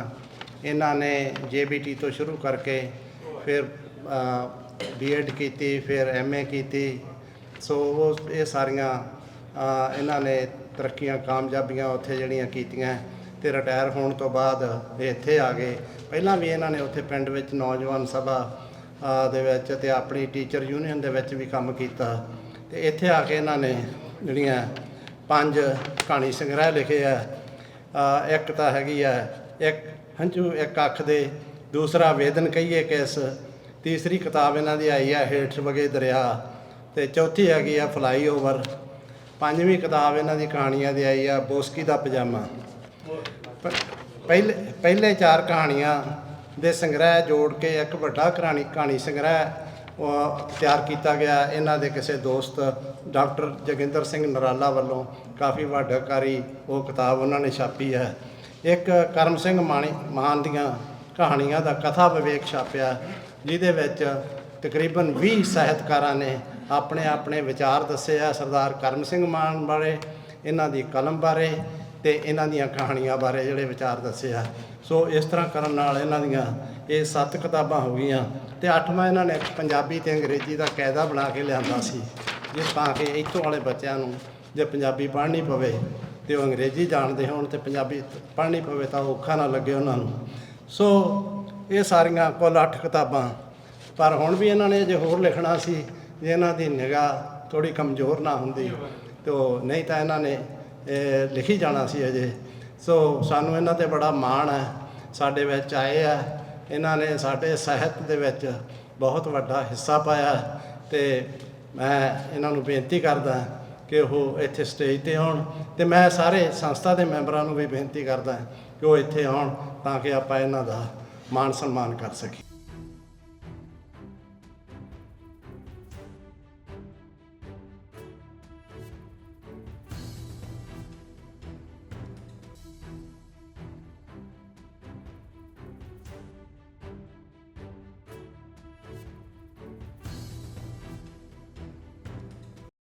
ਅੱਜ ਬਹੁਤ ਹੀ ਵੱਡੀ ਖੁਸ਼ੀ ਦਾ ਦਿਨ ਹੈ ਵੀ ਜੇ ਅਸੀਂ ਆਪਣੇ ਸਨਮਾਨ ਦੇ ਲਈ ਮੈਂ ਸਾਰੀ ਸੰਸਥਾ ਦਾ, ਸਾਰੇ ਦੋਸਤਾਂ ਮਿੱਤਰਾਂ ਦਾ ਬਹੁਤ ਧੰਨਵਾਦੀ ਹਾਂ। ਤੁਸੀਂ ਹੌਸਲਾ ਵਧਾਇਆ ਹੈ। ਮੈਂ ਸਮਝਦਾ ਇਹ ਮੇਰੇ ਲਈ ਤਾਂ ਬਹੁਤ ਵੱਡੀ ਗੱਲ ਹੈ। ਬਾਕੀ ਅੱਜ ਪੰਜਾਬੀ ਬਾਰੇ ਗੱਲ ਚੱਲੀ ਸੀ, ਖਦਸ਼ਾਪਨ ਪੈਂਦਾ ਹੈ, ਪਰ ਮੈਂ ਸਮਝਦਾ ਵੀ ਪੰਜਾਬੀ ਨਹੀਂ ਮਰਦੀ, ਪੰਜਾਬੀ ਮਰਨਗੇ। ਕਿਉਂਕਿ ਸਭ ਤੋਂ ਪਹਿਲਾਂ ਜਿਹੜੀ ਪੰਜਾਬੀ ਹੈ ਸਾਡੇ ਘਰਾਂ 'ਚੋਂ ਮਰਦੀ ਹੈ। ਸਾਨੂੰ ਜਿਹੜੀ ਪੰਜਾਬੀ ਹੈ ਇਹਨੂੰ ਪਹਿਲਾ ਜਿਹੜਾ ਹਿੱਸਾ ਸਾਡਾ ਘਰ ਹੈ। ਘਰ 'ਚ ਪਰਿਵਾਰ 'ਚ ਜਿਵੇਂ ਅੱਗੇ ਵੀ ਦੱਸਿਆ, ਸਾਹਿਬ ਸਿੰਘ ਨੇ ਵੀ ਦੱਸਿਆ, ਦੂਜੇ ਸਾਹਿਬ ਨੇ ਵੀ ਦੱਸਿਆ ਵੀ ਸਾਨੂੰ ਪੰਜਾਬੀ ਨੂੰ ਜਿੰਦਾ ਰੱਖਣ ਲਈ ਸਾਨੂੰ ਘਰ ਦਾ ਮਾਹੌਲ, ਕੱਪੜਿਆਂ ਦਾ ਮਾਹੌਲ, ਬੋਲਚਾਲ ਦੀ ਮਾਹੌਲ, ਤਿਉਹਾਰ, ਸਾਰੀਆਂ ਗੱਲਾਂ, ਰਿਸ਼ਤਿਆਂ ਦਾ ਦੱਸਣਾ ਵੀ ਇਹ ਸਾਰਾ ਕੁਝ ਜੇ ਰਹੂਗਾ ਪੰਜਾਬੀ ਰਹੂਗੀ, ਅਤੇ ਪੰਜਾਬੀ ਨੂੰ ਰੱਖਣ ਦੇ ਲਈ ਇਹ ਸਾਨੂੰ ਘਰਾਂ ਨੂੰ ਇਹ ਕੁਝ ਕਰਨਾ ਹੀ ਪੈਣਾ। ਦੂਸਰਾ ਵੱਡਾ ਜਿਹੜਾ ਸਾਨੂੰ ਮਤਲਬ ਹੈਗਾ ਇੱਥੇ ਮਤਲਬ ਸੋਰਸ, ਉਹ ਸਾਡਾ ਧਰਮ ਹੈ। ਧਰਮ ਪੰਜਾਬੀ ਹੈ, ਜਿੰਨਾ ਚਿਰ ਗੁਰੂ ਗ੍ਰੰਥ ਸਾਹਿਬ ਰਹਿਣਗੇ ਪੰਜਾਬੀ ਵੀ ਰਹੂਗੀ। ਇਸ ਕਰਕੇ ਸਾਨੂੰ ਧਰਮ 'ਤੇ ਅਸੀਂ ਉੱਥੇ ਬੋਲੀ ਦਾ ਜੋੜ ਸਮਝਦੇ ਵੀ ਇਹ ਪੂਰਾ ਨਹੀਂ, ਪਰ ਧਰਮ ਜਿਹੜਾ ਇੱਥੇ ਬੋਲੀ ਦਾ ਇੱਕ ਹਿੱਸਾ ਹੈ। ਇਸ ਕਰਕੇ ਧਾਰਮਿਕ ਤੌਰ 'ਤੇ ਵੀ ਮੈਂ ਇਹ ਨਹੀਂ ਕਹਿੰਦਾ ਵੀ ਹਿੰਦੂ ਬਣ, ਸਿੱਖ ਬਣਨ, ਪਰ ਸਾਰੇ ਲੋਕ ਪੰਜਾਬੀ ਬਣਨ। ਅਤੇ ਇਸ ਤੋਂ ਵੱਡੀ ਗੱਲ ਸਾਨੂੰ ਇਹ ਖੁਸ਼ੀ ਦੀ ਹੈ ਵੀ ਇਸ ਥਾਂ ਦੇ ਉੱਤੇ ਜਿੱਥੇ ਅਸੀਂ ਬੈਠੇ ਹਾਂ, ਇਹਦੇ ਲਈ ਉਹ ਉਪਰਾਲੇ ਸਾਰੇ ਹੋ ਰਹੇ ਨੇ ਜਿਹੜੇ ਪੰਜਾਬੀ ਲਈ ਹੋਣੇ ਚਾਹੀਦੇ ਹਨ। ਜਿਸ ਦਾ ਘਰ ਦਾ ਸੰਬੰਧ ਹੈ, ਉਹ ਘਰਾਂ 'ਚ ਪੰਜਾਬੀ ਲੋਕ ਬੋਲਦੇ ਨੇ, ਸੁਤੰਤਰ ਨੇ ਇਸ ਗੱਲ 'ਤੇ ਵੀ ਸਾਡਾ ਖੁਸ਼ ਨਾ ਜਾਵੇ। ਬਾਕੀ ਜਿਹੜੇ ਸਾਡੇ ਪਰਿਵਾਰ ਨੇ, ਮੈਂ ਇਹ ਵੀ ਕਹਿਣਾ ਵੀ ਬੋਲੀ ਸਾਡੇ ਪਰਿਵਾਰਾਂ ਰਾਹੀਂ ਸਾਡੇ ਜਿਹੜੇ ਬਹੁਤ ਤਰੱਕੀ, ਡਾਕਟਰ ਹੋਏ, ਇੰਜੀਨੀਅਰ ਹੋਏ, ਅਤੇ ਆਪਣੇ ਬਾਸੋਣਾ ਸਾਹਿਬ ਵਾਂਗੂ ਵੱਡੇ ਆਪਣੇ ਖੇਤੀਬਾੜੀ ਦੇ ਮਾਹਰ, ਅਤੇ ਇਹਨਾਂ ਦੇ ਰਾਹੀਂ ਪੰਜਾਬੀ ਜਾਂਦੀ ਹੈ। ਮੈਂ ਇੱਕ ਵਾਰ ਤੁਹਾਨੂੰ ਇੱਕ ਆਪਣੀ ਗੱਲ ਦੱਸਦਾ। ਮੈਂ ਉਦੋਂ ਸਕੂਲ 'ਚ ਜਾਂਦਾ ਨਹੀਂ ਪੜ੍ਹਾਉਣ, ਉੱਥੇ ਦਿਨ 'ਚ ਪਿਆ ਸੀ ਅਤੇ ਮੈਂ ਉੱਥੇ ਬੱਸ ਦੀ ਉਡੀਕ 'ਚ ਖੜ੍ਹਾ ਸੀ। ਇੱਕ ਮੁੰਡਾ ਆਇਆ, ਮੈਨੂੰ ਕਹਿੰਦਾ ਵੀ ਤੁਹਾਡੇ ਸਟੋਰ ਇੱਥੇ ਹੈਗੇ ਆ? ਮੈਂ ਕਿਹਾ ਨਹੀਂ। ਤੁਹਾਡੀ ਜ਼ਮੀਨ ਆ ਤੁਹਾਡੇ ਕੋਲ? ਮੈਂ ਕਿਹਾ ਨਹੀਂ। ਤੁਹਾਡੇ ਘਰ ਦੇ ਡਾਕਟਰ ਆ? ਮੈਂ ਨਹੀਂ। ਤੁਹਾਡੇ ਘਰ? ਕਹਿੰਦਾ ਫਿਰ ਤੂੰ ਝੂਠ ਬੋਲਦਾ, ਵੀ ਤੂੰ ਝੂਠ ਬੋਲਦਾ। ਇਹਦਾ ਮਤਲਬ ਪੰਜਾਬੀ ਸਾਡੇ ਉਹਨਾਂ ਲੋਕਾਂ ਰਾਹੀਂ ਵੀ ਜਾਂਦੀ ਹੈ ਜਿਹੜੇ ਜ਼ਿੰਦਗੀ 'ਚ ਮਿਹਨਤ ਕਰਦੇ ਆ, ਇੱਕ ਰਾਹ ਦਿਖਾਉਂਦੇ ਆ। ਅਤੇ ਇਸ ਤੋਂ ਬਿਨਾਂ ਜਿਹੜੀ ਪੰਜਾਬੀ ਹੈਗੀ, ਆਪਾਂ ਨੂੰ ਯਤਨ ਕੀ ਚਾਹੀਦੇ ਵੀ ਘਰ 'ਚ ਚਾਹੀਦਾ, ਜਿਹੜੇ ਇੱਥੋਂ ਦੇ ਸਕੂਲ ਹੈ ਉਹਨਾਂ ਨੂੰ ਸਾਨੂੰ ਉਤਸ਼ਾਹਿਤ ਕਰਨਾ ਚਾਹੀਦਾ। ਅਤੇ ਸਾਰਾ ਇੱਕ ਜਿੰਨੇ ਸਕੂਲ ਚੱਲਦੇ ਆ ਇਹਨਾਂ 'ਚ ਮਤਲਬ ਕੋਈ ਇੱਕ ਸੁਰਤਾ ਚਾਹੀਦੀ ਹੈ ਜਾਂ ਇੱਕ ਸਿਲੇਬਸ ਚਾਹੀਦਾ ਹੈ। ਇਸ ਵਾਲੇ ਪਾਸੇ ਵੱਲ ਧਿਆਨ ਦੇਣ ਦੀ ਵੀ ਲੋੜ ਹੈ। ਬਾਕੀ ਸਾਡੀ ਬਹੁਤ ਮਿਹਨਤ ਹੈ ਬਈ ਅਸੀਂ ਮਤਲਬ ਸਾਰੇ ਇੱਥੇ ਇਹ ਸਭ ਕੁਝ ਕਰ ਰਹੇ ਹਾਂ। ਸਭ ਕੁਝ ਕਰਨ ਦੇ ਬਾਵਜੂਦ ਵੀ ਜ਼ਿੰਦਗੀ 'ਚ ਅੱਗੇ ਤਰੱਕੀ ਕਰ ਰਹੇ ਹਾਂ। ਉਮੀਦ ਹੈ ਵੀ ਜੇ ਅਸੀਂ ਘਰਾਂ 'ਚ ਤਕੜੇ ਰਹੀਏ, ਫਿਰ ਸਾਡੇ ਸਕੂਲ ਹੋਣ ਤਕੜੇ, ਅਤੇ ਇਸ ਦੇ ਨਾਲ ਸਾਡੀ ਯੂਨੀਵਰਸਿਟੀ, ਸਾਰੇ ਅਦਾਰੇ ਅਤੇ ਸਰਕਾਰ ਇਸ ਪ੍ਰਤੀ ਸਹਿਰਦ ਹੋਵੇ ਤਾਂ ਪੰਜਾਬੀ ਦਾ ਮਰਨਾ ਕਿਸੇ ਪਾਸੇ ਨਹੀਂ। ਅਤੇ ਸਾਡੇ ਸਾਹਿਤਕਾਰਾਂ ਦਾ ਬਹੁਤ ਵੱਡਾ ਹਿੱਸਾ ਹੈ, ਇਹ ਵੀ ਆਪਣਾ ਜਿਹੜਾ ਯਥਾਯੋਗ ਹਿੱਸਾ ਜਿਹੜਾ ਪਾਉਂਦੇ ਰਹਿਣ। ਧੰਨਵਾਦ।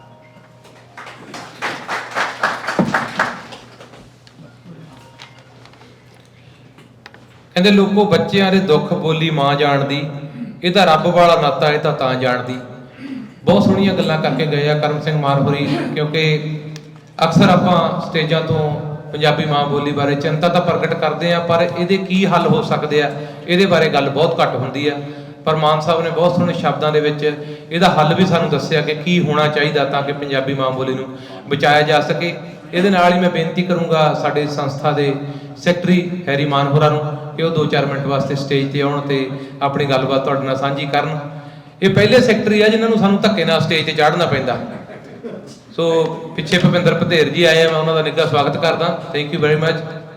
ਮਾਨ ਸਾਹਿਬ ਬਾਰੇ ਤਾੜੀ ਹੋ ਜੇ ਫਿਰ, ਕੀ ਖਿਆਲ ਆ? Thank you.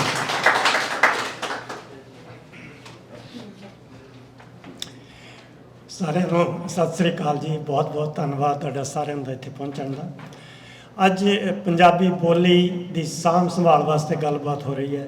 ਬਹੁਤ ਵਿਦਵਾਨ ਆ ਜਿਹੜੇ ਤੁਹਾਨੂੰ ਚੰਗੀ ਜਾਣਕਾਰੀ ਦਿੰਦੇ ਨੇ। ਮੈਨੂੰ ਪੰਜਾਬੀ ਬਾਰੇ ਬਹੁਤੀ ਜਾਣਕਾਰੀ ਤਾਂ ਨਹੀਂ, ਪਰ ਮੈਂ ਇੱਕ ਗੱਲ ਹੋਰ ਤੁਹਾਡੇ ਨਾਲ ਸਾਂਝੀ ਕਰਨੀ ਚਾਹੁੰਦਾ। ਸਾਰੇ ਬੁਲਾਰੇ ਦੱਸ ਕੇ ਗਏ ਨੇ, ਤੁਹਾਨੂੰ ਖੁਦ ਨੂੰ ਵੀ ਪਤਾ ਹੈ ਕਿ ਪੰਜਾਬੀ ਦੀ ਸਾਂਭ ਸੰਭਾਲ ਵਾਸਤੇ ਆਪਾਂ ਜਿਹੜੀ ਗੱਲਬਾਤ ਤਾਂ ਕਰਨ ਲੱਗੇ ਹਾਂ ਕਿਉਂਕਿ ਆਪਾਂ ਨੂੰ ਖਤਰਾ ਹੈ ਕਿ ਸ਼ਾਇਦ ਪੰਜਾਬੀ ਨੀਵੇਂ ਪਾਸੇ ਨੂੰ ਜਾ ਰਹੀ ਹੈ, ਸ਼ਾਇਦ ਖਤਮ ਨਾ ਹੋ ਜਾਵੇ।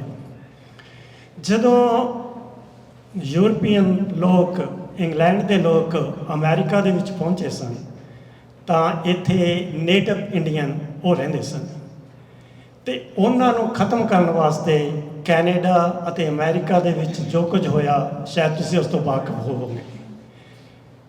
ਨੇਟਿਵ ਇੰਡੀਅਨ ਦੇ ਬੱਚਿਆਂ ਨੂੰ ਬੋਰਡਿੰਗ ਸਕੂਲਾਂ ਦੇ ਵਿੱਚ ਜ਼ਬਰਦਸਤੀ ਲਿਜਾਇਆ ਜਾਂਦਾ ਸੀ ਤੇ ਉੱਥੇ ਉਹਨਾਂ ਨੂੰ ਆਪਣੀ ਬੋਲੀ ਦੇ ਨਾਲੋਂ ਤੋੜ ਕੇ, ਆਪਣੇ ਸੱਭਿਆਚਾਰ ਦੇ ਨਾਲੋਂ ਤੋੜ ਕੇ ਉਹਨਾਂ ਨੂੰ ਯੂਰਪੀਅਨ ਕਲਚਰ ਸਿਖਾਇਆ ਜਾਂਦਾ ਸੀ ਤੇ ਇੰਨੀ ਜ਼ਬਰਦਸਤੀ ਕੀਤੀ ਜਾਂਦੀ ਸੀ, ਕਈਆਂ ਦੀ ਕੁੱਟਮਾਰ ਹੁੰਦੀ ਸੀ, ਉਹਨਾਂ ਦੀ ਮੌਤ ਹੋ ਜਾਂਦੀ ਸੀ। ਕੈਨੇਡਾ ਦੇ ਵਿੱਚ ਥੋੜ੍ਹੀ ਦੇਰ ਪਹਿਲਾਂ ਸੈਂਕੜਿਆਂ ਦੀ ਗਿਣਤੀ ਦੇ ਵਿੱਚ ਪਿੰਜਰ ਲੱਭੇ ਨੇ ਉਹਨਾਂ ਸਕੂਲਾਂ ਦੇ ਆਲੇ ਦੁਆਲੇ ਜਿੱਥੇ ਉਹ ਬੱਚੇ ਮਾਰੇ ਗਏ ਸਨ, ਤੇ ਉੱਥੇ ਬਹੁਤ ਵੱਡਾ ਮੁਕੱਦਮਾ ਚੱਲਿਆ ਹੈ ਤੇ ਤਕਰੀਬਨ ਮੇਰਾ ਖਿਆਲ ਹੈ $2.8 ਬਿਲੀਅਨ ਉਹਨਾਂ ਨੇਟਿਵ ਇੰਡੀਅਨ ਨੇ ਮੰਗ ਕੀਤੀ ਹੈ ਕਿ ਤੁਸੀਂ ਸਾਡੇ ਕਲਚਰ ਨੂੰ, ਸਾਡੀ ਬੋਲੀ ਨੂੰ ਜਿੰਨਾ ਨੁਕਸਾਨ ਪਹੁੰਚਾਇਆ ਹੈ, ਸਾਨੂੰ ਉਸ ਦਾ ਇਵਜ਼ਾਨਾ ਦੇ ਦਿਓ। ਇਸੇ ਤਰ੍ਹਾਂ ਹੀ ਅਮਰੀਕਾ ਦੇ ਵਿੱਚ ਵੀ ਹੋਇਆ। ਥੋੜ੍ਹੀ ਐਸੇ ਪਿਛਲੇ ਹਫ਼ਤੇ ਦੀ ਗੱਲ ਹੈ, ਇੱਕ ਮੁਕੱਦਮਾ ਉਹਦਾ ਫੈਸਲਾ ਸੁਪਰੀਮ ਕੋਰਟ ਦੇ ਵੱਲੋਂ ਸੁਣਾਇਆ ਗਿਆ। ਉਹਦੇ ਵਿੱਚ ਸੀ ਕਿ ਜਿਹੜੇ ਇੰਡੀਅਨ ਨੇਟਿਵ ਲੋਕ ਨੇ ਉਹਨਾਂ ਦੇ ਬੱਚਿਆਂ ਨੂੰ, ਜੇ ਉਹਨਾਂ ਦੇ ਮਾਤਾ ਪਿਤਾ ਨਹੀਂ ਸਨ ਰਹਿੰਦੇ ਜਾਂ ਉਹਨਾਂ ਦੇ ਮਾਤਾ ਪਿਤਾ ਉਹਨਾਂ ਦੀ ਸਾਂਭ ਸੰਭਾਲ ਨਹੀਂ ਕਰਦੇ ਸਨ ਤਾਂ ਉਹਨਾਂ ਨੂੰ ਅਡਾਪਸ਼ਨ ਵਾਸਤੇ ਭੇਜਿਆ ਜਾਂਦਾ ਸੀ ਤੇ ਉਹਨਾਂ ਨੂੰ ਬਾਕੀ ਲੋਕ ਅਡਾਪਟ ਕਰ ਲੈਂਦੇ ਸੀ।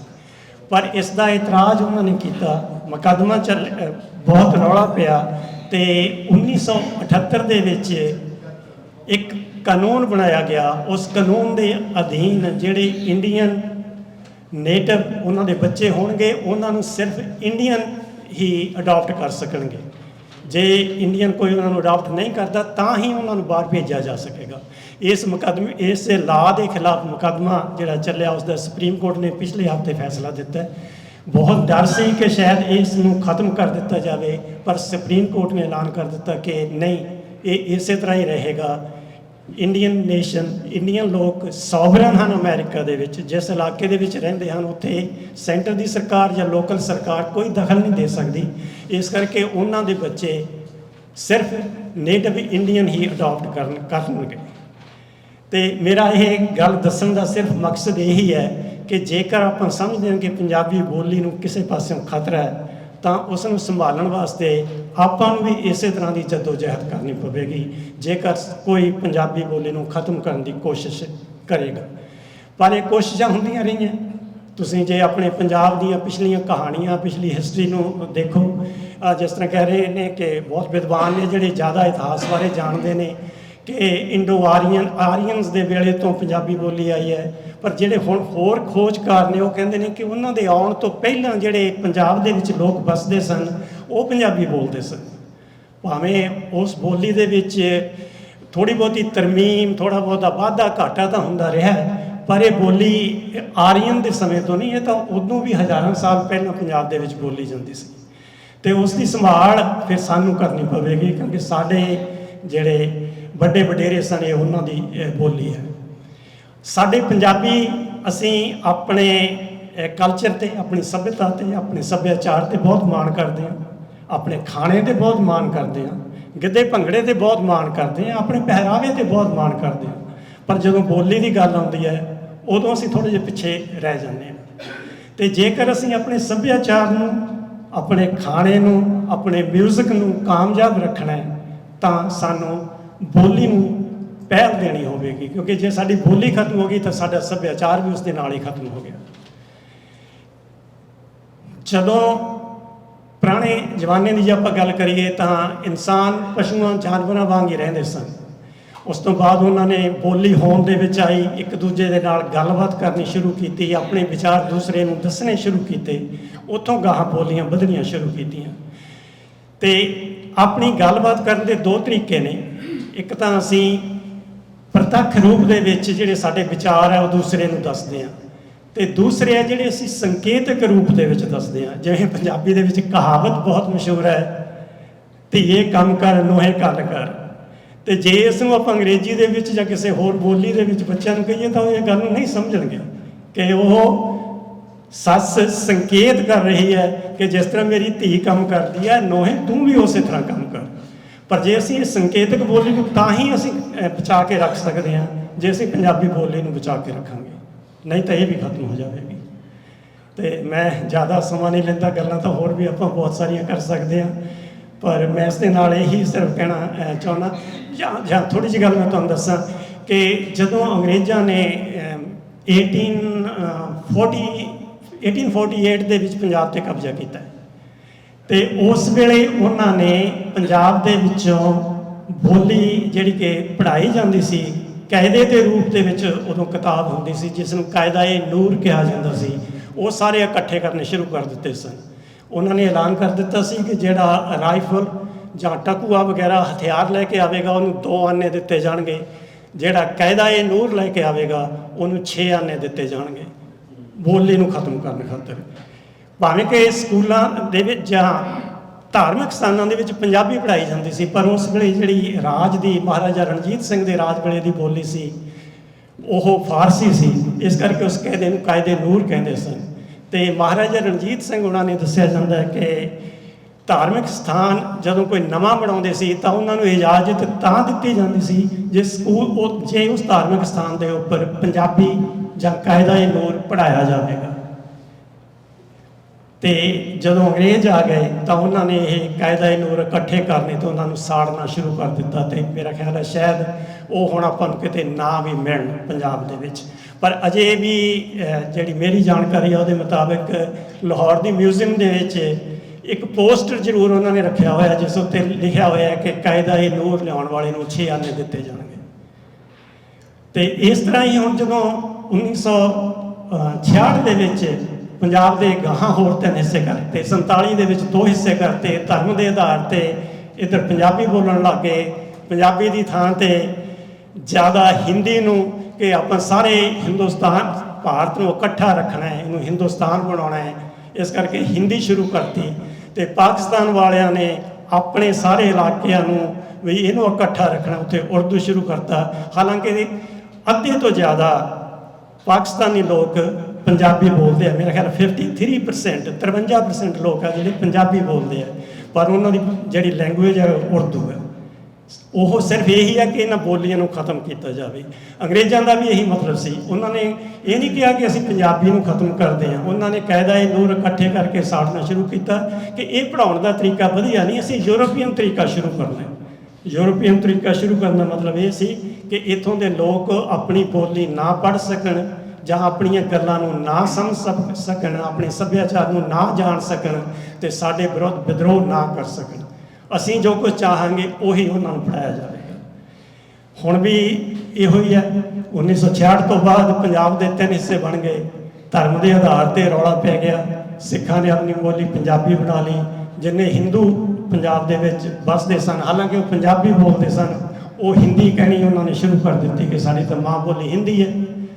ਹਾਲਾਂਕਿ ਉਹ ਪੰਜਾਬੀ ਬੋਲਦੇ ਨੇ, ਘਰਾਂ ਦੇ ਵਿੱਚ ਅਜੇ ਵੀ ਪੰਜਾਬੀ ਬੋਲਦੇ ਨੇ। ਮੇਰੇ ਕੋਲ ਇੱਕ ਪਾਕਿਸਤਾਨੀ ਦੋਸਤ ਹੈ, ਜਦੋਂ ਆਉਂਦਾ ਉਹ ਪੰਜਾਬੀ ਬੋਲਦਾ, ਪੰਜਾਬੀ 'ਚ ਗੱਲਬਾਤ ਕਰਦਾ, ਪਰ ਜਦੋਂ ਉਹ ਆਪਣੇ ਬੱਚੇ ਨੂੰ, ਬੇਟੇ ਨੂੰ ਆਪਣੇ ਨੂੰ ਨਾਲ ਲੈ ਕੇ ਆਉਂਦਾ, ਮੇਰੇ ਨਾਲ ਪੰਜਾਬੀ 'ਚ ਗੱਲ ਕਰਦਾ, ਉਹਦੇ ਨਾਲ ਉਰਦੂ ਦੇ ਵਿੱਚ ਗੱਲ ਕਰਦਾ। ਇੰਨਾ ਪ੍ਰਭਾਵ ਪੈ ਗਿਆ। ਤੇ ਜੇਕਰ ਅਸੀਂ ਆਪਣੀ ਇਸ ਬੋਲੀ ਨੂੰ ਸੰਭਾਲ ਕੇ ਰੱਖਣਾ ਹੈ, ਸਾਨੂੰ ਇਹਨਾਂ ਸਾਰੀਆਂ ਚੀਜ਼ਾਂ ਵੱਲ ਜ਼ਰੂਰ ਧਿਆਨ ਦੇਣਾ ਪਵੇਗਾ। ਇਸ ਦੇ ਨਾਲ ਹੀ ਇਹ ਕਿ ਸਾਨੂੰ ਆਪਣਾ ਸੱਭਿਆਚਾਰ ਤਾਂ ਹੀ ਬਚਾ ਕੇ ਰੱਖਾਂਗੇ ਜੇ ਅਸੀਂ ਪੰਜਾਬੀ ਵੱਲ ਜ਼ੋਰ ਦੇਵਾਂਗੇ, ਆਪਣੇ ਮਿਊਜ਼ਿਕ ਵੱਲ ਧਿਆਨ ਦੇਵਾਂਗੇ। ਤੇ ਖਾਸ ਕਰਕੇ ਜਿਸ ਤਰ੍ਹਾਂ ਨੀਟਾ ਮਾਚੀਕੇ ਨੇ ਦੱਸਿਆ ਸੀ ਕਿ ਜਿਹੜੇ ਸਾਡੇ ਰੇਡੀਓ ਸਟੇਸ਼ਨ ਨੇ ਜਾਂ ਨਿਊਜ਼ਪੇਪਰ ਨੇ ਜਾਂ ਟੀਵੀ ਨੇ, ਉਹ ਪੰਜਾਬੀ ਦਾ ਜ਼ਿਆਦਾ ਪ੍ਰਸਾਰ ਕਰਨ, ਜ਼ਿਆਦਾ ਪ੍ਰਚਾਰ ਕਰਨ। ਇਹਨਾਂ ਹੀ ਗੱਲਾਂ ਦੇ ਨਾਲ ਤੁਹਾਡਾ ਸਾਰਿਆਂ ਦਾ ਬਹੁਤ ਬਹੁਤ ਧੰਨਵਾਦ ਜੀ। ਥੈਂਕ ਯੂ ਮਾਨ ਸਾਹਿਬ, ਬਹੁਤ ਸੋਹਣੇ ਸ਼ਬਦਾਂ ਦੇ ਨਾਲ ਮਾਨ ਸਾਹਿਬ ਹਾਜ਼ਰੀ ਲਵਾ ਕੇ ਗਏ ਨੇ।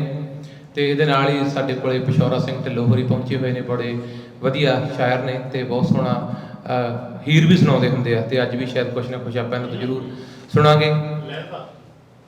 ਜ਼ਰੂਰ ਜੀ। ਤੇ ਹੁਣ ਆਪਣੇ ਕੋਲ ਆਖਰੀ ਬੁਲਾਰੇ ਰਹਿ ਗਏ, ਉਦੋਂ ਬਾਅਦ 'ਚ ਆਪਾਂ ਕਵਿਤਾਵਾਂ ਦਾ ਦੌਰ ਸ਼ੁਰੂ ਕਰਾਂਗੇ। ਕਹਿੰਦੇ ਨੇ ਕਿ ਕੰਗ ਬੋਲੀ ਨਾ ਰਹੀ ਤਾਂ ਕਵਿਤਾਵਾਂ ਰੁਲ ਜਾਣੀਆਂ, ਮਾਵਾਂ ਦੀਆਂ ਲੋਰੀਆਂ ਦੁਆਵਾਂ ਰੁਲ ਜਾਣੀਆਂ, ਦਿੱਤੀਆਂ ਸ਼ਹਾਦਤਾਂ ਨਾਲ ਮਿੱਟੀ 'ਚ ਮਿਲਾ ਦਿਓ, ਵੇਖਿਓ ਪੰਜਾਬੀ ਨਾਲ ਭੁਲਾ ਦਿਓ। ਸੋ ਇਹਨਾਂ ਨੇ ਬਹੁਤ ਵਧੀਆ ਇਹ ਗੀਤ ਲਿਖਿਆ ਸੀ ਤੇ ਜਿਹਨੂੰ ਗਿੱਲ ਹਰਦੀਪ ਹੋਰਾਂ ਨੇ ਗਾਇਆ ਸੀ। ਇਸ ਤੋਂ ਬਿਨਾਂ ਆਪਾਂ ਦੋਵੇਂ ਰੁੱਸ ਬੈਠੇ ਤਾਂ ਮਨਾਊ ਪਾਉਣ ਵੇ ਹੰਸਰਾਜ ਹੰਸ, ਤੁਹਾਨੂੰ ਯਾਦ ਹੀ ਹੋਣਾ। ਸੋ ਬਹੁਤ ਸਾਰੇ ਖੂਬਸੂਰਤ ਗੀਤ ਇਹਨਾਂ ਨੇ ਪੰਜਾਬੀ ਮਾਂ ਬੋਲੀ ਦੀ ਝੋਲੀ ਪਾਇਆ ਤੇ ਲਗਾਤਾਰ ਲਿਖਦੇ ਆ ਰਹੇ ਆ। ਤੇ ਮੈਂ ਉਹਨੂੰ ਬੇਨਤੀ ਕਰੂੰਗਾ ਕਿ ਤੁਹਾਡੀਆਂ ਤਾੜੀਆਂ ਦੇ ਵਿੱਚ ਸਟੇਜ ਤੇ ਆਉਣ ਤੇ ਉਹ ਆਪਣੇ ਵਿਚਾਰ ਤੁਹਾਡੇ ਨਾਲ ਸਾਂਝੇ ਕਰਨ, ਪਰਚਾ ਪੜਨ, ਜੋ ਉਹਨਾਂ ਦੀ ਇੱਛਾ ਤੇ ਉਹ ਆ ਕੇ ਆਪਣੀ ਹਾਜ਼ਰੀ ਲਵਾਉਣ। ਤਾੜੀ ਹੋ ਜਾਵੇ ਕੰਗ ਸਾਹਿਬ ਦੇ ਨਾਲ। Thank you. ਇਹ ਸੰਘਾ ਸਾਹਿਬ ਨੇ ਵੈਸੇ ਪਰਚਾ ਪੜ੍ਹਨ ਲਈ ਕਿਹਾ ਸੀ, ਪਰ ਪਰਚੇ ਮੇਰੇ ਤੋਂ ਪਹਿਲਾਂ ਕਈ ਪੜ੍ਹ ਦਿੱਤੇ ਨੇ ਤੁਸੀਂ, ਕਿਉਂਕਿ ਮੇਰੇ ਵਾਲਾ ਜਿਹੜਾ ਪਰਚਾ ਥੋੜ੍ਹਾ ਲੰਬਾ ਹੈ ਤੇ ਕਾਫੀ ਜਗ੍ਹਾ ਚਲੋ ਛਪਿਆ ਵੀ ਹੋਇਆ। ਵਿੱਚੋਂ ਕੁਛ ਜਿਹੜੇ ਅੰਸ਼ ਨੇ ਉਹ ਮੈਂ ਤੁਹਾਡੇ ਨਾਲ ਸਾਂਝੇ ਕਰਾਂਗਾ। ਇਹ ਬੜਾ ਚੰਗਾ ਉਪਰਾਲਾ ਹੈ ਮਾਂ ਬੋਲੀ ਨੂੰ, ਕਿਉਂਕਿ ਨਿਰੰਤਰ ਵਹਿੰਦਾ ਦਰਿਆ ਭਾਸ਼ਾ ਨੂੰ ਕਿਹਾ ਗਿਆ ਕਿ ਸੰਸਕ੍ਰਿਤ ਹੈ ਕੂਪ ਜਲ, ਭਾਸ਼ਾ ਬਹਿਤਾ ਨਹੀਂ। ਇਹ ਕਬੀਰ ਸਾਹਿਬ ਨੇ ਕਿਹਾ ਸੀ। ਮੇਰਾ ਦਾਗਿਸਤਾਨ ਜਿਹੜੀ ਕਿਤਾਬ ਹੈ ਨਾ, ਉਹ ਬੜੀ ਮਹੱਤਵਪੂਰਨ ਹੈ ਜੇਕਰ ਬੋਲੀ ਦੀ ਤੁਸੀਂ ਮਹੱਤਤਾ ਦੇ ਬਾਰੇ ਜਾਣਨਾ ਹੋਵੇ ਜਾਂ ਬੋਲੀ ਤੇ ਤੁਹਾਡਾ ਕਿਸ ਤਰ੍ਹਾਂ ਦਾ ਮਾਣ ਹੁੰਦਾ ਹੈ ਜਾਂ ਹੋਣਾ ਚਾਹੀਦਾ ਹੈ, ਤਾਂ ਉਹ ਕਿਤਾਬ ਹੈ ਜਿਹੜੀ ਬੜੀ ਮਹੱਤਵਪੂਰਨ ਹੈ। ਮੇਰਾ ਦਾਗਿਸਤਾਨ ਉਹਦੀਆਂ ਬਹੁਤ ਸਾਰੀਆਂ ਕੋਟੇਸ਼ਨਾਂ ਜਿਹੜੀਆਂ ਉਹ ਵਰਤੀਆਂ ਜਾਂਦੀਆਂ ਨੇ ਜਦੋਂ ਇਸ ਵਿਸ਼ੇ ਦੇ ਉੱਤੇ ਗੱਲਬਾਤ ਹੁੰਦੀ ਹੈ। ਉਹਨਾਂ ਵਿੱਚ ਇੱਕ ਹੈਗੀ ਆ, ਉਹਦੇ ਵਿੱਚ ਇਹ ਲਿਖਿਆ ਹੋਇਆ ਕਿ ਬੱਚੇ ਨੂੰ ਬੋਲਣ ਵਾਸਤੇ ਤਕਰੀਬਨ ਉਹ ਕਹਿੰਦਾ 2 ਸਾਲ ਲੱਗਦੇ ਨੇ। ਰਸੂਲ ਹਮਜ਼ਾ ਕਹਿੰਦਾ 2 ਸਾਲ ਲੱਗਦੇ ਨੇ ਬੱਚੇ ਨੂੰ ਆਪਣੀ ਬੋਲਣ ਵਾਸਤੇ ਤੇ ਆਪਣੀ ਭਾਸ਼ਾ ਨੂੰ ਸਾਂਭਣ ਵਾਸਤੇ, ਇਹਨੂੰ ਸਿੱਖਣ ਵਾਸਤੇ, ਇਸ ਚੀਜ਼ ਨੂੰ ਕਿ ਆਪਣੀ ਭਾਸ਼ਾ ਨੂੰ ਸੰਭਾਲਣਾ ਵੀ ਚਾਹੀਦਾ। ਆਦਮੀ ਨੂੰ ਕਹਿੰਦਾ 60 ਸਾਲ ਲੱਗਦੇ ਨੇ ਤੇ ਪੰਜਾਬੀਆਂ ਨੂੰ ਮੈਨੂੰ ਲੱਗਦਾ ਵੀ 160 ਸਾਲ ਲੱਗਣਗੇ ਜੇ ਇਸ ਸਪੀਡ ਨਾਲ ਇਹ ਸੰਭਾਲ ਰਹੇ ਨੇ, ਕਿਉਂਕਿ ਅਵੇਸਲੇ ਨੇ। ਪੰਜਾਬੀ ਭਾਸ਼ਾ ਦੇ ਸੰਬੰਧ ਵਿੱਚ ਬਹੁਤ ਸਾਰੀਆਂ ਗੱਲਾਂ ਹੋਈਆਂ ਕਿ ਬੜੀ ਅਮੀਰ ਭਾਸ਼ਾ ਹੈ, ਬੜੀ ਪੁਰਾਤਨ ਭਾਸ਼ਾ ਹੈ, ਸੱਭਿਆਚਾਰ ਵੀ ਬਹੁਤ ਪੁਰਾਤਨ ਹੈ। ਇਹਦਾ ਮਤਲਬ ਭਾਸ਼ਾ ਦੇ ਵਿੱਚ ਬੜੀ ਜਾਨ ਹੈ। ਸੋ ਪੰਜਾਬੀਆਂ ਨੇ ਜਿਸ ਤਰ੍ਹਾਂ ਇਹਦਾ ਵਿਸਥਾਰ ਪਸਾਰ ਹੋ ਸਕਦਾ ਸੀ, ਉਹਦੇ ਵੱਲ ਮੇਰੇ ਖਿਆਲ ਉਨਾ ਧਿਆਨ ਹੈ ਜਿਹੜਾ ਉਸ ਸ਼ਕਤੀ ਦੇ ਨਾਲ ਜਾਂ ਉਸ ਜਜ਼ਬੇ ਦੇ ਨਾਲ ਉਸ ਪਾਸੇ ਨਹੀਂ ਤੁਰੇ। ਇਸੇ ਕਰਕੇ ਸਾਨੂੰ ਵਾਰ-ਵਾਰ ਫਿਰ ਇਸੇ ਵਿਸ਼ੇ ਉੱਤੇ ਕਾਨਫਰੰਸਾਂ ਕਰਨੀਆਂ ਪੈਂਦੀਆਂ, ਪ੍ਰੋਗਰਾਮ ਕਰਨੇ ਪੈਂਦੇ ਨੇ ਤੇ ਹਰ ਜਗ੍ਹਾ ਫਿਕਰ ਦੀ ਜਿਹੜੀ ਹੁੰਦੀ ਹੈ ਭਾਵਨਾ ਉਹ ਸਾਹਮਣੇ ਆਉਂਦੀ ਕਿਤੇ ਖਤਮ ਨਾ ਹੋ ਜਾਏ। ਤੇ ਕੁਝ ਲੋਕ ਕਹਿੰਦੇ ਵੀ ਖਤਮ ਹੋ ਨਹੀਂ ਸਕਦੀ। ਇਹ ਜ਼ਰੂਰੀ ਨਹੀਂ ਹੈ ਵੀ ਖਤਮ ਹੋ ਨਹੀਂ ਸਕਦੀ, ਖਤਮ ਹੋ ਸਕਦੀ। ਬੇਸ਼ੱਕ ਤੁਹਾਡੇ ਧਾਰਮਿਕ ਗ੍ਰੰਥ ਵੀ ਬੋਲੀ ਵਿੱਚ ਹੋਣ। ਕਿਸੇ ਵੇਲੇ ਬੁੱਧ ਦੇ ਗ੍ਰੰਥ ਹੈ ਜਿਹੜੇ ਪਾਲੀ ਵਿੱਚ ਸੀ, ਹੁਣ ਪਾਲੀ ਲੱਭਦੀ ਕਿਤੇ, ਜਦ ਕਿ ਉਹ ਫਲਸਫਾ ਤਾਂ ਹੈ, ਬੁੱਧ ਧਰਮ ਦਾ ਹੈ, ਪਰ ਉਹ ਪਾਲੀ ਬੋਲੀ ਹੈ ਨਹੀਂ। ਸੋ ਇਸ ਕਰਕੇ ਬੋਲੀ ਵਾਸਤੇ ਵਿਸ਼ੇਸ਼ ਯਤਨ ਕਰਨੇ ਪੈਂਦੇ ਨੇ। ਮੈਂ ਇੱਕ ਉਦਾਹਰਣ ਦਿੰਦਾ ਕਿ ਸੰਸਕ੍ਰਿਤ ਭਾਸ਼ਾ ਨੂੰ ਸਾਂਭਣ ਵਾਸਤੇ ਯੂਪੀ ਦੇ ਵਿੱਚ 341 ਕਰੋੜ ਰੁਪਏ ਦਾ ਬਜਟ ਰੱਖਿਆ ਗਿਆ। ਸੋ ਭਾਸ਼ਾ ਸਿਰਫ ਗੱਲਾਂ ਨਾਲ ਨਹੀਂ ਸਾਂਭ ਹੁੰਦੀ, ਉਹਦੇ ਉੱਤੇ ਬਕਾਇਦਾ ਫਿਰ ਖਰਚ ਵੀ ਕਰਨਾ ਪੈਂਦਾ, ਉਸ ਤਰ੍ਹਾਂ ਦੇ ਪ੍ਰੋਗਰਾਮ ਲਿਖਣੇ ਪੈਂਦੇ ਨੇ। ਤੇ ਸਾਡੇ ਇੱਥੇ ਥੋੜ੍ਹੀ ਬਹੁਤ ਹਲਚਲ ਮੈਂ ਦੇਖਦਾ, ਪਰ ਜਿਸ ਢੰਗ ਦੇ ਨਾਲ ਮੈਂ ਸਮਝਦਾ ਕਿ ਹੋਣੀ ਚਾਹੀਦੀ ਹੈ, ਉਸ ਢੰਗ ਦੇ ਨਾਲ ਤਾਂ ਜੇ ਨਹੀਂ ਹੈ। ਕੁਝ ਗੁਰਦੁਆਰਿਆਂ ਦੇ ਵਿੱਚ ਉਪਰਾਲੇ ਹੁੰਦੇ ਨੇ, ਪਰ ਉੱਥੇ ਉਸ ਤਰ੍ਹਾਂ ਦੇ ਅਧਿਆਪਕ ਨਹੀਂ ਹੈ। ਇਹ ਅਧਿਆਪਕ ਜੇਕਰ ਪ੍ਰੋਪਰ ਹੋਵੇ, ਸਹੀ ਹੋਵੇ, ਤਾਂ ਫਿਰ ਉਹ ਥੋੜ੍ਹੇ ਸਮੇਂ ਦੇ ਵਿੱਚ ਜ਼ਿਆਦਾ ਭਾਸ਼ਾ ਜਿਹੜੀ ਬੱਚਿਆਂ ਨੂੰ ਪੜ੍ਹਾ ਸਕਦਾ। ਸੋ ਇਸ ਤਰ੍ਹਾਂ ਦੇ ਕਈ ਮਸਲੇ ਨੇ ਜਿਨ੍ਹਾਂ ਦੇ ਨਾਲ ਅਸੀਂ 2-4 ਔਰ ਜਿਹੜੀ ਫਿਕਰ ਦੀ ਜਿਹੜੀ ਭਾਵਨਾ ਹੁਣ ਤੋਂ ਨਹੀਂ ਹੈ, ਇਹ ਸ਼ੁਰੂ ਤੋਂ ਹੀ ਬਾਬੇ ਨਾਨਕ ਦੇ ਵੇਲੇ ਤੋਂ ਹੀ ਉਹਨਾਂ ਨੇ ਵੀ ਕਿਹਾ ਸੀ ਕਿ ਘਰ ਘਰ ਮੀਆਂ ਸਭਨਾਂ ਜੀਆਂ ਬੋਲੀ ਅਵਰ ਤੁਮਾਰੀ। ਉਹਨਾਂ ਨੇ ਸੁਚੇਤ ਕੀਤਾ ਸੀ ਕਿ ਤੁਹਾਡੀ ਜਿਹੜੀ ਬੋਲੀ ਹੈ, ਜੇਕਰ ਇਹ ਤੁਹਾਡੇ ਹੱਥੋਂ ਵਿਸਰ ਗਈ ਤਾਂ ਤੁਹਾਡਾ ਜਿਹੜੇ ਸੱਭਿਆਚਾਰ ਦੇ ਬਾਕੀ ਅੰਗ ਨੇ ਉਹ ਵੀ ਵਿਸਰ ਜਾਣੇ, ਬਿਖਰ ਜਾਣੇ। ਕਿਉਂਕਿ ਭਾਸ਼ਾ ਮੈਂ ਸਮਝਦਾ ਕਿ ਇਵੇਂ ਜਿਵੇਂ ਮੋਤੀ ਪਰੋਏ ਹੁੰਦੇ ਨੇ ਧਾਗੇ 'ਚ, ਭਾਸ਼ਾ ਉਹ ਧਾਗਾ ਹੈ ਜਿਹਦੇ ਵਿੱਚ ਬਾਕੀ ਦੇ ਮੋਤੀ ਪਰੋਏ ਹੋਏ। ਜਦੋਂ ਇਹ ਭਾਸ਼ਾ ਵਾਲਾ ਧਾਗਾ ਟੁੱਟ ਗਿਆ ਤਾਂ ਮੋਤੀ ਆਪਣੇ ਆਪ ਹੀ ਬਿਖਰ ਜਾਣੇ।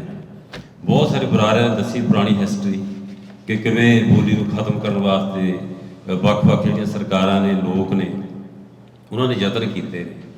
ਸੋ ਇਹ ਗੱਲ ਬੜੀ ਸਪਸ਼ਟ ਹੈ ਵੀ ਜੇਕਰ ਬੋਲੀ ਨੂੰ ਖਤਮ ਕਰਨ ਵਾਸਤੇ ਯਤਨ ਕਰ ਰਹੇ ਨੇ, ਇਹਦਾ ਮਤਲਬ ਇਹ ਚੀਜ਼ ਬਹੁਤ ਮਹੱਤਵਪੂਰਨ ਹੈ। ਸੋ ਇਹਦੇ ਵੱਲ ਸਾਡਾ ਜਿਹੜਾ ਉਹਨਾਂ ਧਿਆਨ ਹੈ ਨਹੀਂ ਗਿਆ। ਇਸੇ ਕਰਕੇ ਵਾਰ-ਵਾਰ ਸ਼ਹੀਦ ਭਗਤ ਸਿੰਘ ਹੋਰਾਂ ਨੇ ਵੀ ਇਸ ਵੱਲ ਬਕਾਇਦਾ ਉਹ ਕਿਤਾਬ ਦੇ ਵਿੱਚ ਦਰਜ ਹੈ ਕਿ ਸਾਹਿਤ ਵਾਸਤੇ ਬੋਲੀ ਦੀ ਬੜੀ ਲੋੜ ਹੈ, ਭਾਸ਼ਾ ਹੋਵੇ ਤਾਂ ਫਿਰ ਇਹਦੀ ਸਾਹਿਤ ਸਿਰਜੂ। ਅਤੇ ਉਸ ਤਰ੍ਹਾਂ ਦੇ ਪ੍ਰੋਗਰਾਮਾਂ ਦੀ ਵੀ ਲੋੜ ਹੈ।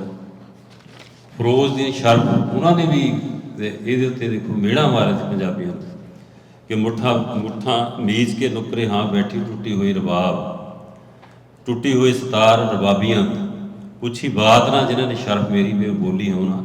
ਪੰਜਾਬੀਆਂ ਨੂੰ ਕਹਿੰਦੇ ਪੁੱਛੀ ਨਹੀਂ, ਬਾਤ ਹੀ ਨਹੀਂ ਪੁੱਛੀ।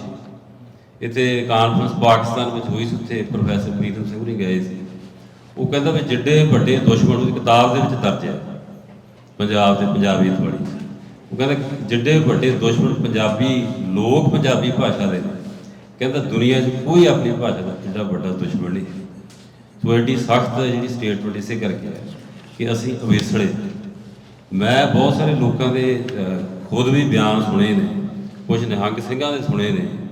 ਉਹ ਸਮਝਦੇ ਨਹੀਂ ਕਿ ਭਾਸ਼ਾ ਜ਼ਰੂਰੀ ਹੈ। ਉਹ ਕਹਿੰਦੇ ਤੁਸੀਂ ਜਿੱਥੇ ਜਾਂਦੇ ਉੱਥੇ ਆਪਣੀ ਸਿੱਖ ਸਕਦੇ ਹੋ। ਸੋ ਇਹ ਜਿਹੜੀ ਚੇਤਨਾ ਹੈ ਨਾ, ਇਹ ਬਹੁਤ ਘੱਟ ਹੈ। ਇਸੇ ਕਰਕੇ ਵਾਰ-ਵਾਰ ਇਹ ਤੇ ਹਮਲੇ ਵੀ ਤਾਂਹੀਓ ਹੁੰਦੇ ਨੇ। ਤੇ ਇੱਕ ਦੋ ਕੁ ਚੀਜ਼ਾਂ ਜਦੋਂ ਸਾਂਝੀਆਂ ਕਰਦਾ ਜਿਹੜੀਆਂ ਇੱਥੇ ਦੇ ਹਵਾਲੇ ਦੇ ਨਾਲ। ਇੱਕ ਤਾਂ ਜਿੱਥੇ ਇੰਗਲੈਂਡ ਕੈਨੇਡਾ ਵਿੱਚ ਪੰਜਾਬੀ ਭਾਸ਼ਾ ਚੌਥਾ ਤੇ ਤੀਜਾ ਦਰਜਾ ਰੱਖਦੀ, ਉੱਥੇ ਅਮਰੀਕਾ 'ਚ 2012 ਤੋਂ 2016 ਦੀ ਜਿਹੜੀ ਮਰਦਮਸ਼ੁਮਾਰੀ ਉਹਦੇ ਮੁਤਾਬਕ ਤਕਰੀਬਨ ਇਹ 30ਵੇਂ ਸਥਾਨ 'ਤੇ ਆਉਂਦੇ। 2.8 ਲੱਖ ਪੰਜਾਬੀ ਇੱਥੇ ਬੋਲਣ ਵਾਲੇ ਨੇ। ਇਹ ਮੈਨੂੰ ਪਤਾ ਨਹੀਂ ਅੰਕੜਾ ਕਿੰਨਾ ਕੁ ਪੁਖਤਾ ਹੈ। ਅਤੇ ਅਮਰੀਕਾ ਦੇ ਵਿੱਚ ਉਹ ਕਹਿੰਦੇ 60.5% ਲੋਕ ਅੰਗਰੇਜ਼ੀ ਬੋਲਦੇ, ਉਹਨਾਂ 'ਚੋਂ 39.5% ਦੂਸਰੀ ਕੋਈ ਭਾਸ਼ਾ ਬੋਲਦੇ ਨੇ। ਇਹਦੇ ਵਿੱਚ ਉਹ ਵੀ ਸ਼ਾਮਲ ਨੇ ਜੋ ਅੰਗਰੇਜ਼ੀ ਵੀ ਬੋਲਦੇ ਨੇ ਅਤੇ ਕੋਈ ਦੂਸਰੀ ਭਾਸ਼ਾ ਵੀ ਬੋਲਦੇ, ਦੋਨੇ ਬੋਲਦੇ। ਅਤੇ ਅਮਰੀਕਾ ਵਿੱਚ ਪੰਜਾਬੀ ਬੋਲਣ ਵਾਲੇ ਜਿਵੇਂ ਦੱਸੇ ਇੰਨੇ ਨੇ। ਅਤੇ ਕੈਲੀਫੋਰਨੀਆ ਦੇ ਵਿੱਚ ਪਹਿਲੀਆਂ ਜਿਹੜੀਆਂ 10 ਬੋਲੀਆਂ ਜਾਣ ਵਾਲੀਆਂ ਭਾਸ਼ਾਵਾਂ ਨੇ ਉਹਦੇ ਵਿੱਚ ਪੰਜਾਬੀ ਸ਼ਾਮਲ ਹੈ। ਸੋ 10ਵਾਂ ਨੰਬਰ ਬੜਾ ਇਹ ਚੰਗਾ ਨੰਬਰ ਹੈ। ਇੱਕ ਇੱਥੇ ਆਪਣੇ ਹੈਗੇ ਕਰਨ ਅਤੇ ਦੂਸਰੇ ਹੈਗੇ ਸਟਰ ਕਾਉਂਟੀਆਂ ਨੇ 2। ਇਹਨਾਂ ਇਲਾਕਿਆਂ ਦੇ ਵਿੱਚ ਇਹ ਤੀਸਰੇ ਨੰਬਰ 'ਤੇ ਪੰਜਾਬੀ। ਇੱਥੇ ਪੰਜਾਬੀ ਲੋਕ ਮਿਲਦਾ ਵਸੋਂ ਜ਼ਿਆਦਾ, ਇਸ ਕਰਕੇ ਤੀਸਰੇ ਨੰਬਰ 'ਤੇ ਨੇ। ਅਤੇ ਕੈਲੀਫੋਰਨੀਆ ਦੇ ਵਿੱਚ ਕਈ ਇੱਦਾਂ ਦੇ ਨਿੱਕੇ ਨਿੱਕੇ ਪੰਜਾਬ ਨੇ। 1899 ਵਿੱਚ ਸਾਨ ਫਰਾਂਸਿਸਕੋ ਦੇ ਐਂਜਲ ਆਈਲੈਂਡ ਦੇ ਪਹਿਲੇ ਸਿੱਖ ਪੰਜਾਬੀ ਨੇ ਕੈਲੀਫੋਰਨੀਆ 'ਚ ਪ੍ਰਵੇਸ਼ ਕੀਤਾ। 1913 'ਚ ਇੱਥੇ ਦੇ ਛਾਪਾਖਾਨਾ ਵੀ ਲੱਗ ਗਿਆ ਸੀ। ਕਰਤਾਰ ਸਿੰਘ ਸਰਾਭਾ ਹੋਰੀ ਇੱਥੇ ਆਏ ਨੇ ਸਾਨ ਫਰਾਂਸਿਸਕੋ। ਸਟਾਕਟਨ ਗੁਰਦੁਆਰੇ ਦੀ ਸਹਾਇਤਾ ਦੇ ਨਾਲ ਉੱਥੇ ਗਦਰ ਅਖਬਾਰ ਵੀ ਛਾਪਣਾ ਸ਼ੁਰੂ ਕਰ ਦਿੱਤਾ। ਅਤੇ ਇੱਕ ਇਹ ਕਿ ਅਮਰੀਕਾ ਦੇ ਵਿੱਚ 1990 ਤੋਂ 2000 ਦੇ ਦੌਰਾਨ ਸਿਰਫ ਅੰਗਰੇਜ਼ੀ ਦੇ ਵਿੱਚ ਪੜ੍ਹਾਈ ਨੂੰ ਸਖਤੀ ਨਾਲ ਲਾਗੂ ਕੀਤਾ ਗਿਆ। ਜਿਵੇਂ ਪੰਜਾਬ 'ਚ ਇਹ ਸ਼ਿਕਾਇਤ ਆਉਂਦੀ ਹੈ ਨਾ ਕਿ ਉੱਥੇ ਜਦੋਂ ਕੋਈ ਹੋਰ ਭਾਸ਼ਾ ਕਲਾਸ 'ਚ ਬੋਲਦਾ ਉਹਨੂੰ ਸਜ਼ਾ ਹੁੰਦੀ ਹੈ। ਇੱਥੇ ਵੀ ਇੱਦਾਂ ਦੀ ਸਿਚੁਏਸ਼ਨ ਰਹੀ ਹੈ। ਪਬਲਿਕ ਸਕੂਲਾਂ ਦੇ ਵਿੱਚ ਦੁਭਾਸ਼ੀ ਪੜ੍ਹਾਈ ਤੇ 1998 ਦੇ ਵਿੱਚ ਜਨਤਾ ਨੇ ਪ੍ਰੋਪੋਜੀਸ਼ਨ 227 ਦੇ ਰਾਹੀਂ ਉਹਨੇ ਰੋਕ ਲਗਵਾ ਦਿੱਤੀ। ਇੱਥੇ ਬਕਾਇਦਾ ਵੋਟਿੰਗ ਦੇ ਰਾਹੀਂ ਲੋਕਾਂ ਨੂੰ ਆਪਣੀ ਭਾਸ਼ਾ ਜਿਹੜੀ ਲਵਾ ਲਈ, ਕਿਉਂਕਿ ਇਹ ਬੜੇ ਸੁਚੇਤ ਲੋਕ। 1970-80 ਦੇ ਸਾਲਾਂ ਦੇ ਵਿੱਚ ਕਲਾਸ ਅੰਗਰੇਜ਼ੀ ਤੋਂ ਬਿਨਾਂ ਹੋਰ ਭਾਸ਼ਾ ਬੋਲਣ ਦੀ ਪਾਬੰਦੀ ਹੁੰਦੀ ਸੀ ਕਿ ਜੇ ਕੋਈ ਹੋਰ ਭਾਸ਼ਾ ਬੋਲਦਾ ਸੀ ਤਾਂ ਉਹਨੂੰ ਸਜ਼ਾ ਦਿੱਤੀ ਜਾਂਦੀ ਸੀ, ਭਾਵੇਂ ਅਮਰੀਕਾ ਦੀ ਸਰਕਾਰੀ ਭਾਸ਼ਾ ਕੋਈ ਵੀ ਨਹੀਂ ਸੀ। ਫਿਰ ਵੀ ਕਈ ਦਹਾਕਿਆਂ ਤੱਕ ਕੁਝ ਰਾਜਾਂ ਦੇ ਵਿੱਚ ਅੰਗਰੇਜ਼ੀ ਨੂੰ ਸਰਕਾਰੀ ਭਾਸ਼ਾ ਬਣਾਇਆ ਗਿਆ। ਅੰਗਰੇਜ਼ੀ ਸਕੂਲਾਂ ਵਿੱਚ ਧੱਕੇ ਨਾਲ ਅੰਗਰੇਜ਼ੀ ਸਿਖਾਉਣ ਦੇ ਯਤਨ ਕੀਤੇ ਗਏ। ਬਿਲਕੁਲ ਉੱਦਾਂ ਦੀ ਸਿਚੁਏਸ਼ਨ ਜਿੱਦਾਂ ਪੰਜਾਬ 'ਚ। ਸੋ ਯੋਜਨਾ ਇਹ ਸੀ ਕਿ ਹੌਲੀ ਹੌਲੀ ਉਹ ਕਹਿੰਦੇ ਸੀ ਕਿ ਜੇ ਤੁਸੀਂ ਇੱਥੇ ਜ਼ਬਰਦਸਤੀ ਲੋਕ ਪੜ੍ਹਾਓਗੇ ਅੰਗਰੇਜ਼ੀ ਤਾਂ ਹੌਲੀ ਹੌਲੀ ਜਿਹੜੇ ਬੱਚੇ ਨੇ ਉਹ ਸਿੱਖ ਜਾਣਗੇ। ਇਹ ਬਹੁਤ ਛੋਟੀ ਉਮਰ ਦੇ ਬੱਚਿਆਂ ਉੱਤੇ ਲਾਗੂ ਹੁੰਦਾ ਹੈ, ਉਹ ਸਿੱਖ ਜਾਂਦੇ ਨੇ ਜਿਹੜੀ ਉਹਨਾਂ ਨੂੰ ਭਾਸ਼ਾ। ਪਰ ਜਦੋਂ ਜਿਹੜੇ ਵੱਡੇ ਨੇ ਉਹਨਾਂ 'ਤੇ ਲਾਗੂ ਨਹੀਂ ਹੁੰਦੇ। ਸੋ ਫਿਰ ਪ੍ਰੋਪੋਜੀਸ਼ਨ 2016 ਦੇ ਵਿੱਚ 58 ਆਈ ਅਤੇ ਕੈਲੀਫੋਰਨੀਆ ਦੇ ਵਿੱਚ ਦੁਭਾਸ਼ੀ ਜਿਹੜੀ ਵਿੱਦਿਆ ਹੈ ਉਹ ਤੋਂ ਪਾਬੰਦੀ ਹਟਾ ਦਿੱਤੀ ਗਈ ਵੋਟਾਂ ਦੇ ਰਾਹੀਂ।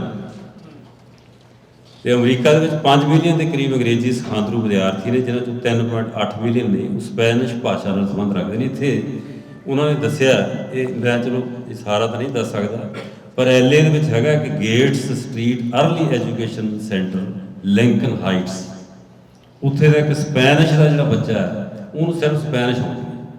ਉਹਨੇ ਸਪੈਨਿਸ਼ ਦੇ ਵਿੱਚ ਹੀ ਉੱਥੇ ਆਪਣਾ ਜਿਹੜਾ ਕੰਮ ਕੀਤਾ, ਜਿਹੜਾ ਉਹਨੂੰ ਦਿੱਤਾ ਗਿਆ, ਉਹ ਵੈਨਲੈਂਡ ਸਕੂਲ ਹੈ ਉੱਥੇ। ਅਤੇ ਦੂਸਰੇ ਜਿਹੜੇ ਬੱਚੇ ਸੀ ਉਹਨੇ ਉਹਨੂੰ ਅੰਗਰੇਜ਼ੀ ਦੇ ਵਿੱਚ ਤਰਜਮਾ ਕਰਕੇ ਦੱਸਿਆ ਅਤੇ ਉਹ ਸਕੂਲ ਦੇ ਵਿੱਚੋਂ ਪਹਿਲੇ ਨੰਬਰ 'ਤੇ ਆਇਆ। ਸੋ ਭਾਸ਼ਾ ਜਿਹੜੀ ਤੁਹਾਡੀ ਮਾਂ ਬੋਲੀ ਹੈ ਉਹਦੇ ਵਿੱਚ ਇੰਨੀ ਸ਼ਕਤੀ ਹੁੰਦੀ ਕਿ ਤੁਸੀਂ ਆਪਣੇ ਵਿਚਾਰ ਆ ਜਿਹੜੇ ਬਹੁਤ ਗਹਿਰਾਈ ਨਾਲ ਉਹ ਪ੍ਰਗਟ ਕਰ ਸਕਦੇ ਹੋ। ਤੇ ਉੱਥੋਂ ਦੀ ਜਿਹੜੀ ਟੀਚਰ ਆ ਜੋ ਐਨ ਨੈਗਰਨ ਉਹਦਾ ਨਾਂ ਹੈ, ਉਹ ਕਹਿੰਦੇ ਵੀ ਜੇ ਵਿਦਿਆਰਥੀ ਆਪਣੀ ਮਾਤ ਭਾਸ਼ਾ ਚੰਗੀ ਤਰ੍ਹਾਂ ਜਾਣਦਾ ਤਾਂ ਇਹ ਇਸ ਗੱਲ ਦਾ ਸੰਕੇਤ ਹੈ ਕਿ ਉਹ ਅੰਗਰੇਜ਼ੀ ਵੀ ਜਲਦੀ ਸਿੱਖ ਜਾਵੇ। ਜੇ ਤੁਹਾਨੂੰ ਆਪਣੀ ਮਾਤ ਭਾਸ਼ਾ ਨਹੀਂ ਆਉਂਦੀ ਤਾਂ ਫਿਰ ਤੁਸੀਂ ਦੂਸਰੀ ਭਾਸ਼ਾ ਵੀ ਛੇਤੀ ਨਹੀਂ ਸਿੱਖ ਸਕਦੇ। ਸੋ ਇਸ ਕਰਕੇ ਵੀ ਇੱਥੇ ਇਹ ਬੜਾ ਜ਼ਰੂਰੀ ਹੈ ਕਿ ਆਪਣੀ ਭਾਸ਼ਾ ਦੇ ਵਾਸਤੇ ਵੱਧ ਤੋਂ ਵੱਧ ਅਸੀਂ ਜਿਹੜਾ ਕੰਮ ਕਰੀਏ। ਜਿਹੜੇ ਆਪਣੇ ਸਕੂਲ ਚੱਲਦੇ ਨੇ ਗੁਰਦੁਆਰਿਆਂ ਦੇ ਵਿੱਚ, ਉੱਥੇ ਮੈਂ ਦੇਖਿਆ ਕਿ ਜਿਹੜੇ ਪੜ੍ਹਾਉਣ ਵਾਲੇ ਨੇ ਉਹਨਾਂ ਨੂੰ ਪੈਸਾ ਕੋਈ ਨਹੀਂ ਦਿੱਤਾ ਜਾਂਦਾ, ਉਹ ਸੇਵਾ ਹੀ ਕਰਦੇ ਨੇ। ਤੇ ਮੈਂ ਬਹੁਤ ਵਾਰ ਵੈਸੇ ਓਬਜੈਕਸ਼ਨ ਕੀਤਾ ਹੈ ਮੈਂ ਕਿ ਇਸ ਕੰਮ ਤੋਂ ਬਾਹਰ ਆਉਣਾ ਪਊਗਾ ਜੇਕਰ ਸਹੀ ਪੜ੍ਹਾਈ ਕਰਵਾਉਣੀ ਹੈ। ਇੱਕ ਤਾਂ ਜਿਹੜਾ ਪ੍ਰੋਪਰ ਟੀਚਰ ਉਹਨੂੰ ਰੱਖਿਆ ਜਾਵੇ, ਜਿਹਦੇ ਕੋਈ ਮੈਥਡ ਵੀ ਹੁੰਦਾ ਕਿ ਪੜ੍ਹਾਉਣੀ ਕਿਵੇਂ ਹੈ। ਹੁਣ ਪੰਜਾਬੀ ਤਾਂ ਸਾਨੂੰ ਸਾਰਿਆਂ ਨੂੰ ਆਉਂਦੀ ਹੈ ਪਰ ਸਾਰੇ ਪੜ੍ਹਾ ਤਾਂ ਸਕਦੇ ਨੇ। ਸੋ ਉੱਥੇ ਜੇਕਰ ਪ੍ਰੋਪਰ ਟੀਚਰ ਹੋਣ, ਥੋੜ੍ਹੇ ਬਹੁਤ ਪੈਸੇ ਦਿੱਤੇ ਜਾਣ ਤਾਂ ਉਹ ਚੰਗਾ ਉਹਨਾਂ ਦਾ ਕੰਮ ਲੈ ਸਕਦੇ, ਫਿਰ ਪੁੱਛ ਵੀ ਸਕਦੇ ਨੇ ਕਿ ਤਾਂ ਕੀ ਪੜ੍ਹਾਇਆ ਨਿਆਣਿਆਂ ਨੂੰ, ਫਿਰ ਰਿਪੋਰਟ ਕਾਰਡ ਵੀ ਲੈ ਸਕਦੇ ਨੇ। ਜਿਹੜਾ ਬੰਦਾ ਸੇਵਾ ਹੀ ਕਰਦਾ ਉਹਨੂੰ ਥੋੜ੍ਹਾ ਪੁੱਛ ਸਕਦੇ। ਇੱਥੇ ਤਕਰੀਬਨ 400 ਗੁਰਦੁਆਰਾ ਹੈ। ਸੋ ਇਹਨਾਂ ਦੇ ਵਿੱਚ ਇੱਕ ਤਾਂ ਟੀਚਰ ਐਡਜਸਟ ਹੋ ਜਾਣਗੇ। ਉੱਥੇ ਬਹੁਤ ਸਾਰੇ ਇੰਡੀਆ ਦੇ ਵਿੱਚੋਂ MA MPhil ਕਰਕੇ ਆਏ ਹੋਏ ਨੇ ਪੰਜਾਬੀ। ਸੋ ਉਹਨਾਂ ਨੂੰ ਘੱਟੋ ਘੱਟ ਕੋਈ ਪਾਰਟ ਟਾਈਮ ਜਿਹੜੀ ਇੱਥੇ ਜੋਬ ਵੀ ਮਿਲ ਸਕਦੀ ਹੈ। ਸੋ ਮੈਂ ਸਮਝਦਾ ਕਿ ਜਿਹੜਾ ਸੇਵਾ ਵਾਲਾ ਕੰਮ ਹੈ ਇਹ ਹਰ ਜਗ੍ਹਾ ਮਤਲਬ ਧੱਕੇ ਨਾਲ ਲਾਉਣ ਦੀ ਲੋੜ ਨਹੀਂ ਹੈ। ਇਹ ਜੋਬ ਕ੍ਰੀਏਟ ਵੀ ਤੁਸੀਂ ਕਰ ਸਕਦੇ ਹੋ। ਤੇ ਬਾਕੀ ਇੱਕ ਦੋ ਚੀਜ਼ਾਂ ਹੋਰ ਜਿਹੜੀਆਂ ਜ਼ਰੂਰੀ ਨੇ,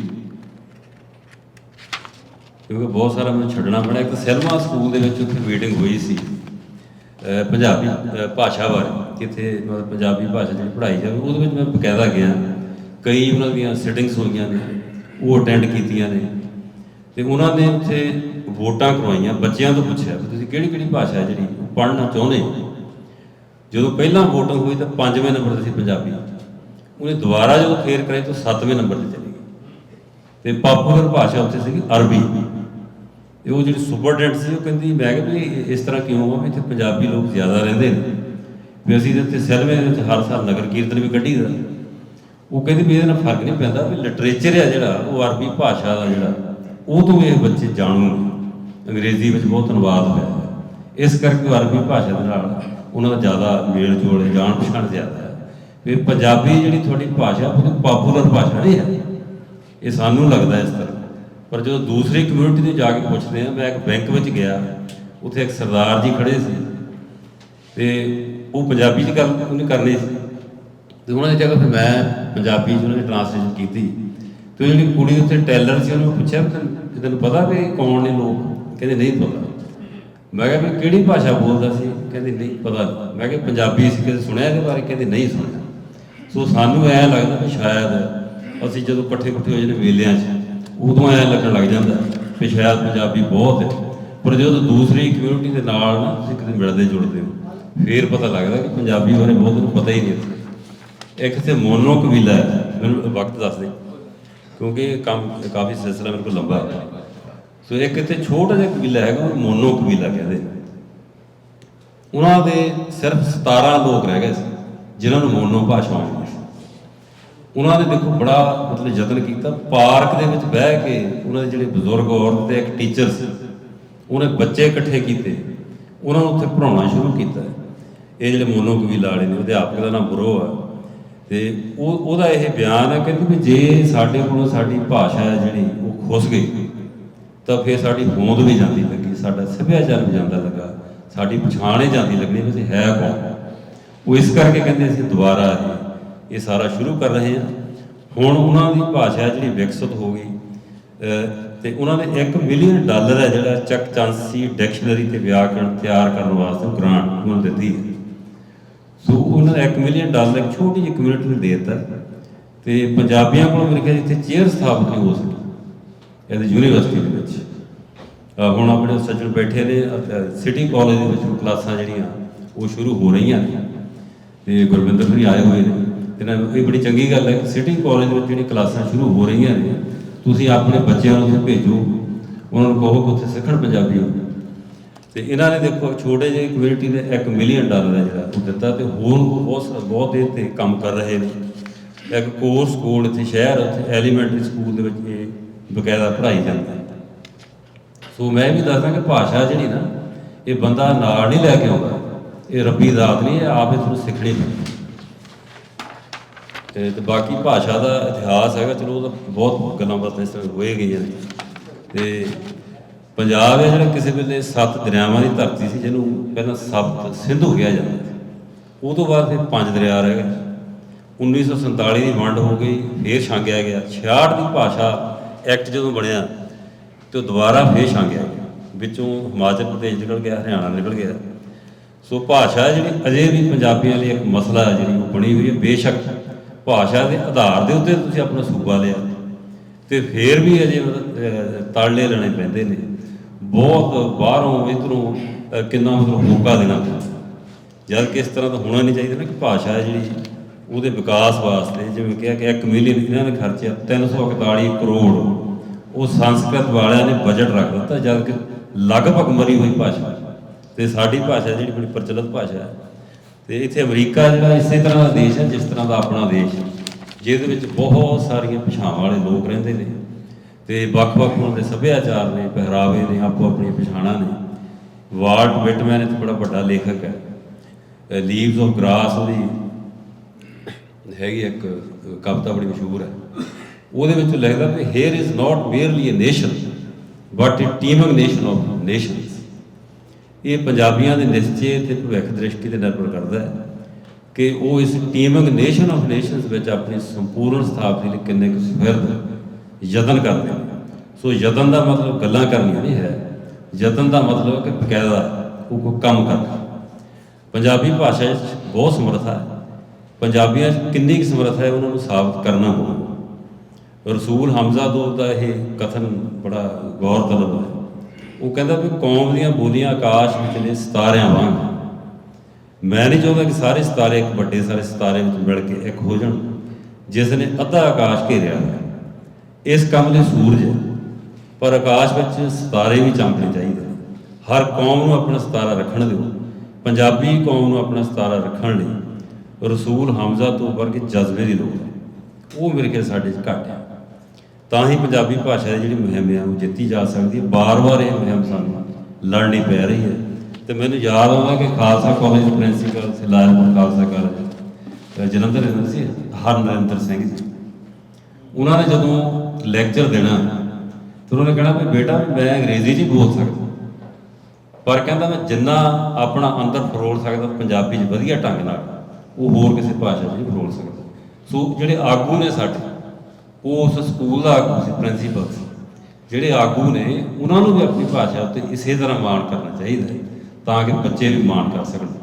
ਸੋ ਇਸ ਸੰਬੰਧ ਚਲੋ ਹੋਰ ਬਹੁਤ ਸਾਰੀਆਂ ਗੱਲਾਂ ਨੇ, ਉਦਾਹਰਨਾਂ ਨੇ ਇੱਧਰੋਂ ਉੱਧਰੋਂ, ਤੇ ਫੇਰ ਕਰਦੇ ਰਹਾਂਗੇ। ਸੋ ਮੈਂ ਸੰਸਥਾਵਾਂ ਨੂੰ ਸਾਰਿਆਂ ਨੂੰ ਵਧਾਈ ਦਿੰਦਾ ਕਿ ਚਲੋ ਤੁਸੀਂ ਉਪਰਾਲਾ ਕੀਤਾ ਹੈ ਤੇ ਇਸ ਉਪਰਾਲੇ ਨੂੰ ਵੱਡੇ ਪੱਧਰ ਦੇ ਉੱਤੇ ਔਰ ਸਾਂਝੇ ਤੌਰ ਤੇ ਇਕੱਠੇ ਹੋ ਕੇ ਕਰਨ ਦੀ ਬੜੀ ਲੋੜ ਹੈ। ਨਾਲ ਜਿਹੜੇ ਬੱਚੇ ਨੇ ਉਹਨਾਂ ਨੂੰ ਜੋੜਨ ਦੀ ਬਹੁਤ ਜ਼ਰੂਰਤ ਹੈ। ਸੋ ਇਸ ਤਰ੍ਹਾਂ ਦੇ ਪ੍ਰੋਗਰਾਮਾਂ ਦੇ ਵਿੱਚ ਇੱਕ ਤਾਂ ਕਿਤਾਬਾਂ ਜ਼ਰੂਰ ਹੋਣ, ਉਹ ਸਟਾਲ ਲੱਗਿਆ ਹੋਵੇ, ਇੱਕ ਉਹਦੇ ਵਿੱਚ ਬੱਚੇ ਜ਼ਰੂਰ ਹੋਣ, ਤੇ ਫਿਰ ਸਾਡਾ ਜਿਹੜਾ ਮਕਸਦ ਹੈ ਮੇਰੇ ਖਿਆਲ 'ਚ ਉਹ ਪੂਰਾ ਹੋ ਸਕਦਾ। ਤੇ ਮੈਂ ਸਾਰਿਆਂ ਨੂੰ ਬਹੁਤ ਬਹੁਤ ਵਧਾਈ ਦਿੰਦਾ।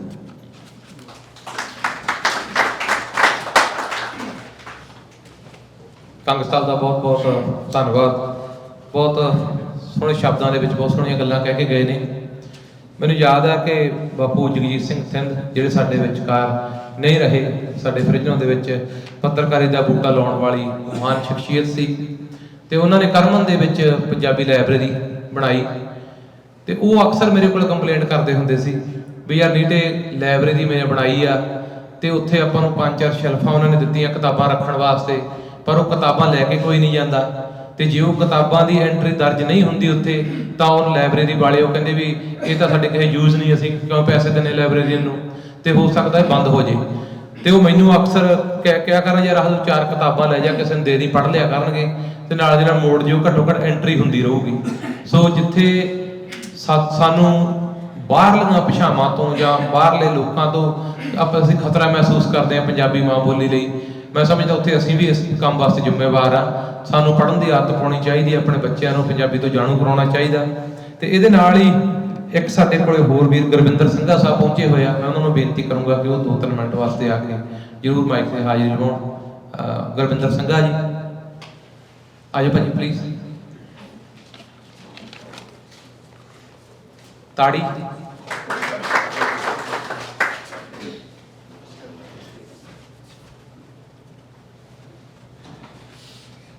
ਵਾਹਿਗੁਰੂ ਜੀ ਕਾ ਖਾਲਸਾ ਵਾਹਿਗੁਰੂ ਜੀ ਕੀ ਫਤਿਹ। Thank you.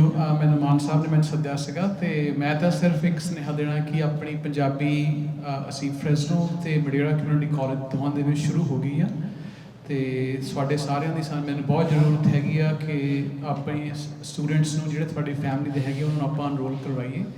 ਤੇ ਆਪਾਂ ਜਿੱਦਾਂ ਅਨੀਤਾ ਭਾਜੀ ਕਹਿ ਕੇ ਗਏ ਆ ਕਿ ਜੇ ਆਪਾਂ ਲਾਇਬ੍ਰੇਰੀ ਦੇ ਵਿੱਚ ਬੁੱਕਾਂ ਨਹੀਂ ਚੈੱਕ ਆਊਟ ਕਰਾਵਾਂਗੇ ਤਾਂ ਆਪਾਂ ਜੇ ਕਾਲਜ ਦੇ ਵਿੱਚ ਨਾ ਹੋਵਾਂਗੇ ਉਹ ਫਿਰ ਲੈਂਗੁਏਜ ਕਹਾਂ ਨਹੀਂ ਵੱਧ ਸਕਦੀ।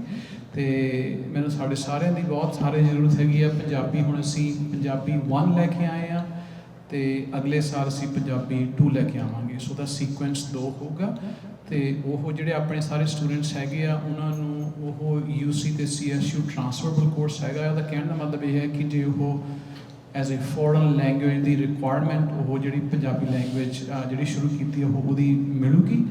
ਤੇ ਦ ਰੀਜ਼ਨ ਅੱਗੇ ਹੁੰਦਾ ਸੀਗਾ ਕਿ ਜੇ ਮੈਂ ਪੰਜਾਬੀ ਕਿਉਂ ਲਵਾਂ ਕਿਉਂਕਿ ਮੈਨੂੰ ਇਹਦਾ ਗਾਹਾਂ ਕ੍ਰੈਡਿਟ ਨਹੀਂ ਮਿਲਣਾ ਕਿਉਂਕਿ ਆਪਾਂ ਸਪੈਨਿਸ਼ ਲੈਂਦੇ ਹੁੰਦੇ ਸੀ, ਫਰੈਂਚ ਲੈਂਦੇ ਹੁੰਦੇ ਸੀਗੇ, ਜਰਮਨ ਲੈਂਦੇ ਹੁੰਦੇ ਸੀਗੇ ਤੇ ਹੁਣ ਪੰਜਾਬੀ ਆ ਗਈ ਆ। ਤੇ ਆਪਣੇ ਹਰਿੰਦਰ ਭੈਣ ਜੀ ਹੈਗੇ ਆ ਉਹ ਆਪਣੇ ਇਸ ਵੇਲੇ ਸੈਂਟਰਲ ਹਾਈ ਦੇ ਵਿੱਚ ਪੜ੍ਹਾਉਂਦੇ ਆ ਤੇ ਉਹਨਾਂ ਨੇ ਪੰਜਾਬੀ ਮਡੇਰਾ ਕਮਿਊਨਿਟੀ ਕਾਲਜ ਦੇ ਵਿੱਚ ਵੀ ਪੜ੍ਹਾਉਣੀ ਆ ਤੇ ਆਪਣੇ ਫ੍ਰੈਸਨੋ ਸਿਟੀ ਕਾਲਜ ਦੇ ਵਿੱਚ ਵੀ ਪੜ੍ਹਾਉਣੀ ਆ। ਤੇ ਇਹ ਸਾਡੇ ਲਈ ਬਹੁਤ ਖੁਸ਼ੀ ਦੀ ਗੱਲ ਕਿ ਆਪਣੇ ਕੈਲੀਫੋਰਨੀਆ ਦੇ ਵਿੱਚ 2 ਸੈਂਟਰਲ ਵੈਲੀ ਦੇ ਕਾਲਜਸ ਨੇ ਸ਼ੁਰੂ ਕੀਤੀ ਹੈ ਤੇ ਉਹਦੀ ਫੀਸ ਉਹ 5 ਯੂਨਿਟ ਦੀ ਕਲਾਸ ਹੈਗੀ ਆ। ਉਹਦੇ ਵਿੱਚ ਤੁਹਾਡੇ ਜਿਹੜੇ 5 ਯੂਨਿਟ ਕ੍ਰੈਡਿਟ ਤੁਹਾਡੇ ਡਿਗਰੀ ਵੱਲ ਐਪਲੀਕੇਬਲ ਹੋਗੇ ਜੇ ਤੁਸੀਂ ਜਾਣਾ ਹੈ, ਬੈਚਲਰਸ ਹੋਗੀ। ਤੇ ਇਸ ਕਰਕੇ ਬਸ ਅਗੇਨ ਲੱਗੇ ਹਾਂ ਅਸੀਂ ਸਾਰੇ ਸੇਵਾ ਕਰਨ, ਤੁਹਾਡੇ ਸਾਰਿਆਂ ਦੀ ਬਹੁਤ ਜ਼ਰੂਰਤ ਆ। ਤੇ ਮੈਂ ਅੱਗੇ ਭੈਣ ਜੀ ਨੂੰ ਕਿਹਾ ਸੀਗਾ ਕਿ ਜੇ ਆਪਾਂ ਗੈਸਟ ਸਪੀਕਰ ਲੈ ਕੇ ਆਉਣੇ ਤਾਂ ਉਹ ਬਸ ਹੁਣ ਜਦੋਂ ਕਲਾਸ ਸ਼ੁਰੂ ਹੋ ਗਈ ਤੇ ਮੈਂ ਤੁਹਾਨੂੰ ਸਾਰਿਆਂ ਨੂੰ ਆਊਂਗਾ ਤੇ ਜੇ ਤੁਹਾਡੇ ਦੇ ਵਿੱਚੋਂ ਜੇ ਕੋਈ ਆਪਣੇ ਸਟੂਡੈਂਟਸ ਦੇ ਨਾਲ ਜਾ ਕੇ ਗੱਲਬਾਤ ਕਰਨਾ ਚਾਹੁੰਦੇ ਆ ਪੰਜਾਬੀ ਦੇ ਵਿੱਚ ਉਹਨੂੰ ਉਤਸ਼ਾਹਿਤ ਕਰਨਾ ਚਾਹੁੰਦੇ ਆ ਤੇ ਤੁਸੀਂ ਸਾਰੇ ਮੋਰ ਦੈਨ ਵੈਲਕਮ। ਤੇ ਪਲੀਜ਼ ਮੈਨੂੰ ਕੰਟੈਕਟ ਕਰਿਓ ਤੇ ਮੈਂ ਫਿਰ ਆ ਕੇ ਤੁਹਾਨੂੰ ਫਿਰ ਅਪਡੇਟ ਦਊਂਗਾ ਕਿ ਆਪਣੇ ਸਟੂਡੈਂਟਸ ਕਿੱਦਾਂ ਉਹ ਕੰਮ ਕਰ ਰਹੇ ਆ। ਤੇ ਸਾਡੀ ਕੋਸ਼ਿਸ਼ ਇਹ ਹੈਗੀ ਆ ਕਿ ਉਹਨਾਂ ਨੂੰ ਅਸੀਂ ਟੂਰ ਤੇ ਵੀ ਲੈ ਕੇ ਜਾਈਏ, ਆਪਣਾ ਗੁਰਦੁਆਰੇ ਦਿਖਾਈਏ ਤੇ ਆਪਣੇ ਜਿਹੜੇ ਨਗਰ ਕੀਰਤਨ ਹੈਗੇ ਉਹਨਾਂ ਦੇ ਵਿੱਚ ਵੀ ਲੈ ਕੇ ਆਏ ਕਿਉਂਕਿ ਸਾਡਾ ਸੱਭਿਆਚਾਰ ਵੀ ਸਾਡਾ ਹੈਗਾ ਆ। ਉਹਦੇ ਵਿੱਚ ਸਾਰੇ ਸਟੂਡੈਂਟ ਆਉਣ ਸਾਡੇ ਨਾਲ ਮਿਲਣ ਤੇ ਇੱਕ ਦੂਜੇ ਤੋਂ ਆਪਾਂ ਸਿੱਖੀਏ ਤੇ ਪੰਜਾਬੀ ਕੋਸ਼ਿਸ਼ ਇਹੀ ਹੈ ਕਿ ਆਪਾਂ ਜੀਵਿਤ ਰੱਖੀਏ ਆਪਣੇ ਇੱਥੇ ਸੈਂਟਰਲ ਵੈਲੀ ਦੇ ਵਿੱਚ। ਇਸ ਕਰਕੇ ਤੁਹਾਡਾ ਸਾਰਿਆਂ ਦਾ ਬਹੁਤ ਬਹੁਤ ਧੰਨਵਾਦ। Thank you very much.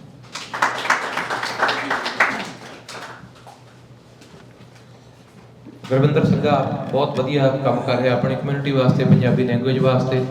ਸੋ ਇਹਨਾਂ ਨੇ ਬੜੀ ਸੋਹਣੀ ਖੁਸ਼ਖਬਰੀ ਦੱਸੀ ਹੈ ਕਿ ਸੈਂਟਰਲ ਵੈਲੀ ਦੇ 2 ਕਾਲਜਾਂ ਦੇ ਵਿੱਚ ਜਿਹੜੀ ਪੰਜਾਬੀ ਲੈਂਗੁਏਜ ਆ ਉਹ ਲਾਗੂ ਹੋਣ ਜਾ ਰਹੀ ਹੈ। ਸੋ ਇਹਨਾਂ ਦੇ ਨਾਂ ਤੇ ਇੱਕ ਜ਼ੋਰਦਾਰ ਤਾੜੀ ਹੋ ਜਾਵੇ।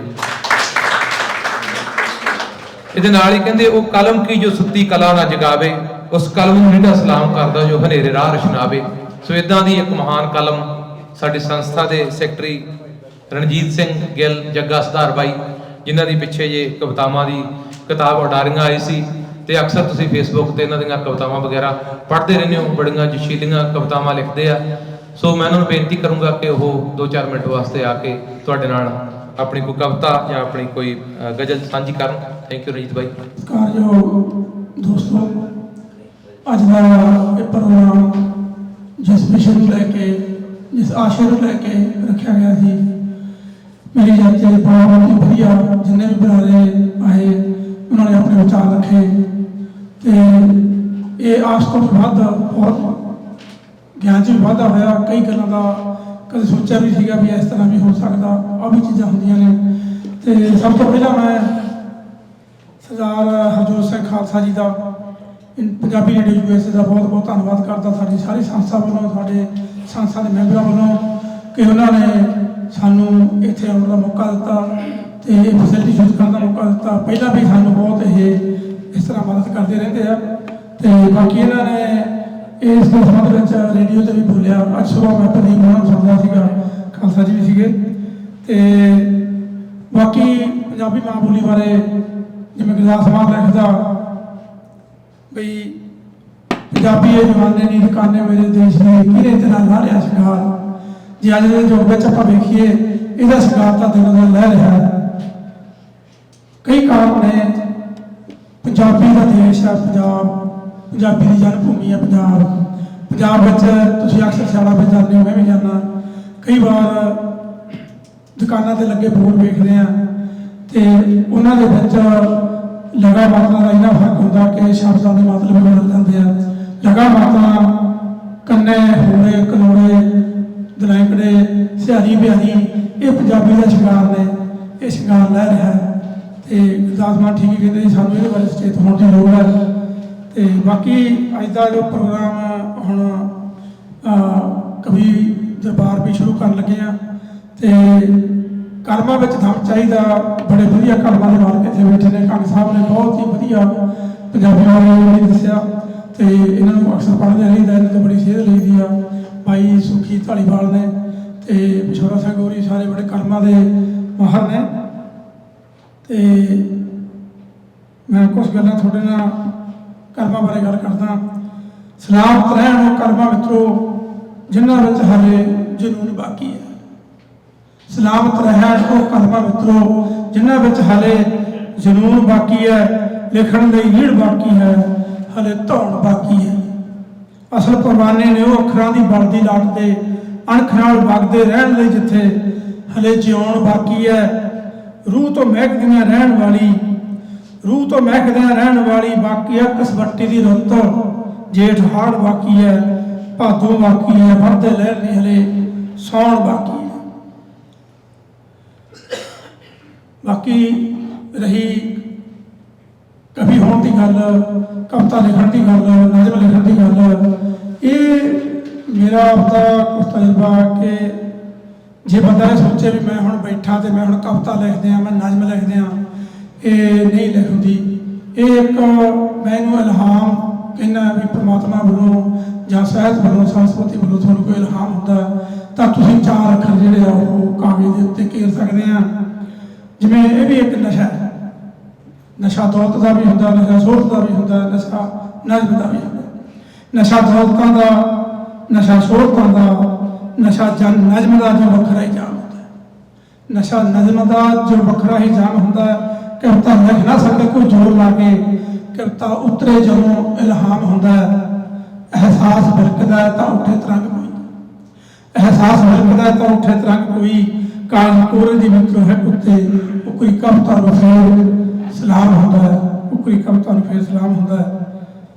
ਪੰਜਾਬੀ ਵੰਡਿਆ ਗਿਆ, ਪੰਜਾਬ ਵੰਡਿਆ ਗਿਆ, 47 ਵੇਲੇ ਬੋਲੀਆਂ ਵੰਡੀਆਂ ਗਈਆਂ, ਪੋਠੋਹਾਰੀ ਵੰਡੀ ਗਈ, ਗੁਰਮੁਖੀ ਵੰਡੀ ਗਈ ਤੇ ਸ਼ਾਹਮੁਖੀ ਵੰਡੀ ਗਈ। ਤੇ ਉਹ 47 ਦੇ ਉਜਾੜੇ ਵਾਲੇ 2 ਮਿੱਤਰ ਵਿਛੜਦੇ ਆ, ਉਹਦੇ ਬਾਰੇ ਮੈਂ 2 ਲਾਈਨਾਂ ਲਿਖੀਆਂ ਸੀ, ਤੁਹਾਡੇ ਨਾਲ ਸਾਂਝੀਆਂ ਕਰਦਾ। ਇਸ ਤੋਂ ਬਾਅਦ ਮੈਂ ਰੁਕ ਲਊਂਗਾ। ਇੱਕ ਹੂਕ ਵਿਛੋੜੇ ਦੀ, ਇੱਕ ਦਰਦ ਦਰਾਰਾਂ ਦਾ। ਇੱਕ ਹੂਕ ਵਿਛੋੜੇ ਦੀ, ਇੱਕ ਦਰਦ ਦਰਾਰਾਂ ਦਾ। ਸੀ ਕਤਲਗਾਹ ਬਣ ਗਿਆ ਇੱਕ ਦੇਸ਼ ਸੀ ਯਾਰਾਂ ਦਾ। ਸੀ ਕਤਲਗਾਹ ਬਣ ਗਿਆ ਇੱਕ ਦੇਸ਼ ਸੀ ਯਾਰਾਂ ਦਾ। ਲਾਹੌਰ ਦੇ ਸਟੇਸ਼ਨ ਤੇ ਜਦ ਰੋ ਰੋ ਵਿਛੜੇ ਸੀ, ਲਾਹੌਰ ਦੇ ਸਟੇਸ਼ਨ ਤੇ ਜਦ ਰੋ ਰੋ ਵਿਛੜੇ ਸੀ। ਭੁੱਲਦਾ ਨਹੀਂ ਦਿਲ ਮਿੱਤਰਾ ਵੱਜੀਆਂ ਤਲਵਾਰਾਂ ਦਾ, ਭੁੱਲਦਾ ਨਹੀਂ ਦਿਲ ਮਿੱਤਰਾ ਵੱਜੀਆਂ ਤਲਵਾਰਾਂ ਦਾ। ਹਿੰਦੂ ਤੇ ਮੁਸਲਿਮ ਜੋ ਇੱਕ ਸਾਹੀ ਰਹਿੰਦੇ ਸੀ, ਹਿੰਦੂ ਤੇ ਮੁਸਲਿਮ ਜੋ ਇੱਕ ਸਾਹੀ ਰਹਿੰਦੇ ਸੀ। ਕਰਦੇ ਨਾ ਕਰਕ ਵੀਰਾ ਗਲ ਘੁੱਟਦੇ ਪਿਆਰਾਂ ਦਾ, ਕਰਦੇ ਨਾ ਕਰਕ ਵੀਰਾ ਗਲ ਘੁੱਟਦੇ ਪਿਆਰਾਂ ਦਾ। ਉਹ ਕੇ ਮਾਰੇ ਸਨ ਉੱਥੇ ਪੁੱਤਰ ਮਾਵਾਂ ਦੇ, ਉਹ ਕੇ ਮਾਰੇ ਸਨ ਉੱਥੇ ਪੁੱਤਰ ਮਾਵਾਂ ਦੇ। ਕਰਿਆ ਨਾ ਹੇਠ ਕਿਸੇ ਬੱਚੀਆਂ ਤੇ ਨਾਰਾਂ ਦਾ। ਇੱਕ ਹੂਕ ਵਿਛੋੜੇ ਦੀ, ਇੱਕ ਦਰਦ ਦਰਾਰਾਂ ਦਾ, ਇੱਕ ਹੂਕ ਵਿਛੋੜੇ ਦੀ, ਇੱਕ ਦਰਦ ਦਰਾਰਾਂ ਦਾ। Thank you.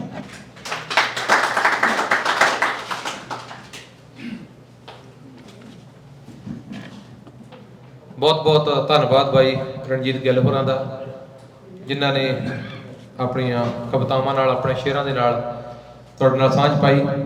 ਕਹਿੰਦੇ ਨੇ ਕਿ ਸਾਫ਼ ਸਫਾਈਆਂ ਕੀਤੀਆਂ ਲਾ ਕੇ ਜੋਤਾ ਮੈਂ, ਅੱਜ ਬੇਬੇ ਦਾ ਚਰਖਾ ਕੱਢ ਕੇ ਧੋਤਾ ਮੈਂ। ਅਰਸੇ ਪਿੱਛੋਂ ਮੁੜਿਆ ਸਾਂ ਵਿੱਚ ਪਰਦੇਸਾਂ ਚੋਂ, ਬਚਪਨ ਵਰਗੀ ਮਹਿਕ ਸੀ ਆਉਂਦੀ ਖੇਸਾਂ ਚੋਂ। ਕਹਿੰਦਾ ਸੋਚਾਂ ਦੇ ਸਾਗਰ ਵਿੱਚ ਖਾ ਗਿਆ ਗੋਤਾ ਮੈਂ, ਅੱਜ ਬੇਬੇ ਦਾ ਚਰਖਾ ਕੱਢ ਕੇ ਧੋਤਾ ਮੈਂ, ਅੱਜ ਬੇਬੇ ਦਾ ਚਰਖਾ ਕੱਢ ਕੇ ਧੋਤਾ ਮੈਂ। ਬਾਈ ਸੁਖੀ ਢਾਲੀਵਾਲ ਹੋਰਾਂ ਦੀਆਂ ਲਾਈਨਾਂ, ਬਾਈ ਦੇ ਨਾਂ ਤੇ ਤਾੜੀ ਹੋ ਜਾਵੇ। ਇਹਨਾਂ ਦੇ ਬਹੁਤ ਸਾਰੇ ਗੀਤ ਲੋਕੋ ਕੇ ਭਰਾਵਾਂ ਨੇ ਗਾਏ, ਕਲੇਰ ਕੰਠ ਨੇ ਗਾਏ, ਧਰਮਵੀਰ ਥਾਂਦੀ ਹੋਰਾਂ ਨੇ ਗਾਏ, ਹੋਰ ਵੀ ਬਹੁਤ ਕਲਾਕਾਰਾਂ ਨੇ ਇਹਨਾਂ ਦੇ ਗੀਤ ਗਾਏ। ਬੜੀ ਸਾਫ਼ ਸੁਥਰੀ ਸ਼ਹਿਰ ਦੇ ਇਹਨਾਂ ਦੀ ਕਲਮ ਹੈ ਤੇ ਮੈਂ ਉਹਨਾਂ ਨੂੰ ਬੇਨਤੀ ਕਰੂੰਗਾ ਕਿ 2-4 ਮਿੰਟ ਵਾਸਤੇ ਆ ਕੇ ਉਹ ਆਪਣੀ ਕਿਸੇ ਕਵਿਤਾ ਨਾਲ ਨਜ਼ਮ ਦੇ ਨਾਲ ਹਾਜ਼ਰੀ ਲਵਾਉਣ ਤੇ ਇੱਕ ਵਾਰ ਫੇਰ ਤਾੜੀਆਂ ਦੇ ਵਿੱਚ ਬਾਈ ਸੁਖੀ ਤਾੜੀ ਮਾਰ। Thank you very much. Waheguru ji ਕਾ ਖਾਲਸਾ ਵਾਹਿਗੁਰੂ ਜੀ ਕੀ ਫਤਿਹ।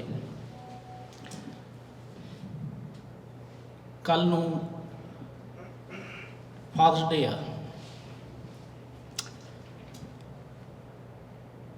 ਕੱਲ ਨੂੰ ਮੇਰੇ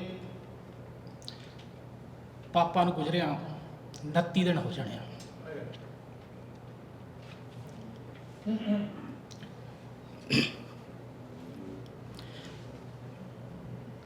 ਮੇਰੇ ਦੋਸਤ ਇੱਥੇ ਬੈਠੇ ਆ, ਉਹਨਾਂ ਨੂੰ ਪਤਾ ਕਿ ਪਾਪਾ ਇਹੋ ਜਿਹੀਆਂ ਮਹਿਫਲਾਂ 'ਚ ਅਕਸਰ ਮੇਰੇ ਨਾਲ ਆਉਂਦੇ ਹੁੰਦੇ ਸੀ।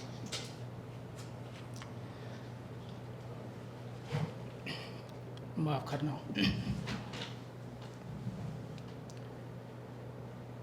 ਜਦੋਂ ਮੈਂ ਸਟੇਜ ਤੋਂ ਕਵਿਤਾ ਪੜ੍ਹਦਾ ਹੁੰਦਾ ਸੀ ਨਾ,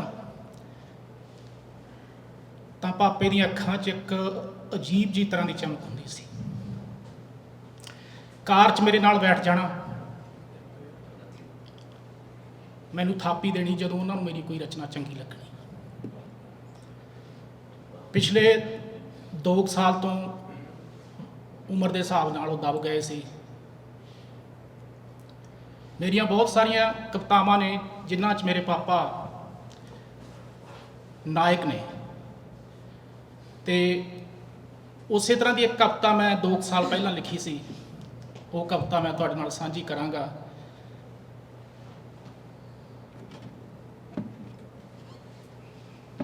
ਮਾਫ ਕਰਨਾ। ਕਵਿਤਾ ਦਾ ਸਿਰਲੇਖ ਸੀ ਕਿ ਬੁੱਢਾ ਹੋ ਗਿਆ ਬਾਪੂ। ਬੁੱਢਾ ਹੋ ਗਿਆ ਬਾਪੂ, ਬਹੁਤ ਘੱਟ ਬੋਲਦਾ ਹੈ, ਚੁੱਪ ਰਹਿੰਦਾ ਹੈ। ਬੁੱਢਾ ਹੋ ਗਿਆ ਬਾਪੂ, ਚੁੱਪ ਰਹਿੰਦਾ ਹੈ, ਬਹੁਤ ਘੱਟ ਬੋਲਦਾ ਹੈ। ਮੈਨੂੰ ਘਰ ਮੁੜੇ ਨੂੰ ਇੰਨਾ ਕੁ ਪੁੱਛਦਾ ਹੈ, ਹਾਂ ਬਈ ਆ ਗਿਆ, ਜਾਂ ਕਦੇ ਵਾਹਿਗੁਰੂ ਕਹਿੰਦਾ ਸੁਣਦਾ ਹੈ।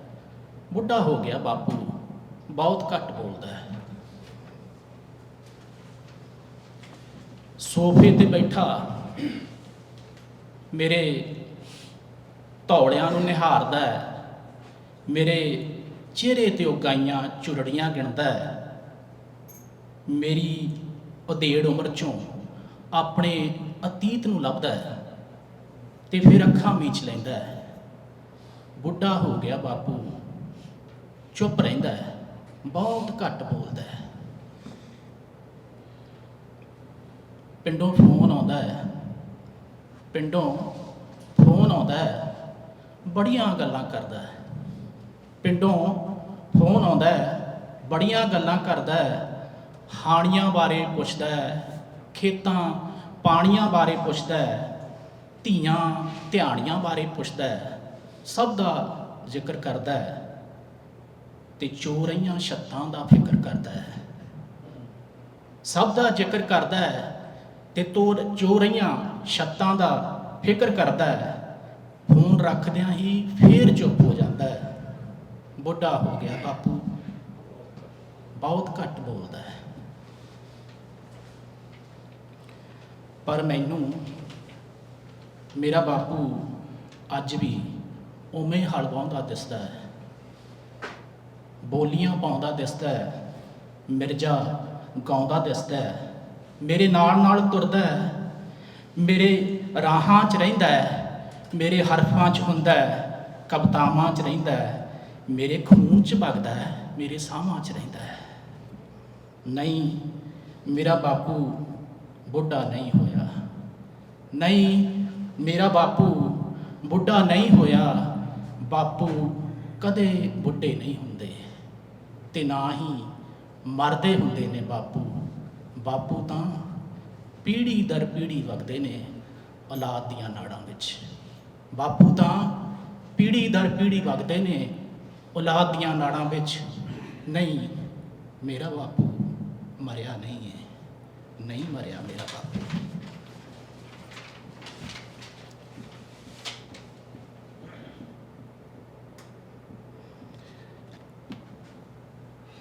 ਮੈਂ ਇਰਾਦਾ ਤਾਂ ਮੇਰਾ ਸੀ ਕਿ ਮੈਂ ਤੁਹਾਡੇ ਨਾਲ ਹੋਰ ਕਵਿਤਾਵਾਂ ਵੀ ਸਾਂਝੀਆਂ ਕਰਾਂ, ਪਰ ਮੈਂ ਇੱਥੇ ਹੀ ਇੰਨੀਆਂ ਕੁ ਲਾਈਨਾਂ ਨਾਲ ਹੀ ਤੁਹਾਡੇ ਤੋਂ ਜਿਹੜਾ ਮਾਫੀ ਚਾਹਾਂਗਾ। ਧੰਨਵਾਦ, ਥੈਂਕ ਯੂ।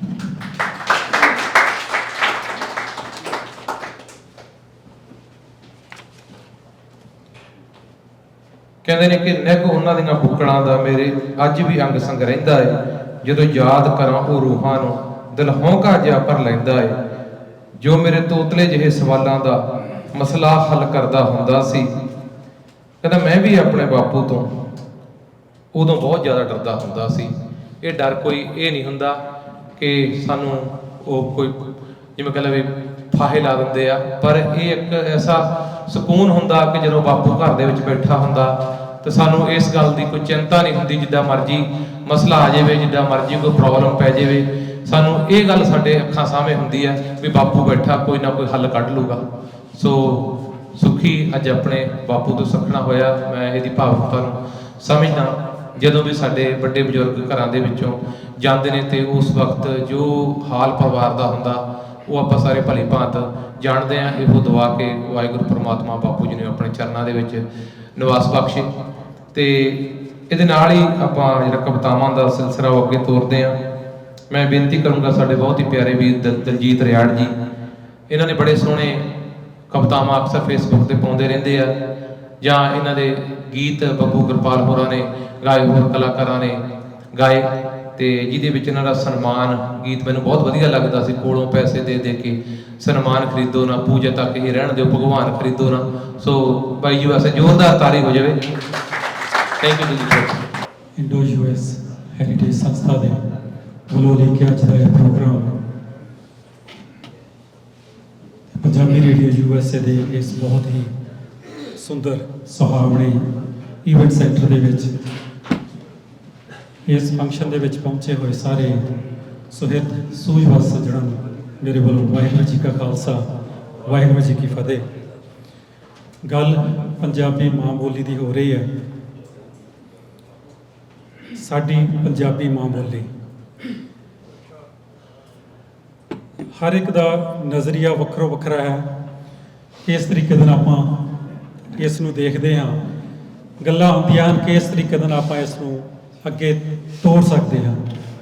ਮੈਂ ਇੱਕ ਛੋਟੀ ਜਿਹੀ ਐਗਜ਼ਾਮਪਲ ਦੇ ਕੇ ਇਸ ਬੋਲੀ ਦੇ ਬਾਰੇ, ਜਾਂ ਕਿਸ ਤਰੀਕੇ ਨਾਲ ਆਪਾਂ ਕਹਿੰਦੇ ਪਏ ਆਪਣੀ ਬੋਲੀ ਖਤਮ ਹੋ ਰਹੀ ਹੈ, ਇਸ ਨੂੰ ਕਿਸ ਤਰੀਕੇ ਨਾਲ ਅੱਗੇ ਗਾਹਾਂ ਤੋਰਿਆ ਜਾ ਸਕਦਾ, ਉਹਦੀ ਉਦਾਹਰਣ ਇੱਕ ਗੇਮ ਦੇ ਨਾਲ ਕੰਪੇਅਰ ਕਰਕੇ ਦੇਣੀ ਚਾਹਾਂਗਾ। ਇੱਕ ਐਸੀ ਗੇਮ, ਐਸੀ ਖੇਡ ਜਿਹਦੇ ਵਿੱਚ ਤਿੰਨ ਕੋ ਖਿਡਾਰੀ ਖੇਡਦੇ ਹਨ। ਪਹਿਲਾ ਖਿਡਾਰੀ ਤਿੰਨੋਂ ਖਿਡਾਰੀ ਆਪਣੀ ਆਪਣੀ ਵਾਰੀ ਦੇ ਨਾਲ ਖੇਡਦੇ ਹਨ। ਪਹਿਲਾ ਖਿਡਾਰੀ ਦੌੜਦਾ ਹੈ ਆਪਣੀ ਪੂਰੀ ਸਪੀਡ ਦੇ ਨਾਲ, ਉਹ ਆਪਣਾ ਸਮਾਂ, ਆਪਣਾ ਰਸਤਾ ਤੈਅ ਕਰਕੇ ਆਪਣੇ ਅਗਲੇ ਖਿਡਾਰੀ ਨੂੰ ਆਪਣੀ ਜ਼ਿੰਮੇਵਾਰੀ ਜਾਂ ਆਪਣਾ ਝੰਡਾ ਜਾਂ ਆਪਣਾ ਨਾਂ ਜੋ ਵੀ ਉਹਨੇ ਦੇਣਾ ਹੁੰਦਾ ਉਸ ਨੂੰ ਸੌਂਪਦਾ ਹੈ। ਤੇ ਦੂਸਰਾ ਖਿਡਾਰੀ ਜੋ ਕਿ ਪਹਿਲਾਂ ਹੀ ਪੂਰੀ ਤਿਆਰੀ ਦੇ ਵਿੱਚ ਖੜਾ ਹੁੰਦਾ ਹੈ, ਉਸ ਜ਼ਿੰਮੇਵਾਰੀ ਨੂੰ ਲੈ ਕੇ ਅੱਗੇ ਦੌੜਦਾ ਹੈ ਤੇ ਉਹ ਜ਼ਿੰਮੇਵਾਰੀ ਤੀਸਰੇ ਖਿਡਾਰੀ ਤੱਕ ਪਹੁੰਚਾਉਂਦਾ ਹੈ। ਤੇ ਇਸ ਤਰੀਕੇ ਦੇ ਨਾਲ ਤਿੰਨੇ ਖਿਡਾਰੀ ਮਿਲ ਕੇ ਉਸ ਖੇਡ ਨੂੰ ਜਿੱਤਦੇ ਹਨ। ਇਸੇ ਤਰੀਕੇ ਦੇ ਨਾਲ ਜੇ ਆਪਾਂ ਕੰਪੇਅਰ ਕਰਕੇ ਦੇਖੀਏ, ਆਪਣੀ ਪੰਜਾਬ ਦੀ ਮਾਂ ਬੋਲੀ, ਅਸੀਂ ਆਪਣੀ ਬੋਲੀ ਨੂੰ ਆਪਣੇ ਬਜ਼ੁਰਗਾਂ ਤੋਂ ਸਿੱਖ ਕੇ ਆਏ ਹਾਂ। ਸਕੂਲਾਂ ਤੋਂ, ਬਜ਼ੁਰਗਾਂ ਤੋਂ, ਆਪਣੀ ਸੁਸਾਇਟੀ ਦੇ ਵਿੱਚ ਰਹਿ ਕੇ ਸਿੱਖਦੇ ਆਏ ਆ, ਤੇ ਉਹਨਾਂ ਤੋਂ ਇਹ ਬੋਲੀ ਲੈ ਕੇ ਅਸੀਂ ਲਿਖਣੀ ਸਿੱਖੀ, ਬੋਲਣੀ ਸਿੱਖੀ, ਹਟਾਉਣੀ ਸਿੱਖੀ, ਪੜ੍ਹਨੀ ਸਿੱਖੀ। ਤੇ ਅੱਜ ਦੂਸਰੀ ਪੀੜ੍ਹੀ ਜਿਹਦੇ ਵਿੱਚ ਅਸੀਂ ਇਸ ਵੇਲੇ ਗੁਜ਼ਰ ਰਹੇ ਹਾਂ, ਉਸ ਬੋਲੀ ਨੂੰ ਲੈ ਕੇ ਚਿੰਤਿਤ ਬੈਠੇ ਹਾਂ। ਜਿਹੜਾ ਜਿਹਦਾ ਇਹ ਫੰਕਸ਼ਨ ਹੈ, ਜਿਸ ਕਰਕੇ ਉਹ ਲਿਖਿਆ ਗਿਆ ਹੈ, ਹੁਣ ਕੋਸ਼ਿਸ਼ ਇਹ ਹੈ ਕਿ ਤੀਸਰੀ ਪੀੜ੍ਹੀ ਤੱਕ ਇਸ ਬੋਲੀ ਨੂੰ ਜੀਵਤ ਕਿਵੇਂ ਰੱਖਿਆ ਜਾ ਸਕੇ, ਕਲਚਰ ਨੂੰ ਜੀਵਤ ਕਿਵੇਂ ਰੱਖਿਆ ਜਾ ਸਕੇ, ਸਾਡੀ ਸੱਭਿਅਤਾ ਨੂੰ, ਸਾਡੀ ਬੋਲੀ ਨੂੰ, ਸਾਰੇ ਨੂੰ ਕਿਸ ਤਰੀਕੇ ਨਾਲ ਰੱਖਿਆ ਜਾ ਸਕੇ। ਦੇਖਣ ਵਾਲੀ ਗੱਲ ਇਹ ਹੈ ਕਿ ਅਸੀਂ ਆਪਣੇ ਜ਼ਿੰਮੇਵਾਰੀ, ਆਪਣਾ ਝੰਡਾ, ਆਪਣਾ ਡੰਡਾ ਚੱਕ ਕੇ ਪਹਿਲੀ ਪੀੜ੍ਹੀ ਤੋਂ ਦੂਸਰੀ ਤੱਕ ਤਾਂ ਲੈ ਆਏ ਹਾਂ। ਤੀਸਰੀ ਪੀੜ੍ਹੀ ਤੱਕ ਲਿਜਾਣ ਵਾਸਤੇ ਕੀ ਸਾਡਾ ਤੀਸਰਾ ਖਿਡਾਰੀ ਉਹ ਤਿਆਰ ਖੜਾ ਹੈ ਜੋ ਕਿ ਸਾਡੇ ਕੋਲੋਂ ਜ਼ਿੰਮੇਵਾਰੀ ਫੜ ਸਕੇ। ਸਾਨੂੰ ਚਾਹੀਦਾ ਹੈ, ਮੇਰਾ ਖਿਆਲ ਦੇ ਵਿੱਚ, ਇਹੋ ਜਿਹੇ ਫੰਕਸ਼ਨਾਂ ਦੇ ਵਿੱਚ ਸਾਡੀ ਤੀਸਰੀ ਪੀੜ੍ਹੀ ਜਿਨ੍ਹਾਂ ਨੂੰ ਅਸੀਂ ਇਹ ਜ਼ਿੰਮੇਵਾਰੀ ਸੌਂਪਣੀ ਹੈ, ਉਹਨਾਂ ਦੀ ਵੀ ਸ਼ਮੂਲੀਅਤ ਜ਼ਿਆਦਾ ਤੋਂ ਜ਼ਿਆਦਾ ਹੋਵੇ, ਤੇ ਸ਼ਾਇਦ ਹੌਲੀ ਹੌਲੀ ਇਹ ਆਦਤ ਜਾਂ ਹੌਲੀ ਹੌਲੀ ਇਹ ਬੋਲੀ ਜਾਂ ਜੋ ਵੀ ਅਸੀਂ ਉਹਨਾਂ ਨੂੰ ਸੰਭਾਲਣਾ ਚਾਹੁੰਦੇ ਹਾਂ, ਆਪਣਾ ਵਿਰਸਾ, ਆਪਣੀ ਸੱਭਿਅਤਾ ਉਹਨਾਂ ਤੱਕ ਪਹੁੰਚ ਸਕਦੀ ਹੈ। ਨਹੀਂ ਤਾਂ ਅਦਰਵਾਈਜ਼ ਬੋਲੀ ਤੇ ਸਾਡੇ ਕਲਚਰ ਤੇ ਸਾਡੀ ਸੱਭਿਅਤਾ ਤੇ ਹਮਲੇ ਹੁੰਦੇ ਆਏ ਆ, ਹੋ ਰਹੇ ਆ ਤੇ ਹੁੰਦੇ ਰਹਿਣਗੇ। ਸੋ ਇਹਨਾਂ ਨੂੰ ਆਪਾਂ ਖਤਮ ਨਹੀਂ ਕਰ ਸਕਦੇ। ਇਸੇ ਰਿਲੇਟਡ ਇੱਕ ਕਵਿਤਾ ਦੇ 4 ਸ਼ੇਅਰ ਬੋਲ ਕੇ ਮੈਂ ਤੁਹਾਡੇ ਤੋਂ ਗੁਸਾਖੀ ਜਿਹੜਾ ਕਹਿ ਲਓ ਖਿਮਾ ਦਾ ਜਾਚਕ ਹੋਵਾਂਗਾ। ਕਵਿਤਾ ਹੈ ਕਿ ਹਨੇਰਾ ਦੂਰ ਨਹੀਂ ਹੋਇਆ, ਮਿਸਾਲਾਂ ਬਾਲ ਕੇ ਰੱਖਿਓ। ਹਨੇਰਾ ਦੂਰ ਨਹੀਂ ਹੋਇਆ, ਮਿਸਾਲਾਂ ਬਾਲ ਕੇ ਰੱਖਿਓ। ਹੱਥਾਂ ਵਿੱਚ ਕਲਮਾਂ ਨੂੰ ਫੜ ਕੇ ਸੋਚਾਂ ਨੂੰ ਸਾਲ ਕੇ ਰੱਖਿਓ। ਹਨੇਰਾ ਦੂਰ ਨਹੀਂ ਹੋਇਆ, ਮਿਸਾਲਾਂ ਬਾਲ ਕੇ ਰੱਖਿਓ। ਕਿ ਸੂਰਜ ਬਣ ਨਹੀਂ ਸਕਦੇ, ਚੰਦਰਮਾ ਪਹੁੰਚ ਨਹੀਂ ਸਾਡੀ। ਜੇ ਸੂਰਜ ਬਣ ਨਹੀਂ ਸਕਦੇ, ਚੰਦਰਮਾ ਪਹੁੰਚ ਨਹੀਂ ਸਾਡੀ। ਬਣਾ ਲਓ ਜੁਗ ਨੂੰ ਹੁਣ ਖੁਦ ਨੂੰ, ਦਿਲਾਂ ਨੂੰ ਜਾਲ ਕੇ ਰੱਖਿਓ। ਹਨੇਰਾ ਦੂਰ ਨਹੀਂ ਹੋਇਆ, ਮਿਸਾਲਾਂ ਬਾਲ ਕੇ ਰੱਖਿਓ। ਕਿ ਸ਼ਹਿਰ ਵੱਲ ਆਉਣ ਨੂੰ ਫਿਰਦੇ, ਗਿੱਦੜ ਵੀ ਮਾਰਦੇ ਕੂਕਾਂ। ਇੱਕ ਇਸ਼ਾਰਾ ਹੀ ਹੈ, ਤੁਸੀਂ ਸਾਰੇ ਸਮਝਦੇ ਹੈ ਕਿ ਸ਼ਹਿਰ ਵੱਲ ਆਉਣ ਨੂੰ ਫਿਰਦੇ, ਸ਼ਹਿਰ ਵੱਲ ਆਉਣ ਨੂੰ ਫਿਰਦੇ, ਗਿੱਦੜ ਵੀ ਮਾਰਦੇ ਕੂਕਾਂ। ਕਰਨ ਰਾਖੀ ਘਰਾਂ ਦੀ ਹੁਣ, ਸ਼ੇਰਾਂ ਨੂੰ ਪਾਲ ਕੇ ਰੱਖਿਓ। ਹਨੇਰਾ ਦੂਰ ਨਹੀਂ ਹੋਇਆ, ਮਿਸਾਲਾਂ ਬਾਲ ਕੇ ਰੱਖਿਓ। ਕਦੋਂ ਹਮਲਾ ਕਰ ਦੇਵੇ, ਭਰੋਸਾ ਹੈ ਨਹੀਂ ਵੈਰੀ ਦਾ। ਪਿਛਲੇ ਕੁਝ ਸਮੇਂ ਦੇ ਵਿੱਚ ਤੁਸੀਂ ਸਾਰਿਆਂ ਨੇ ਦੇਖਿਆ ਹੈ ਕਿ ਕਿਸ ਤਰੀਕੇ ਦੇ ਨਾਲ ਪਹਿਲਾਂ ਖੇਤੀ ਦੇ ਕਾਨੂੰਨ, ਉਸ ਤੋਂ ਬਾਅਦ ਬੋਲੀ ਦੇ ਉੱਤੇ ਹਮਲਾ, ਤੇ ਹੋਰ ਪਤਾ ਨਹੀਂ ਕਿਹੋ ਜਿਹੇ ਹਮਲੇ ਜਿਹੜੇ ਕਿ ਸਾਡੇ ਸਮਝ 'ਚ ਨਹੀਂ ਆਉਂਦੇ ਜਾਂ ਸਾਨੂੰ ਪਤਾ ਹੀ ਨਹੀਂ ਲੱਗਦਾ। ਉਦੋਂ ਪਤਾ ਲੱਗਦਾ ਉਹ ਸਾਰਾ ਕੁਝ ਹੋ ਚੁੱਕਾ ਹੁੰਦਾ, ਫਿਰ ਆਪਾਂ ਰੌਲਾ ਪਾਉਂਦੇ ਹਾਂ, ਫਿਰ ਉਸ ਨੂੰ ਬਹਾਲ ਕਰਦੇ ਹਾਂ। ਸੋ ਉਹੋ ਜਿਹੀ ਗੱਲ ਨੂੰ ਸਮਰਪਿਤ ਹੈ ਇਹ ਕਿ ਕਦੋਂ ਹਮਲਾ ਉਹ ਕਰ ਦੇਵੇ, ਭਰੋਸਾ ਹੈ ਨਹੀਂ ਵੈਰੀ ਦਾ। ਕੱਢ ਕੇ ਤੀਰ ਤਰਕਸ਼ਾਂ ਚੋਂ ਕਮਾਨੀ ਚਾੜ ਕੇ ਰੱਖਿਓ। ਹਨੇਰਾ ਦੂਰ ਨਹੀਂ ਹੋਇਆ, ਮਿਸਾਲਾਂ ਬਾਲ ਕੇ ਰੱਖਿਓ। ਆਖਰੀ ਲੈਣਾ ਕਿ ਬੜੇ ਬੰਦੂਕ ਜਾਂ ਪਿਸਤੌਲ ਜਾਂ ਤਲਵਾਰ ਮੌਕੇ ਤੇ, ਬੜੇ ਬੰਦੂਕ ਜਾਂ ਪਿਸਤੌਲ ਜਾਂ ਤਲਵਾਰ ਮੌਕੇ ਤੇ, ਰਿਆੜਾ ਵਾਰ ਨਾ ਖੁੰਝੇ, ਰਿਆੜਾ ਵਾਰ ਨਾ ਖੁੰਝੇ, ਲੋਹੇ ਨੂੰ ਢਾਲ ਕੇ ਰੱਖਿਓ। ਹਨੇਰਾ ਦੂਰ ਨਹੀਂ ਹੋਇਆ, ਮਿਸਾਲਾਂ ਬਾਲ ਕੇ ਰੱਖਿਓ। ਹਨੇਰਾ ਦੂਰ ਨਹੀਂ ਹੋਇਆ, ਮਿਸਾਲਾਂ ਬਾਲ ਕੇ ਰੱਖਿਓ। ਮਿਹਰਬਾਨੀ। ਬਹੁਤ ਬਹੁਤ ਧੰਨਵਾਦ ਰਿਆੜ ਸਾਹਿਬ ਦਾ। ਇਹਨਾਂ ਨੇ ਆਪਣੀ ਕਵਿਤਾ ਦੇ ਵਿੱਚ ਜੋ ਚਿੰਤਾ ਜ਼ਾਹਰ ਕੀਤੀ ਆ ਉਹ ਬਿਲਕੁਲ ਜਾਇਜ਼ ਆ। ਕਹਿੰਦੇ ਨੇ ਕਿ ਪੰਜਾਬ ਮੇਰੇ ਦਾ ਨਾਮ ਲਿਸ਼ਕ ਦੇ ਝੰਡੇ ਵਰਗਾ ਏ, ਪੰਜਾਬ ਮੇਰੇ ਦਾ ਨਾਮ ਝੂਲ ਦੇ ਝੰਡੇ ਵਰਗਾ ਏ। ਪੰਜਾਬ ਮੇਰੇ ਦਾ ਨਾਮ ਲਿਸ਼ਕ ਦੇ ਖੰਡੇ ਵਰਗਾ ਏ। ਮਾਣ ਮੰਗਲ ਨੂੰ ਗੁਰੂਆਂ ਪੀਰਾਂ ਵਾਲੀ ਧਰਤੀ ਤੇ, ਖੜਕਾ ਸਾਡਾ ਅਜੇ ਗੰਡਾਸੇ ਝੰਡੇ ਵਰਗਾ ਏ। ਖੜਕਾ ਸਾਡਾ ਅਜੇ ਗੰਡਾਸੇ ਝੰਡੇ ਵਰਗਾ ਏ। ਇਹਦੇ ਨਾਲ ਹੀ ਮੈਂ ਬੇਨਤੀ ਕਰਨੀ ਚਾਹੂੰਗਾ ਸਰਦਾਰ ਪਿਸ਼ੌਰਾ ਸਿੰਘ ਢਿੱਲੋਂ ਹੋਰਾਂ ਨੂੰ ਕਿ ਉਹ ਸਟੇਜ ਤੇ ਆਉਣ ਤੇ ਆ ਕੇ ਆਪਣੀ ਕਿਸੇ ਕਵਿਤਾ ਨਾਲ ਜਾਂ ਜੋ ਵੀ ਉਹ ਆਪਣੀ ਰਚਨਾ ਸੁਣਾਉਣੀ ਚਾਹੁੰਦੇ ਆ ਹਾਜ਼ਰੀ ਲਵਾਉਣ। ਤੁਹਾਡੀਆਂ ਜ਼ੋਰਦਾਰ ਤਾੜੀਆਂ ਦੇ ਵਿੱਚ ਸਰਦਾਰ ਪਿਸ਼ੌਰਾ ਸਿੰਘ ਢਿੱਲੋਂ। ਪੰਜਾਬੀ ਬੋਲੀ ਨੂੰ ਪਰਨਾਏ ਅਦਬ ਵਾਲੇ ਦੋਸਤੋ, ਆਪਣੀ ਨਜ਼ਰ ਤੋਂ ਪਹਿਲਾਂ 2 ਸ਼ਬਦ, ਕਿਉਂਕਿ ਪੰਜਾਬੀ ਦੇ ਭਵਿੱਖ ਬਾਰੇ ਗੱਲਬਾਤ ਹੋ ਰਹੀ ਹੈ ਤੇ ਇੱਕ ਬੜੀ ਇਹਨਾਂ ਬਾਤ ਬਹਿ ਜਾਓ।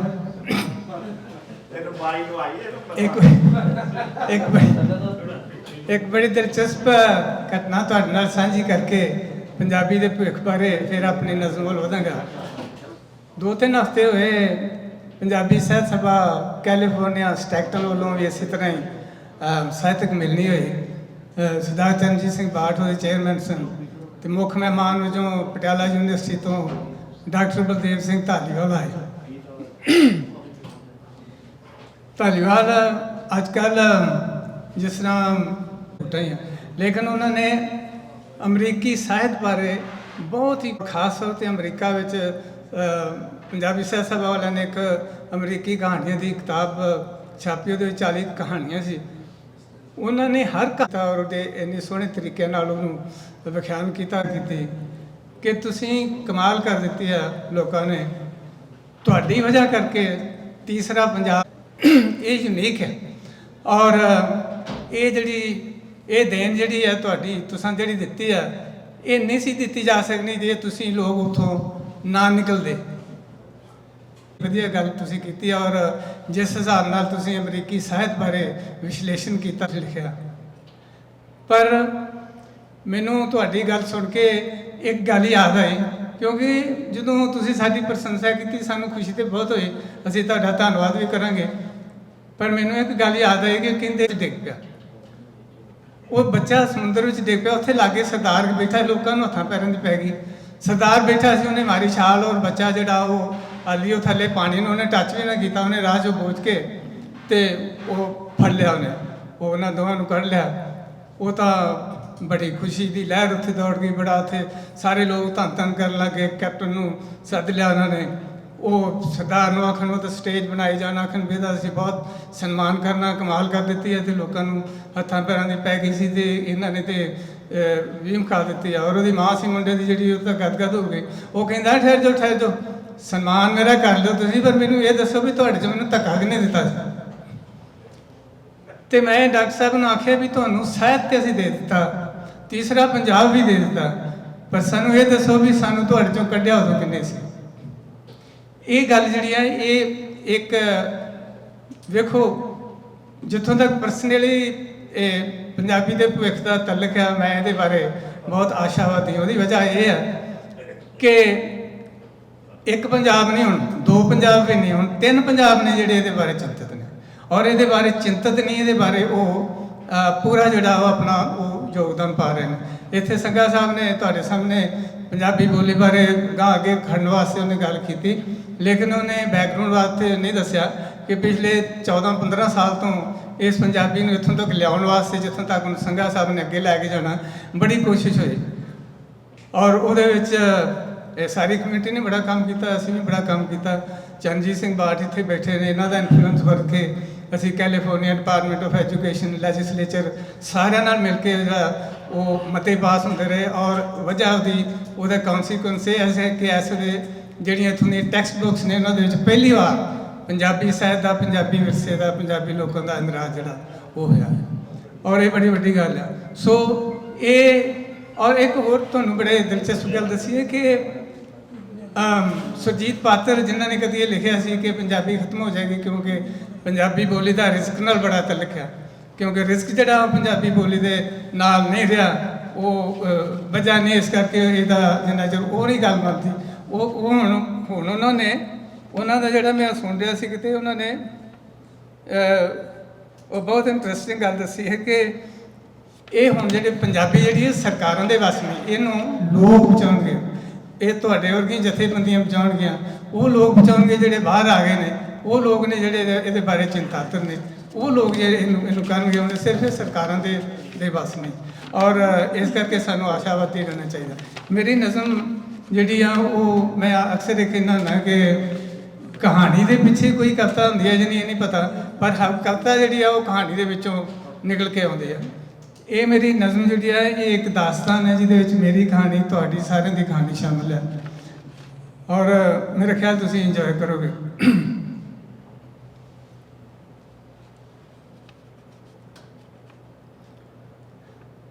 ਕੀ ਰੱਖੀਏ ਨਾ ਇਸ ਆਲਮ ਦਾ, ਕੀ ਰੱਖੀਏ ਨਾ ਇਸ ਆਲਮ ਦਾ, ਇਹਨਾਂ ਦਿਲ ਵਿੱਚ ਰਿਸਦੀਆਂ ਯਾਦਾਂ ਦਾ, ਸਾਥੋਂ ਟੁੱਟ ਗਏ ਕੌਲ ਕਰਾਰਾਂ ਦਾ, ਉਹਨਾਂ ਅਣ ਸੁਣੀਆਂ ਫਰਿਆਦਾਂ ਦਾ, ਕੀ ਰੱਖੀਏ ਨਾ ਇਸ ਆਲਮ ਦਾ।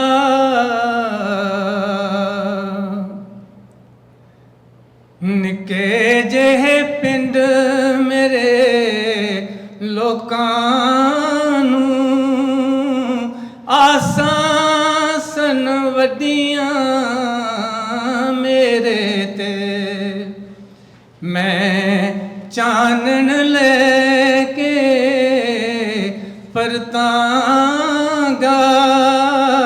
ਸਜਾਂਗਾ ਆਣ ਬਨੇਰੇ ਤੇ, ਪਰ ਤਲਖ ਹਵਾਵਾਂ ਦੇ ਸਾਵੇਂ ਉਹ ਤਲਖ ਹਵਾਵਾਂ ਦੇ ਸਾਵੇਂ ਨਾ ਚੱਲਿਆ ਜ਼ੋਰ ਚਿਰਾਗਾਂ ਦਾ ਕੀ ਰੱਖੀਏ ਨਾ ਇਸ ਆਲਮ ਦਾ ਇਹ ਖਸਲਤ ਰਹੀ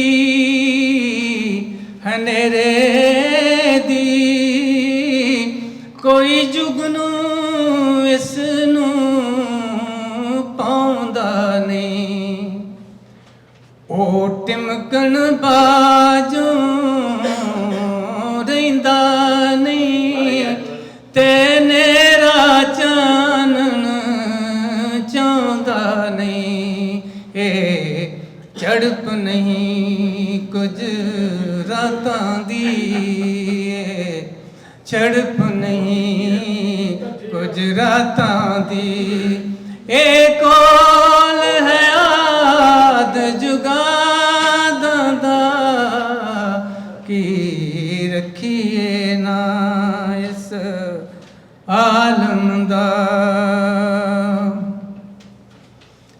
ਇੱਕ ਐਸੀ ਰਾਤ ਦਾ ਆਲਮ ਸੀ ਮੈਂ ਸੰਗ ਜੁਗਨੂਆਂ ਤੁਰ ਆਇਆ ਮਾਂ ਸੇ ਜਲਨੈਨੀ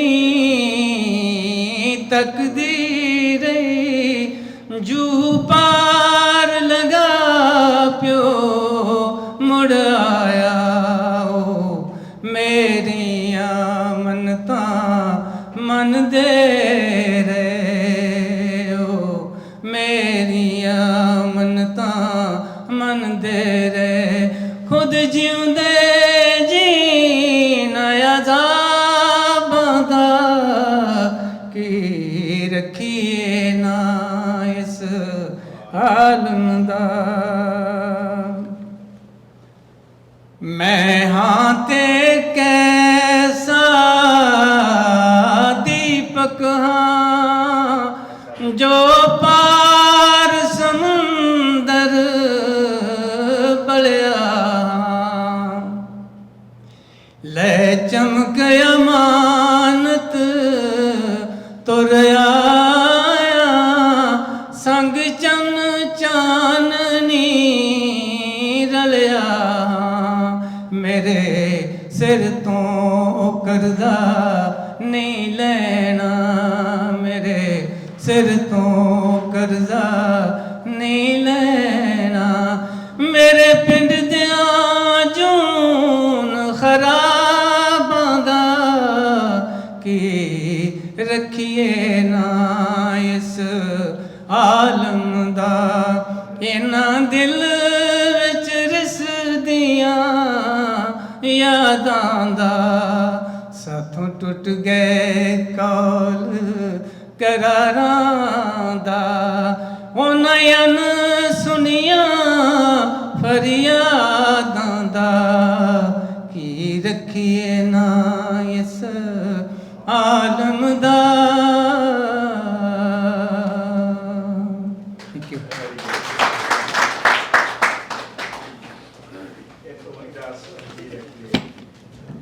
ਬਹੁਤ ਹੀ ਪਿਆਰੀ ਆਵਾਜ਼ ਬਹੁਤ ਸੋਹਣਾ ਗਾ ਕੇ ਗਏ ਆ ਸੋ ਇਹਨਾਂ ਦਾ ਬਹੁਤ ਬਹੁਤ ਧੰਨਵਾਦ ਇਹਦੇ ਨਾਲ ਹੀ ਕਵਿਤਾਵਾਂ ਦਾ ਜਿਹੜਾ ਦੌਰ ਆ ਹੁਣ ਖਤਮ ਹੁੰਦਾ ਤੇ ਕਹਿੰਦੇ ਨੇ ਕਿ ਹੌਸਲੇ ਬੁਲੰਦ ਅਤੇ ਉੱਚੀ ਉਹਦੀ ਸ਼ਾਨ ਏ ਜਵਾਨ ਏ ਪੰਜਾਬੀ ਤੇ ਪੰਜਾਬੀਅਤ ਦਾ ਮਾਣ ਏ ਲੋਕ ਗਾਇਕੀ ਵਾਲਾ ਜਿਹਦੇ ਸਿਰ ਉੱਤੇ ਤਾਜ ਏ ਇਹ ਤੇ ਕੋਈ ਹੋਰ ਨਹੀਂ ਉੱਤੇ ਪੱਪੀ ਸੁਲਤਾਨ ਏ ਪੱਪੀ ਭਦੌੜ ਸਾਹਿਬ ਬੈਠੇ ਨੇ ਹੁਣ ਆਪਾਂ ਉਹਨਾਂ ਤੋਂ ਇੱਕ ਗੀਤ ਸੁਣਾਂਗੇ ਤੇ ਜੋ ਵੀ ਉਹ ਸੁਣਾਉਣਾ ਚਾਹਣ ਪੱਪੀ ਸਾਹਿਬ ਆ ਜਾਓ ਫਿਰ ਤੇ ਨਾਲ ਦੀ ਨਾਲ ਮੈਂ ਇੱਕ ਵਾਰ ਫੇਰ ਧੰਨਵਾਦ ਕਰਨਾ ਚਾਹੂੰਗਾ ਸਾਡੇ ਪੰਜਾਬੀ ਰੇਡੀਓ USA ਵਾਲੇ ਸਰਦਾਰ ਹਰਜੋਤ ਸਿੰਘ ਹੋਰਾਂ ਦਾ ਜਿਨ੍ਹਾਂ ਨੇ ਅੱਜ ਦਾ ਇਹ ਪ੍ਰੋਗਰਾਮ ਸਾਨੂੰ ਇੱਥੇ ਕਰਨ ਦੀ ਇਜਾਜ਼ਤ ਦਿੱਤੀ ਤੇ ਨਾਲ ਦੀ ਨਾਲ ਇੰਡੋ USA ਹੈਰੀਟੇਜ ਇਹਨਾਂ ਸਾਰੇ ਸੱਜਣਾ ਦਾ ਬਹੁਤ ਸ਼ੁਕਰਗੁਜ਼ਾਰ ਤੇ ਹੁਣ ਆਪਣੇ ਕੋਲ ਦੋ ਸੱਜਣ ਹੋਰ ਆ ਕਮਲਜੀਤ ਬੈਣੀਪਾਲ ਤੇ ਗੁਰਦੀਪ ਕੁੱਸਾ ਤੇ ਪੱਪੀ ਭਦੌੜ ਜਿਹੜਾ ਕਿ ਲੋਕ ਸੰਗੀਤ ਮੰਡਲੀ ਭਦੌੜ ਦਾ ਇਹ ਚੇਲਾ ਰਿਹਾ ਤੇ ਪਿੱਛੇ ਜਿਹਦਾ ਗੀਤ ਖਤਰਾ ਸਿੱਖੀ ਨੂੰ ਤੇ ਪੰਜਾਬ ਦਾ ਪਾਣੀ ਆਇਆ ਸੀ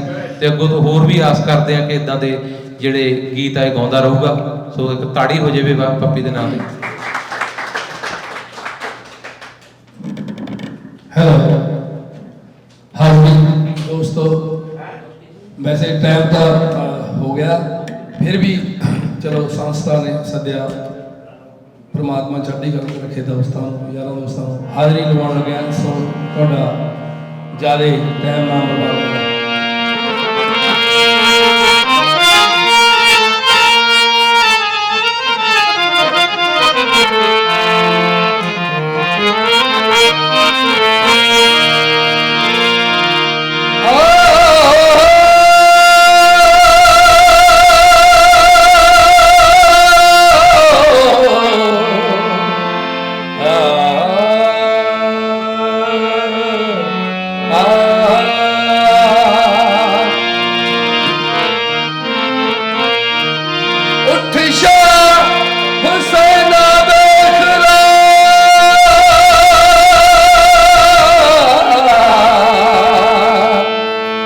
ਅਸੀਂ ਬਦਲੀ ਬੈਠੇ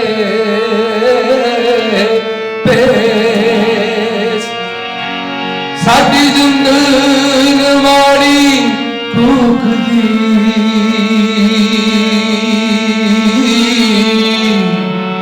ਤੇ ਅਸੀਂ ਰੁਲ ਗਏ ਵਿੱਚ ਪਰਦੇ ਸਾਡਾ ਹਰ ਦਮ जी कुरलाम दा हो ते साडी नीर बगावे अख असी जिउंदी जाने मर गए साडा माल होया बख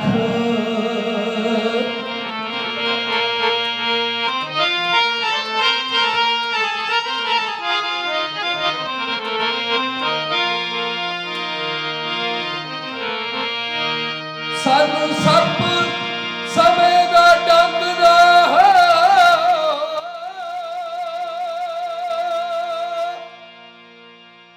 ਸਾਨੂੰ ਪਲ ਪਲ ਛੜਦਾ ਜੈ ਸਾਡੇ ਵੇਲੇ ਅੰਦਰ ਖੌਫ ਦੇ ਤੇ ਸਾਡੇ ਜੰਗਲ ਬਣ ਗਏ ਸ਼ਹਿਰ ਸਾਡੇ ਸ਼ਾਹ ਗਮਾਂ ਵਿੱਚ ਡੁੱਬ ਗਏ ਹੋ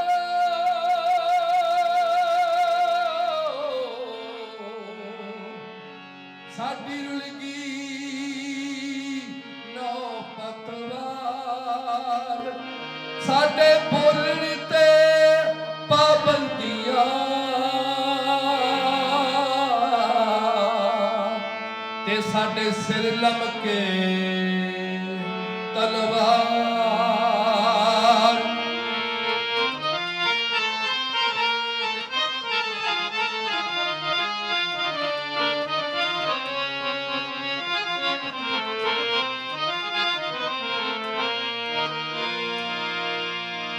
ਅਸੀਂ ਨੈਣਾ ਦੇ ਖੂਗੜ ਕੇ ਹੋ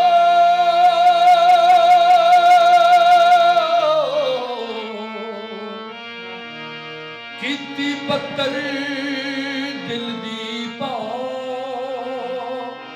ਇਹ ਬੰਜਰ ਰਹੀ ਨਿਮਾਨੜੀ ਸਾਨੂੰ ਸੱਜਣਾ ਤੇਰੀ ਸੌ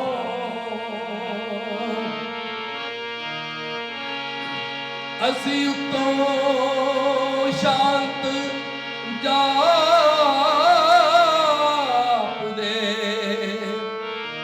ਸਾਡੇ ਅੰਦਰ ਲੱਗੀ ਜੰਗ ਸਾਨੂੰ ਚੁੱਪ ਚਪੀਤਾ ਵੇਖਦੇ ਤੇ ਕਈ ਆਖਣ ਲੋਕ ਮਲੰਗ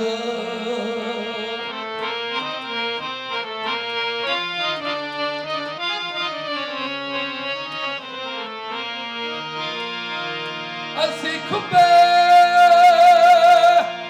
ਗਮ ਦੇ ਖਾਪੜੇ ਹੋ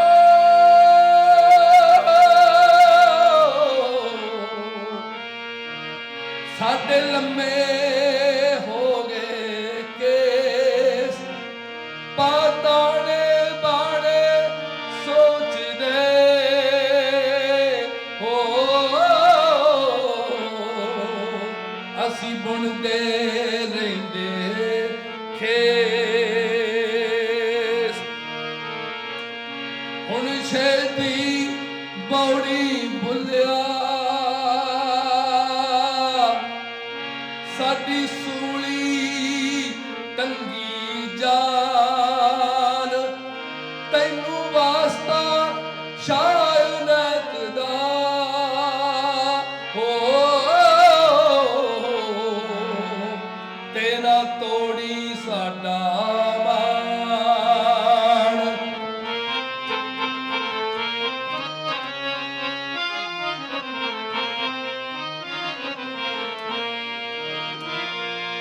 ਅਸੀਂ ਪੈਰੀ ਪਾਲੇ ਕੁਕਰ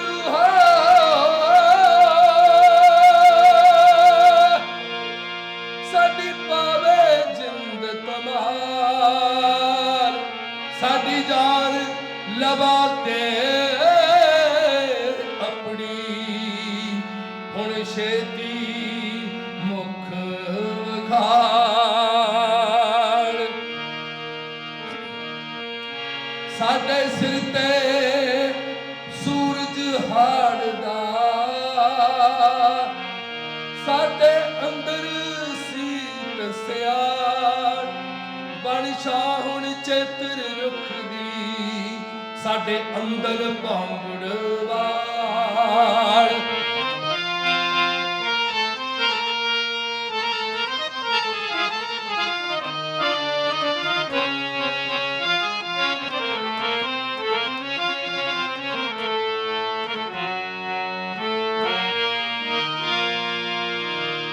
ਅਸਾਂ ਮੱਚ ਮਚਾਇਆ ਇਸ਼ਕ ਦਾ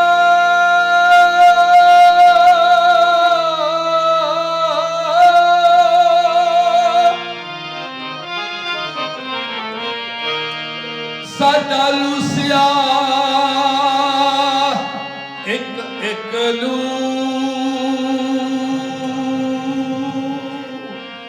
ਅਸੀਂ ਖੁਦ ਨੂੰ ਭੁੱਲੇ ਸਾਂਭਲਾ ਤੇ ਅਸੀਂ ਜਪਿਆ ਹਰ ਦਮ ਤੂੰ ਸਾਨੂੰ ਚਿੰਤਾ ਚਿਖਾ ਚੜਾਉਂਦੀ ਸਾਡੇ ਤਿੜਕਣ ਲੱਗੇ ਹੱਡ ਫੜ ਲੇਖਾ ਵਰਸ਼ੀ ਦੁੱਖ ਦੀ ਸਾਡੇ ਸੀਨੇ ਦਿੱਤੀ ਗੱਡ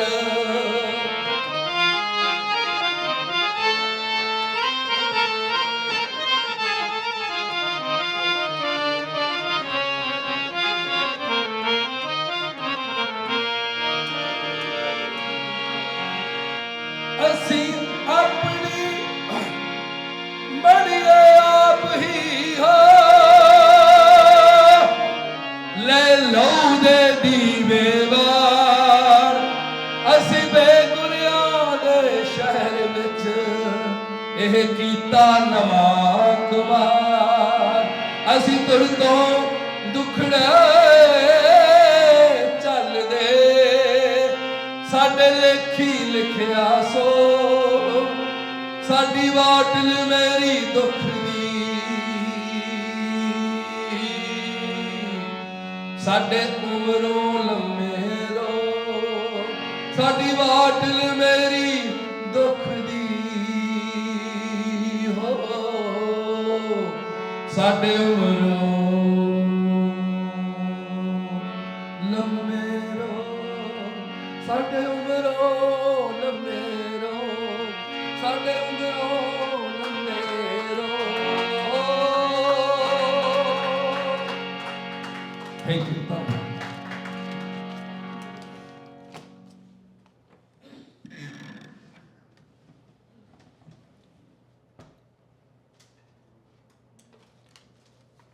ਕਹਿੰਦੇ ਬੋਲ ਗਏ ਜੇ ਬਹੁਤਾ ਲੋਕੀ ਪਾਗਲ ਸ਼ਦਾਈ ਕਹਿੰਦੇ ਹੌਲੀ ਹੌਲੀ ਬੋਲੀਏ ਤਾਂ ਆਖਦੇ ਬਿਮਾਰ ਆ ਰੱਜ ਕੇ ਜੇ ਖਾਈਏ ਕਹਿੰਦੇ ਦਿਨਾਂ 'ਚ ਉਜੜ ਜਾਓ ਭੁੱਖਾ ਰਹਿ ਕੇ ਵੇਖੋ ਕਹਿੰਦੇ ਕਿੰਗਲਾ ਕੰਗਾਲ ਆ ਇੱਥੇ ਤੇ ਉੱਥੇ ਪੱਤ ਰੱਖਿਓ ਭਦੌੜ ਵਾਲੇ ਕਿਸੇ ਪਾਸੇ ਜਿੱਤਿਆ ਨਹੀਂ ਜਾਂਦਾ ਸੰਸਾਰ ਆ ਕਿਸੇ ਪਾਸੇ ਜਿੱਤਿਆ ਨਹੀਂ ਜਾਂਦਾ ਸੰਸਾਰ ਆ ਸੋ ਦੋਸਤੋ ਜਿੰਨੇ ਵੀ ਤੁਸੀਂ ਬੈਠੇ ਹੋ ਇਹ ਨਾ ਸੋਚਿਓ ਵੀ ਗਿਣਤੀ ਥੋੜੀ ਹੈ ਇੱਕ ਤਰ੍ਹਾਂ ਦਾ ਕਰੀਮ ਹੀ ਰਹਿ ਗਈ ਹੈ ਹੁਣ ਜਿਹੜੇ ਅਸਲੀ ਪੰਜਾਬੀ ਮਾਂ ਬੋਲੀ ਨੂੰ ਪਿਆਰ ਕਰਨ ਵਾਲੇ ਸੱਜਣ ਸੀਗੇ ਤੇ ਮੈਂ ਬੇਨਤੀ ਕਰੂੰਗਾ ਭਾਈ ਕਮਲਜੀਤ ਨੂੰ ਵੀ ਕਮਲਜੀਤ ਆ ਕੇ ਗੀਤ ਦੇ ਨਾਲ ਹਾਜ਼ਰੀ ਲਵਾਵੇ। ਉਦੋਂ ਪਿੱਛੋਂ ਬਾਈ ਗੁਰਦੀਪ ਗੁੱਸਾ ਬੈਠਾ ਕਿਉਂਕਿ ਰਿਕਾਰਡਿੰਗ ਹੋ ਰਹੀ ਆ ਪੂਰੀ ਦੁਨੀਆ ਦੇ ਵਿੱਚ। ਇਹ ਪ੍ਰੋਗਰਾਮ ਪੰਜਾਬੀ ਰੇਡੀਓ ਯੂਐਸ ਉਸੇ ਵੇਲੇ ਪਹੁੰਚਦੇ ਕਰ ਰਹੇ ਆ। ਸੋ ਤੁਹਾਡੀਆਂ ਜਿੰਨੇ ਵੀ ਬੈਠੇ ਹੋ ਯਾਰ ਤਾੜੀ ਮਾਰ ਦਿਓ। ਆਪਣਾ ਉਦੋਂ ਪਿੱਛੇ ਪ੍ਰੋਗਰਾਮ ਆਪਾਂ ਡਨ ਨਹੀਂ ਕਰਨਾ।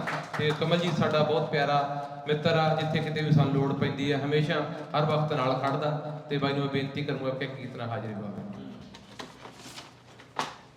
ਆਜੋ ਦੋਸਤੋ, ਮੈਂ ਜ਼ਿਆਦਾ ਟਾਈਮ ਨਹੀਂ ਲੈਣਾ। ਮੈਂ ਲੋਕ ਟੱਪੇ ਪੰਜਾਬੀ ਦੇ ਜਿਹੜੇ ਜਿੰਨੇ ਕੁ ਮੈਂ ਸੁਣਦਾ, ਜਿੰਨੀ ਮੇਰੀ ਉਮਰ ਆ ਤਕਰੀਬਨ ਜਦੋਂ ਦੇ ਸੁਣਦੇ ਆ ਰਹੇ ਆ, ਮਿਊਜ਼ਿਕ ਨਾਲ ਜੁੜੇ ਹੋਏ ਆ, ਮਿਊਜ਼ਿਕ ਨੂੰ ਸੁਣਦੇ ਆ।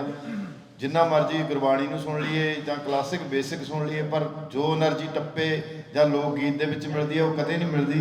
ਮੈਂ ਉਹੀ ਪੇਸ਼ ਕਰੂੰਗਾ ਤੁਹਾਡੇ ਸਾਹਮਣੇ।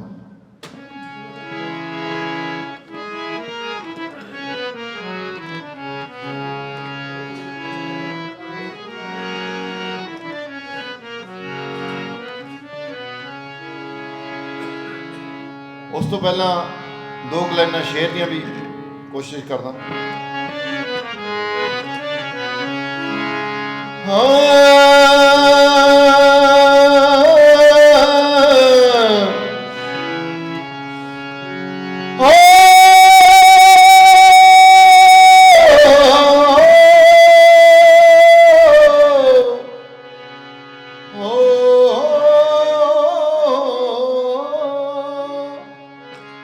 यार मिले लजपाल मिले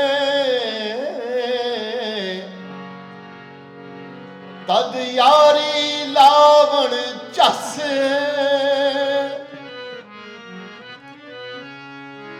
काफिर है धोखेबाज है जेड़ा ला के यारी पिछों आखे मेरी बस पिछों आखे मेरी बस जे दिल दित्तिया यार मिले फिर दिल देवन की कस सिर देवी ते वफा न मंगी एहो पीर फरीद दा दस कावा मैं कित लब के लिया सिरनामा कावा मैं सुन कावा कावा मैं कितों लब के लिया सिरनामा जांदा होया दस ना गया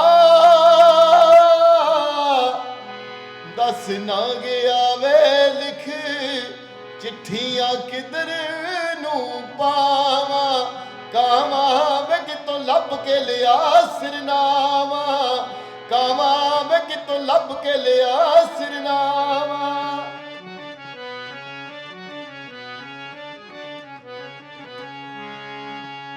लोई चित लगे ना बजोगण होई लोई चित लगे ना बजोगण होई किसे दी लगी कौन जानदा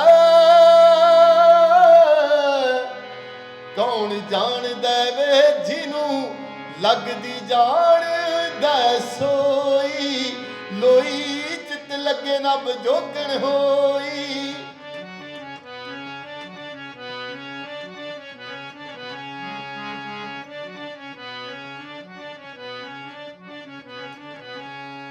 हो कण के गानी टुट गई खिलर गए मन के कण के गानी टुट गई खिलर गए मन के पानी नालों पै गए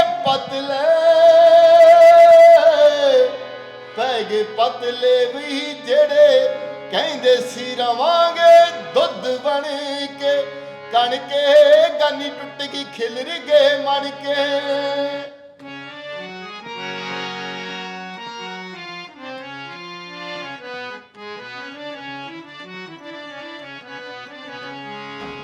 साई मख साई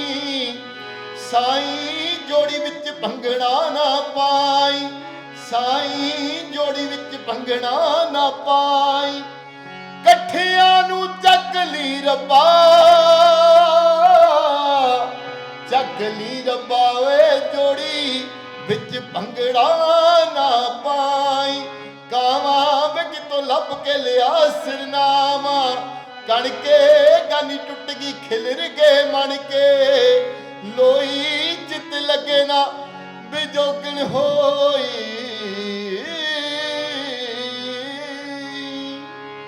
शुक्रिया जी बहुत बहुत शुक्रिया थैंक यू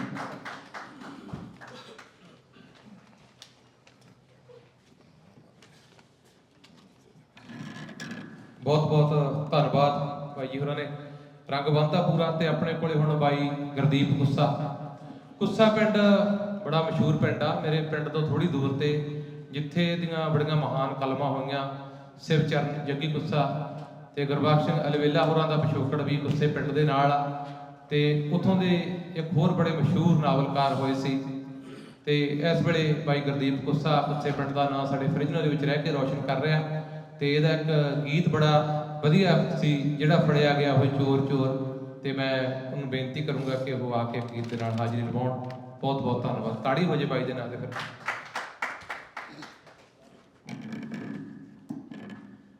ਹੁਕਮ ਹਕੂਮਤ ਦਾ ਨਾ ਮੰਨੇ ਅੱਡੀ ਨੱਚਣ ਵਾਲੀ ਗੀਤਾਂ ਤੇ ਗਿੱਧੇ ਤੇ ਲੱਗਦਾ ਹੈ ਨਾ ਦਫਾ 44 ਜਜ਼ਬਿਆਂ ਨੂੰ ਜੰਦਰੇ ਨਾ ਵੱਜਣ ਕੈਦ ਨਾ ਹੁੰਦੇ ਹਾਸੇ ਹੁੰਦੇ ਰਹਿੰਦੇ ਨੇ ਜੱਗ ਵਿੱਚ ਰੰਗ ਤਮਾਸ਼ੇ।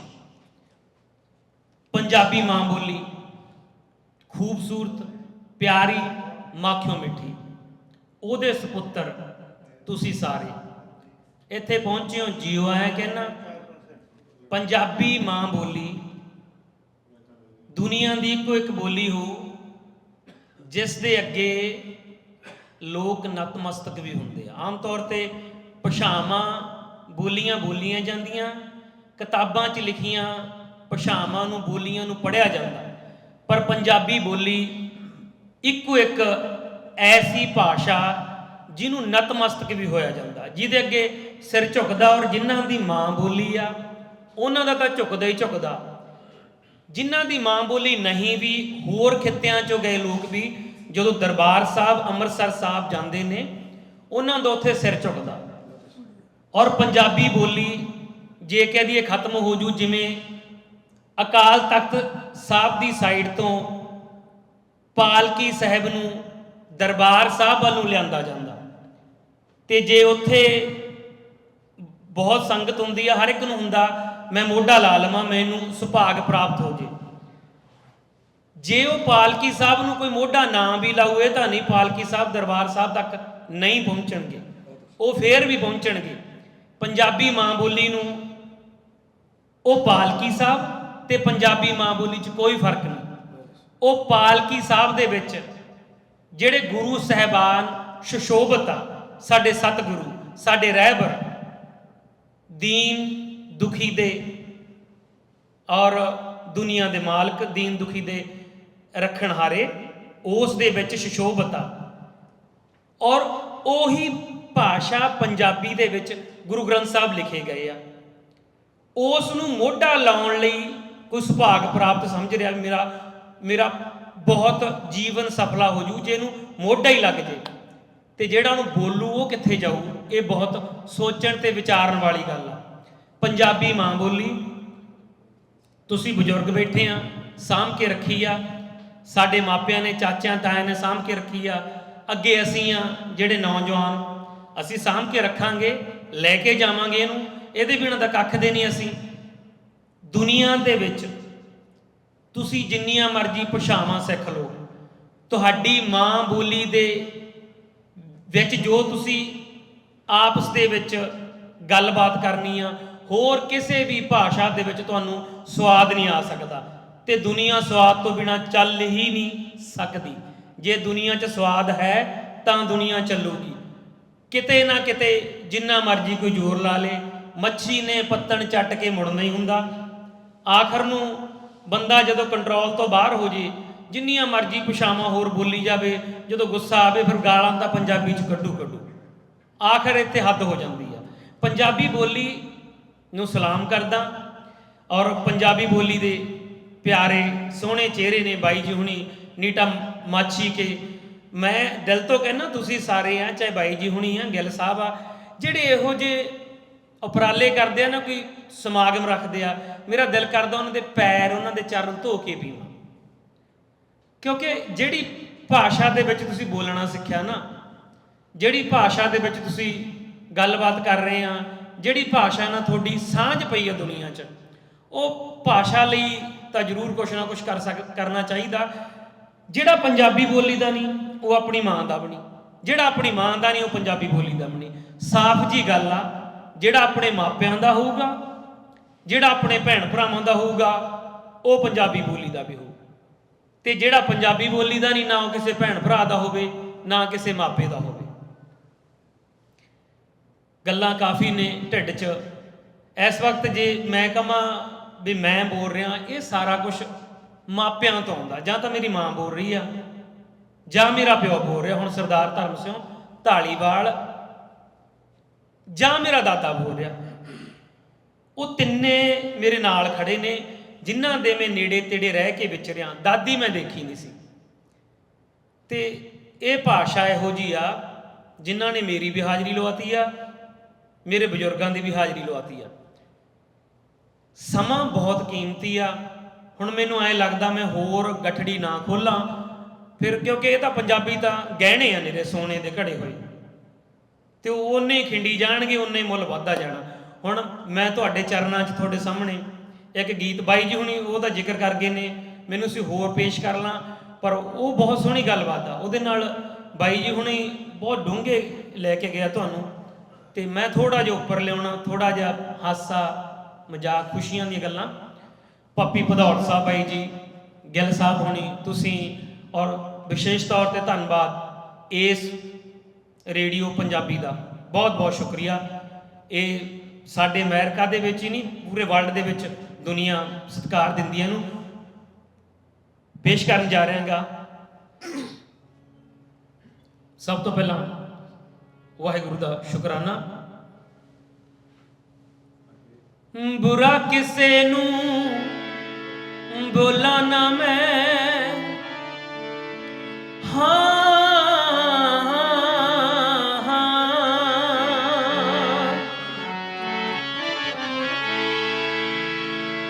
ਬੁਰਾ ਕਿਸੇ ਨੂੰ ਬੋਲਾਂ ਨਾ ਮੈਂ, ਤੇ ਬੁਰਾ ਨਾ ਦੇਖਣੇ ਅੱਖਾਂ।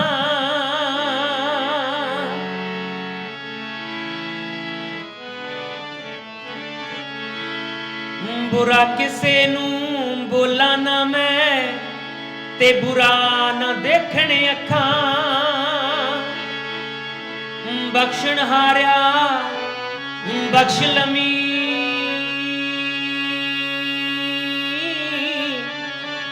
ਹੋ ਮੇਰੇ ਐਬ ਕਰੋੜਾਂ ਲੱਖਾਂ।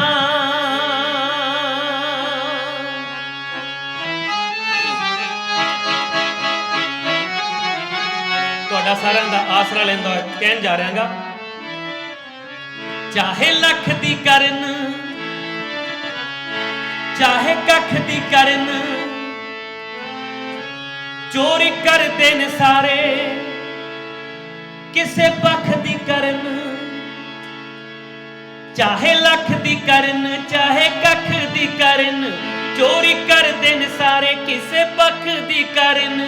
ਜਿਹੜਾ ਫੜਿਆ ਨਹੀਂ ਜਾਂਦਾ ਕਦੇ ਮਾਰ ਨਹੀਂ ਖਾਂਦਾ, ਉਹਦੀ ਉੱਡਦੀ ਪਤੰਗ ਨਾਲ ਡੋਰ ਡੋਰ। ਜਿਹੜਾ ਫੜਿਆ ਗਿਆ ਜੀ ਉਹੀ ਚੋਰ ਚੋਰ, ਜਿਹੜਾ ਫੜਿਆ ਗਿਆ ਜੀ ਉਹੀ ਚੋਰ ਚੋਰ, ਜਿਹੜਾ ਫੜਿਆ ਗਿਆ ਜੀ ਉਹੀ ਚੋਰ ਚੋਰ।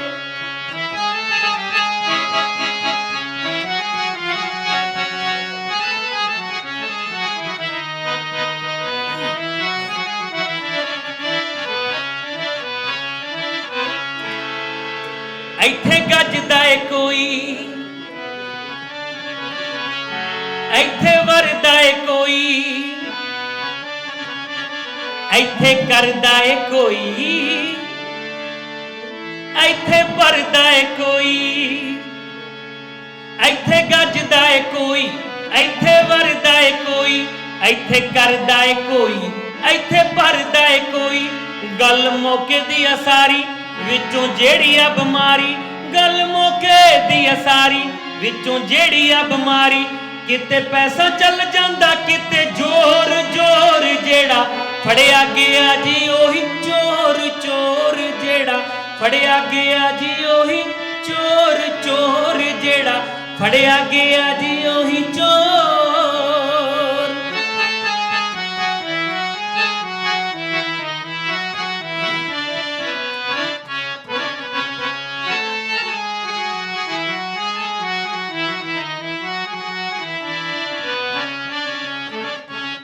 ਕੋਈ ਮੰਨੇ ਜਾਂ ਨਾ ਮੰਨੇ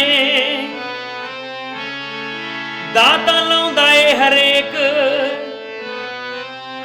ਗੱਲ ਬਣੇ ਜਾਂ ਨਾ ਬਣੇ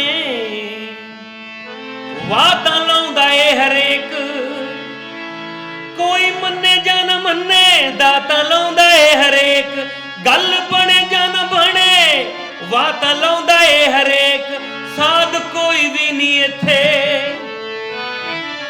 ਐਵੇਂ ਪੈਂਦੇ ਨੇ ਭਲੇਖੇ ਸਾਧ ਕੋਈ ਵੀ ਨਹੀਂ ਇੱਥੇ ਐਵੇਂ ਪੈਂਦੇ ਨੇ ਭਲੇਖੇ ਜਿਹਦੀ ਮਰਜ਼ੀ ਲਵੋ ਜੀ ਗੱਲ ਤੋਰ ਤੋਰ ਜਿਹੜਾ ਫੜਿਆ ਗਿਆ ਜੀ ਉਹੀ ਚੋਰ ਚੋਰ ਜਿਹੜਾ ਫੜਿਆ ਗਿਆ ਜੀ ਉਹੀ ਚੋਰ ਚੋਰ ਜਿਹੜਾ ਫੜਿਆ ਗਿਆ ਜੀ ਉਹੀ ਚੋਰ।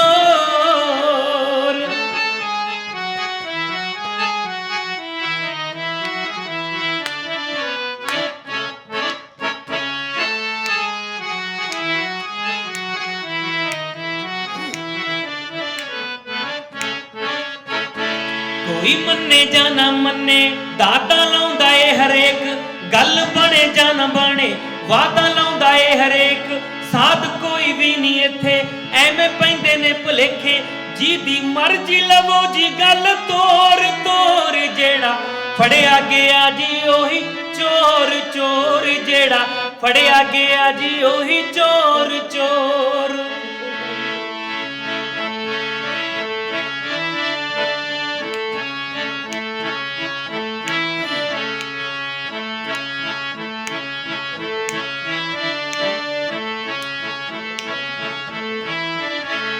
ਢਾਕੀ ਰਿੱਜੇ ਸਾਰਿਆਂ ਦੀ ਰਿੱਜ ਲੈਣ ਦਿਓ ਗਾਮੇ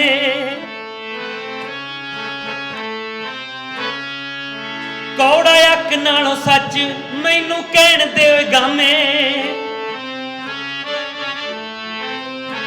ਢਾਕੀ ਰਿੱਜੇ ਸਾਰਿਆਂ ਦੀ ਰਿੱਜ ਲੈਣ ਦਿਓ ਗਾਮੇ ਕੌੜਾ ਅੱਖ ਨਾਲੋਂ ਸੱਚ ਮੈਨੂੰ ਕਹਿਣ ਦਿਓ ਗਾਮੇ ਫੇਰ ਪੀੜੀ ਥੱਲੇ ਸੋਟਾ ਫੇਰ ਕਹੀਏ ਖਰਾ ਖੋਟਾ ਫੇਰ ਪੀੜੀ ਥੱਲੇ ਸੋਟਾ ਫੇਰ ਕਹੀਏ ਖਰਾ ਖੋਟਾ ਹੁਣ ਐਦੂ ਪਰ ਆਖੀਏ ਕਿ ਹੋਰ ਹੋਰ ਜਿਹੜਾ ਫੜਿਆ ਗਿਆ ਜੀ ਉਹੀ ਚੋਰ ਚੋਰ ਜਿਹੜਾ ਫੜਿਆ ਗਿਆ ਜੀ ਉਹੀ ਚੋਰ ਚੋਰ ਜਿਹੜਾ ਫੜਿਆ ਗਿਆ ਜੀ ਉਹੀ ਚੋਰ ਚੋਰ ਜਿਹੜਾ ਫੜਿਆ ਗਿਆ ਜੀ ਉਹੀ चोर।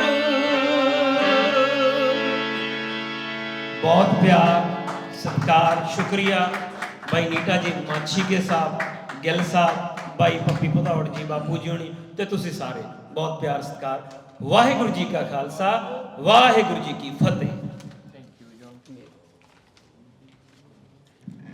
थैंक यू वेरी मच बहुत बहुत रंग बनिया ते आखिरी राज बराड़ साहब कहने मैं एक गीत गाना क्योंकि बहुत चिर दे बैठे आ सिर्फ लास्ट सॉन्ग ते आज बराड़ साहब टाइम नहीं होना आप खराब करना क्योंकि तुसीं हमेशा साडा साथ दिंदे हो ते बहुत बहुत धन्यवाद बराड़ साहब। आ जाओ एक गीत प्लीज। बहुत बहुत धन्यवादियाँ शुरुआत भी दास तो करवा लेने धन भाग है साडे। हाँ जी गुस्सा जी ਤੁਹਾਡੇ ਦਰਸ਼ਨ ਪਹਿਲੀ ਵਾਰੀ ਹੋਏ ਬੋਲ ਸੁਣਿਆ ਬੜਾ ਆਨੰਦ ਆਇਆ ਪੱਪੀ ਭਦੌੜ ਬਾਕੀ ਦਿਲ ਕਰਦਾ ਮੈਂ ਵੀ ਕੁਝ ਬੋਲ ਜਾਵਾਂ। ਪੰਜਾਬੀ ਮਾਂ ਬੋਲੀ ਦੀ ਸਿਫਤ ਕਰਨੀ ਵੀ ਸਾਡਾ ਹੱਕ ਬਣਦਾ ਹੈ। ਜਿੰਨਾ ਇਹ ਦੱਸਿਆ ਕਿ ਪੰਜਾਬੀ ਮਾਂ ਬੋਲੀ ਕਦੇ ਹੱਦ ਤੱਕ ਕਦੇ ਵੀ ਸਿੱਧੂ ਸਾਹਿਬ ਕਮਜ਼ੋਰ ਨਹੀਂ ਹੋ ਸਕਦੀ ਕਿਉਂਕਿ ਆਪਾਂ ਪ੍ਰਦੇਸ਼ਾਂ ਦੇ ਵਿੱਚ ਵੀ ਵੱਧ ਤੋਂ ਵੱਧ ਦੇਖੋ ਇੰਨੇ ਪੰਜਾਬ ਦੇ ਵਿੱਚ ਗੁਰਦੁਆਰਾ ਸਾਹਿਬ ਨਹੀਂ ਸੀ ਬਣਨੇ ਜਿੰਨੇ ਬਾਹਰਲੀ ਦੁਨੀਆ ਦੇ ਉੱਤੇ ਬਣ ਗਏ। ਹਰ ਥਾਂ ਤੇ ਆਪਾਂ ਪੰਜਾਬੀ ਬੋਲਦੇ ਆ ਇਸ ਕਰਕੇ ਫਿਕਰ ਹੋਣਾ ਜ਼ਰੂਰੀ ਹੈ ਕੋਈ ਡਰ ਵੀ ਨਹੀਂ ਪਰ ਆਪਾਂ ਪ੍ਰਮੋਸ਼ਨ ਦੇ ਵਿੱਚ ਆਉਂਦੀਆਂ ਜਿੰਨੀਆਂ ਵੀ ਪੀੜ੍ਹੀਆਂ ਆਉਣਗੀਆਂ ਆਪਾਂ ਉਹਨਾਂ ਨੂੰ ਵੱਧ ਤੋਂ ਵੱਧ ਸਿਖਾਉਣੇ। ਮੈਂ ਵੀ ਘਰ ਦੇ ਵਿੱਚ ਮੇਰੇ ਦੋਹਤਾ ਵੀ ਹੈ, ਮੇਰੀ ਪੋਤੀ ਵੀ ਹੈ, ਮੈਂ ਉਹਨਾਂ ਨੂੰ ਪੰਜਾਬੀ 'ਚ ਬੋਲਦਾ ਠਾ ਕਰਕੇ, ਤਾਂ ਕਿ ਵੱਧ ਤੋਂ ਵੱਧ ਆਪਣੇ ਡਿਊਟੀ ਪੂਰੀ ਕਰੀਏ ਨਾ। ਤੇ ਗੁੱਸਾ ਸਾਹਿਬ ਮੈਂ ਕੁਝ ਲੈਣਾ ਬੋਲ ਜਾਵਾਂ, ਮੇਰੇ ਉਸਤਾਦ ਜੀ ਦੋਹਰਾ ਜੀ ਨੇ ਪੰਜਾਬੀ ਨੂੰ ਬੜੀ ਰੰਗੀਨੀ ਤੌਰ ਤੇ ਗਾਇਆ। ਉਸ ਫਕੀਰ ਨੇ ਕੀ ਗਾਉਂਦਾ, ਪੰਜਾਬੀ ਦੀ ਕਿਵੇਂ ਸਿਫਤ ਕਰਦਾ, ਉਹਨਾਂ ਲਾਈਨਾਂ ਦੇ ਵਿੱਚ ਦਾਸ ਕੋਈ ਦੱਸਣ ਲੱਗਾ। ਵੇ ਮੈਂ ਸੁੱਤੀ ਤਾਲੀ ਤਾਣ ਕੇ, ਵੇ ਮੈਂ ਸੁੱਤੀ ਸ਼ਾਲੂ ਤਾਣ ਕੇ, ਵੇ ਤੇਰੇ ਪਿਆਰ ਸਤਾਇਆ ਨਾ ਤੁਮਾਰੀ ਤੀਰ ਜੁਦਾਈ ਦਾ ਵੇ, ਤੇਰੇ ਬਾਜ ਨਾ ਹੋਰ ਦਵਾ। ਵੇ ਮੈਂ ਪਾੜ ਦਿਖਾਵਾਂ ਕਾਲਜਾ, ਹੱਡ ਚੋਰੇ ਲੈਣੇ ਖਾ, ਤੇਰੇ ਪਿਆਰ ਸਕਾਈਆਂ ਬੂਟੀਆਂ, ਵੇ ਨਾਲੇ ਗਏ ਨੇ ਫੁੱਲ ਕਮਲਾ। ਪਾਣੀ ਦੇ ਜਾ ਸੁੱਕੇ ਬਾਗ ਨੂੰ, ਅੱਜ ਬੂਟੇ ਲਗਰਾ ਲੈਣ ਵਦਾ। ਅੱਜ ਵੈਰ ਤੇ ਕੋਈ ਗੈਰ ਨਹੀਂ, ਰਹੇ ਨੇ ਆਪਣੇ ਤੀਰ ਚਲਾ। ਅੱਜ ਮੈਂ ਪੰਜਾਬੀ ਮਾਂ ਬੋਲੀ ਦੀ ਸਿਫਤ ਕਿਵੇਂ ਕਰਦਾ, ਕੁਝ ਲੈਣਾ ਪਹਿਲਾਂ ਉਹ ਬੋਲੀਆਂ। ਬਈ ਜਿਹਨੂੰ ਲੋਕੀ ਕਹਿਣ ਪੰਜਾਬੀ ਪੰਜ ਦਰਿਆ ਦੀ ਬੋਲੀ, ਜਿਹਨੂੰ ਲੋਕੀ ਕਹਿਣ ਪੰਜਾਬੀ ਪੰਜ ਦਰਿਆ ਦੀ ਬੋਲੀ, ਇਹਦੇ ਇੱਕ ਇੱਕ ਅੱਖਰ ਅੰਦਰ ਕਿਸੇ ਨੇ ਮਿਸ਼ਰੀ ਕੋਲੀ।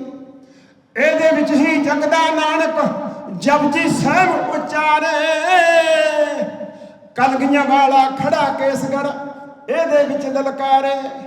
ਕੌਮ ਦੀ ਖਾਤਰ ਜਿਸਨੇ 4 ਲਾਲਾਂ ਦੀ ਜ਼ਿੰਦਗੀ ਕੋਲੀ, ਬਈ ਜਿਹਨੂੰ ਲੋਕੀ ਕਹਿਣ ਪੰਜਾਬੀ ਪੰਜ ਦਰਿਆ ਦੀ ਬੋਲੀ, ਇਹਦੇ ਇੱਕ ਇੱਕ ਅੱਖਰ ਅੰਦਰ ਕਿਸੇ ਨੇ ਮਿਸ਼ਰੀ ਕੋਲੀ। ਇਹਦੇ ਵਿੱਚ ਹੀ ਮਾਂ ਕਿਸੇ ਦੀ ਲਾਲ ਤੋਂ ਮੋਤੀ ਵਾਰੇ, ਇਹਦੇ ਵਿੱਚ ਹੀ ਸਲੇਟੀ ਔਰ ਚਾਕ ਨੂੰ ਆਵਾਜ਼ਾਂ ਮਾਰੇ। ਇਹਦੇ ਵਿੱਚ ਹੀ ਮਾਂ ਕਿਸੇ ਦੀ ਲਾਲ ਤੋਂ ਮੋਤੀ ਵਾਰੇ, ਇਹਦੇ ਵਿੱਚ ਹੀ ਸਲੇਟੀ ਔਰ ਚਾਕ ਨੂੰ ਆਵਾਜ਼ਾਂ ਮਾਰੇ। ਇਹਦੇ ਵਿੱਚ ਹੀ ਵਾਰਿਸ ਸ਼ਾਹ ਨੇ ਪ੍ਰੇਮ ਕਹਾਣੀ ਖੋਲੀ, ਬਈ ਜਿਹਨੂੰ ਆਖਣ ਲੋਕ ਪੰਜਾਬੀ ਔਰ ਪੰਜ ਦਰਿਆ ਦੀ ਬੋਲੀ। ਇਹਦੇ ਇੱਕ ਇੱਕ ਅੱਖਰ ਅੰਦਰ ਕਿਸੇ ਨੇ ਮਿਸ਼ਰੀ ਕੋਲੀ। ਇਹਦੇ ਵਿੱਚ ਹੀ ਭੈਣ ਕਿਸੇ ਦੀ ਵੀਰ ਦੀ ਘੋੜੀ ਗਾਵੇ, ਇਹਦੇ ਵਿੱਚ ਹੀ ਗਾਗਾ ਟੱਪੇ ਆਪਣੀ ਮਾਂਗ ਸਜਾਵੇ। ਇਹਦੇ ਵਿੱਚ ਹੀ ਭੈਣ ਕਿਸੇ ਨੇ ਭੈਣ ਦੀ ਡੋਲੀ ਤੋਰੀ, ਜਿਹਨੂੰ ਲੋਕੀ ਕਹਿਣ ਪੰਜਾਬੀ ਪੰਜ ਦਰਿਆ ਦੀ ਬੋਲੀ। ਇਹਦੇ ਇੱਕ ਇੱਕ ਅੱਖਰ ਅੰਦਰ ਕਿਸੇ ਨੇ ਮਿਸ਼ਰੀ ਕੋਲੀ। ਵਈ ਯਮਲੇ ਜੱਟ ਨੂੰ ਮਾਨ ਇਹਦੇ ਤੇ ਮੁੜ ਮੁੜ ਇਹਨੂੰ ਗਾਵੇ, ਤਖਤਾਂ ਵਾਲੀ ਦੇ ਉੱਤੋਂ ਮੋਤੀ ਪਿਆ ਲਟਾਵੇ। ਇਹਦੀ ਹੈ ਨੀ ਸਾਰ ਕਿਸੇ ਨੂੰ ਇਹ ਆਲੀ ਭੋਲੀ, ਜਿਹਨੂੰ ਲੋਕੀ ਕਹਿਣ ਪੰਜਾਬੀ ਪੰਜ ਦਰਿਆ ਦੀ ਬੋਲੀ। ਇਹਦੇ ਇੱਕ ਇੱਕ ਅੱਖਰ ਅੰਦਰ ਕਿਸੇ ਨੇ ਮਿਸ਼ਰੀ ਕੋਲੀ ਬੇਲਿਓ, ਔਰ ਕਿਸੇ ਨੇ ਮਿਸ਼ਰੀ ਕੋਲੀ। ਜਿਉਂਦੇ ਰਹੋ। ਤੁਸੀਂ ਸੁਣਿਆ, ਸਾਡੇ ਧੰਨ ਭਾਗ ਹੈ, ਅਸੀਂ ਕੁਝ ਕਹਿਣ ਜੋਗੇ ਹੋਏ। ਦੁਬਾਰਾ ਫਿਰ ਤੁਹਾਡਾ ਬਹੁਤ ਬਹੁਤ ਧੰਨਵਾਦ। ਪੰਜਾਬੀ ਰੇਡੀਓ USA ਨਾਲ ਰੇਡੀਓ ਪੰਜਾਬ ਨਾਲ ਹੀ US ਇੰਡੋ US ਹੈਰੀਟੇਜ ਦਾ ਬਹੁਤ ਬਹੁਤ ਧੰਨਵਾਦੀ ਹਾਂ। ਨਾਲ ਨੀਤਾ ਜੀ ਤੁਹਾਡਾ ਵੀ ਤੇ ਸਰੋਤਿਆਂ ਦਾ ਵੀ, ਜਿਹੜੇ ਲੇਟ ਤੱਕ ਬੈਠੇ ਆ, ਇਹਨਾਂ ਦਾ ਵਾਕਿਆ ਹੀ ਸੱਚਾ ਸੁੱਚਾ ਪਿਆਰ ਹੈ। ਦੁਬਾਰਾ ਫਿਰ ਧੰਨਵਾਦ ਕਰਦਾ ਹੋਇਆ, ਵਾਹਿਗੁਰੂ ਜੀ ਕਾ ਖਾਲਸਾ, ਵਾਹਿਗੁਰੂ ਜੀ ਕੀ ਫਤਿਹ। ਭਾਈ ਸਰਜੀਤ ਚੰਦੂ ਸਾਹਿਬ ਸਾਡੇ ਵਿਚਕਾਰ ਪਹੁੰਚੇ ਨੇ, ਉਹਨਾਂ ਨੂੰ ਨਿੱਘੀ ਜੀ ਆਇਆਂ। ਦੋਸਤੋ, ਮੈਂ ਇੱਕ ਵਾਰ ਫੇਰ ਇੰਡੋ US ਹੈਰੀਟੇਜ ਫ੍ਰਿਜਨੋ, ਇਹਨਾਂ ਦੇ ਸਮੂਹ ਮੈਂਬਰ ਸਾਹਿਬਾਨ ਸਾਰਿਆਂ ਦਾ ਬਹੁਤ ਬਹੁਤ ਧੰਨਵਾਦ ਕਰਦਾ, ਜਿਨ੍ਹਾਂ ਨੇ ਵੱਡਾ ਉਪਰਾਲਾ ਪੰਜਾਬੀ ਮਾਂ ਬੋਲੀ ਦੀ ਸਾਂਭ ਸੰਭਾਲ ਬਾਰੇ ਰੱਖਿਆ। ਇਹਦੇ ਨਾਲ ਦੀ ਨਾਲ ਮੈਂ ਧੰਨਵਾਦ ਕਰਨਾ ਚਾਹੂੰਗਾ ਪੰਜਾਬੀ ਰੇਡੀਓ USA ਤੇ ਪੰਜਾਬੀ ਸੈਂਟਰ ਦਾ, ਜਿਨ੍ਹਾਂ ਨੇ ਇਹ ਪ੍ਰੋਗਰਾਮ ਸਾਨੂੰ ਇੱਥੇ ਕਰਨ ਦੀ ਇਜਾਜ਼ਤ ਦਿੱਤੀ ਤੇ ਸਾਡਾ ਸਾਰਾ ਪ੍ਰੋਗਰਾਮ ਇਹਨਾਂ ਨੇ ਰਿਕਾਰਡ ਕੀਤਾ। ਤੇ ਦੁਬਾਰਾ ਫੇਰ ਆਪਾਂ ਇਦਾਂ ਦਾ ਪ੍ਰੋਗਰਾਮ ਲੈ ਕੇ ਤੁਹਾਡੇ ਰੂਬਰੂ ਹੁੰਦੇ ਰਹਾਂਗੇ। ਸਾਰਿਆਂ ਦਾ ਬਹੁਤ ਬਹੁਤ ਧੰਨਵਾਦ। Thank you very much.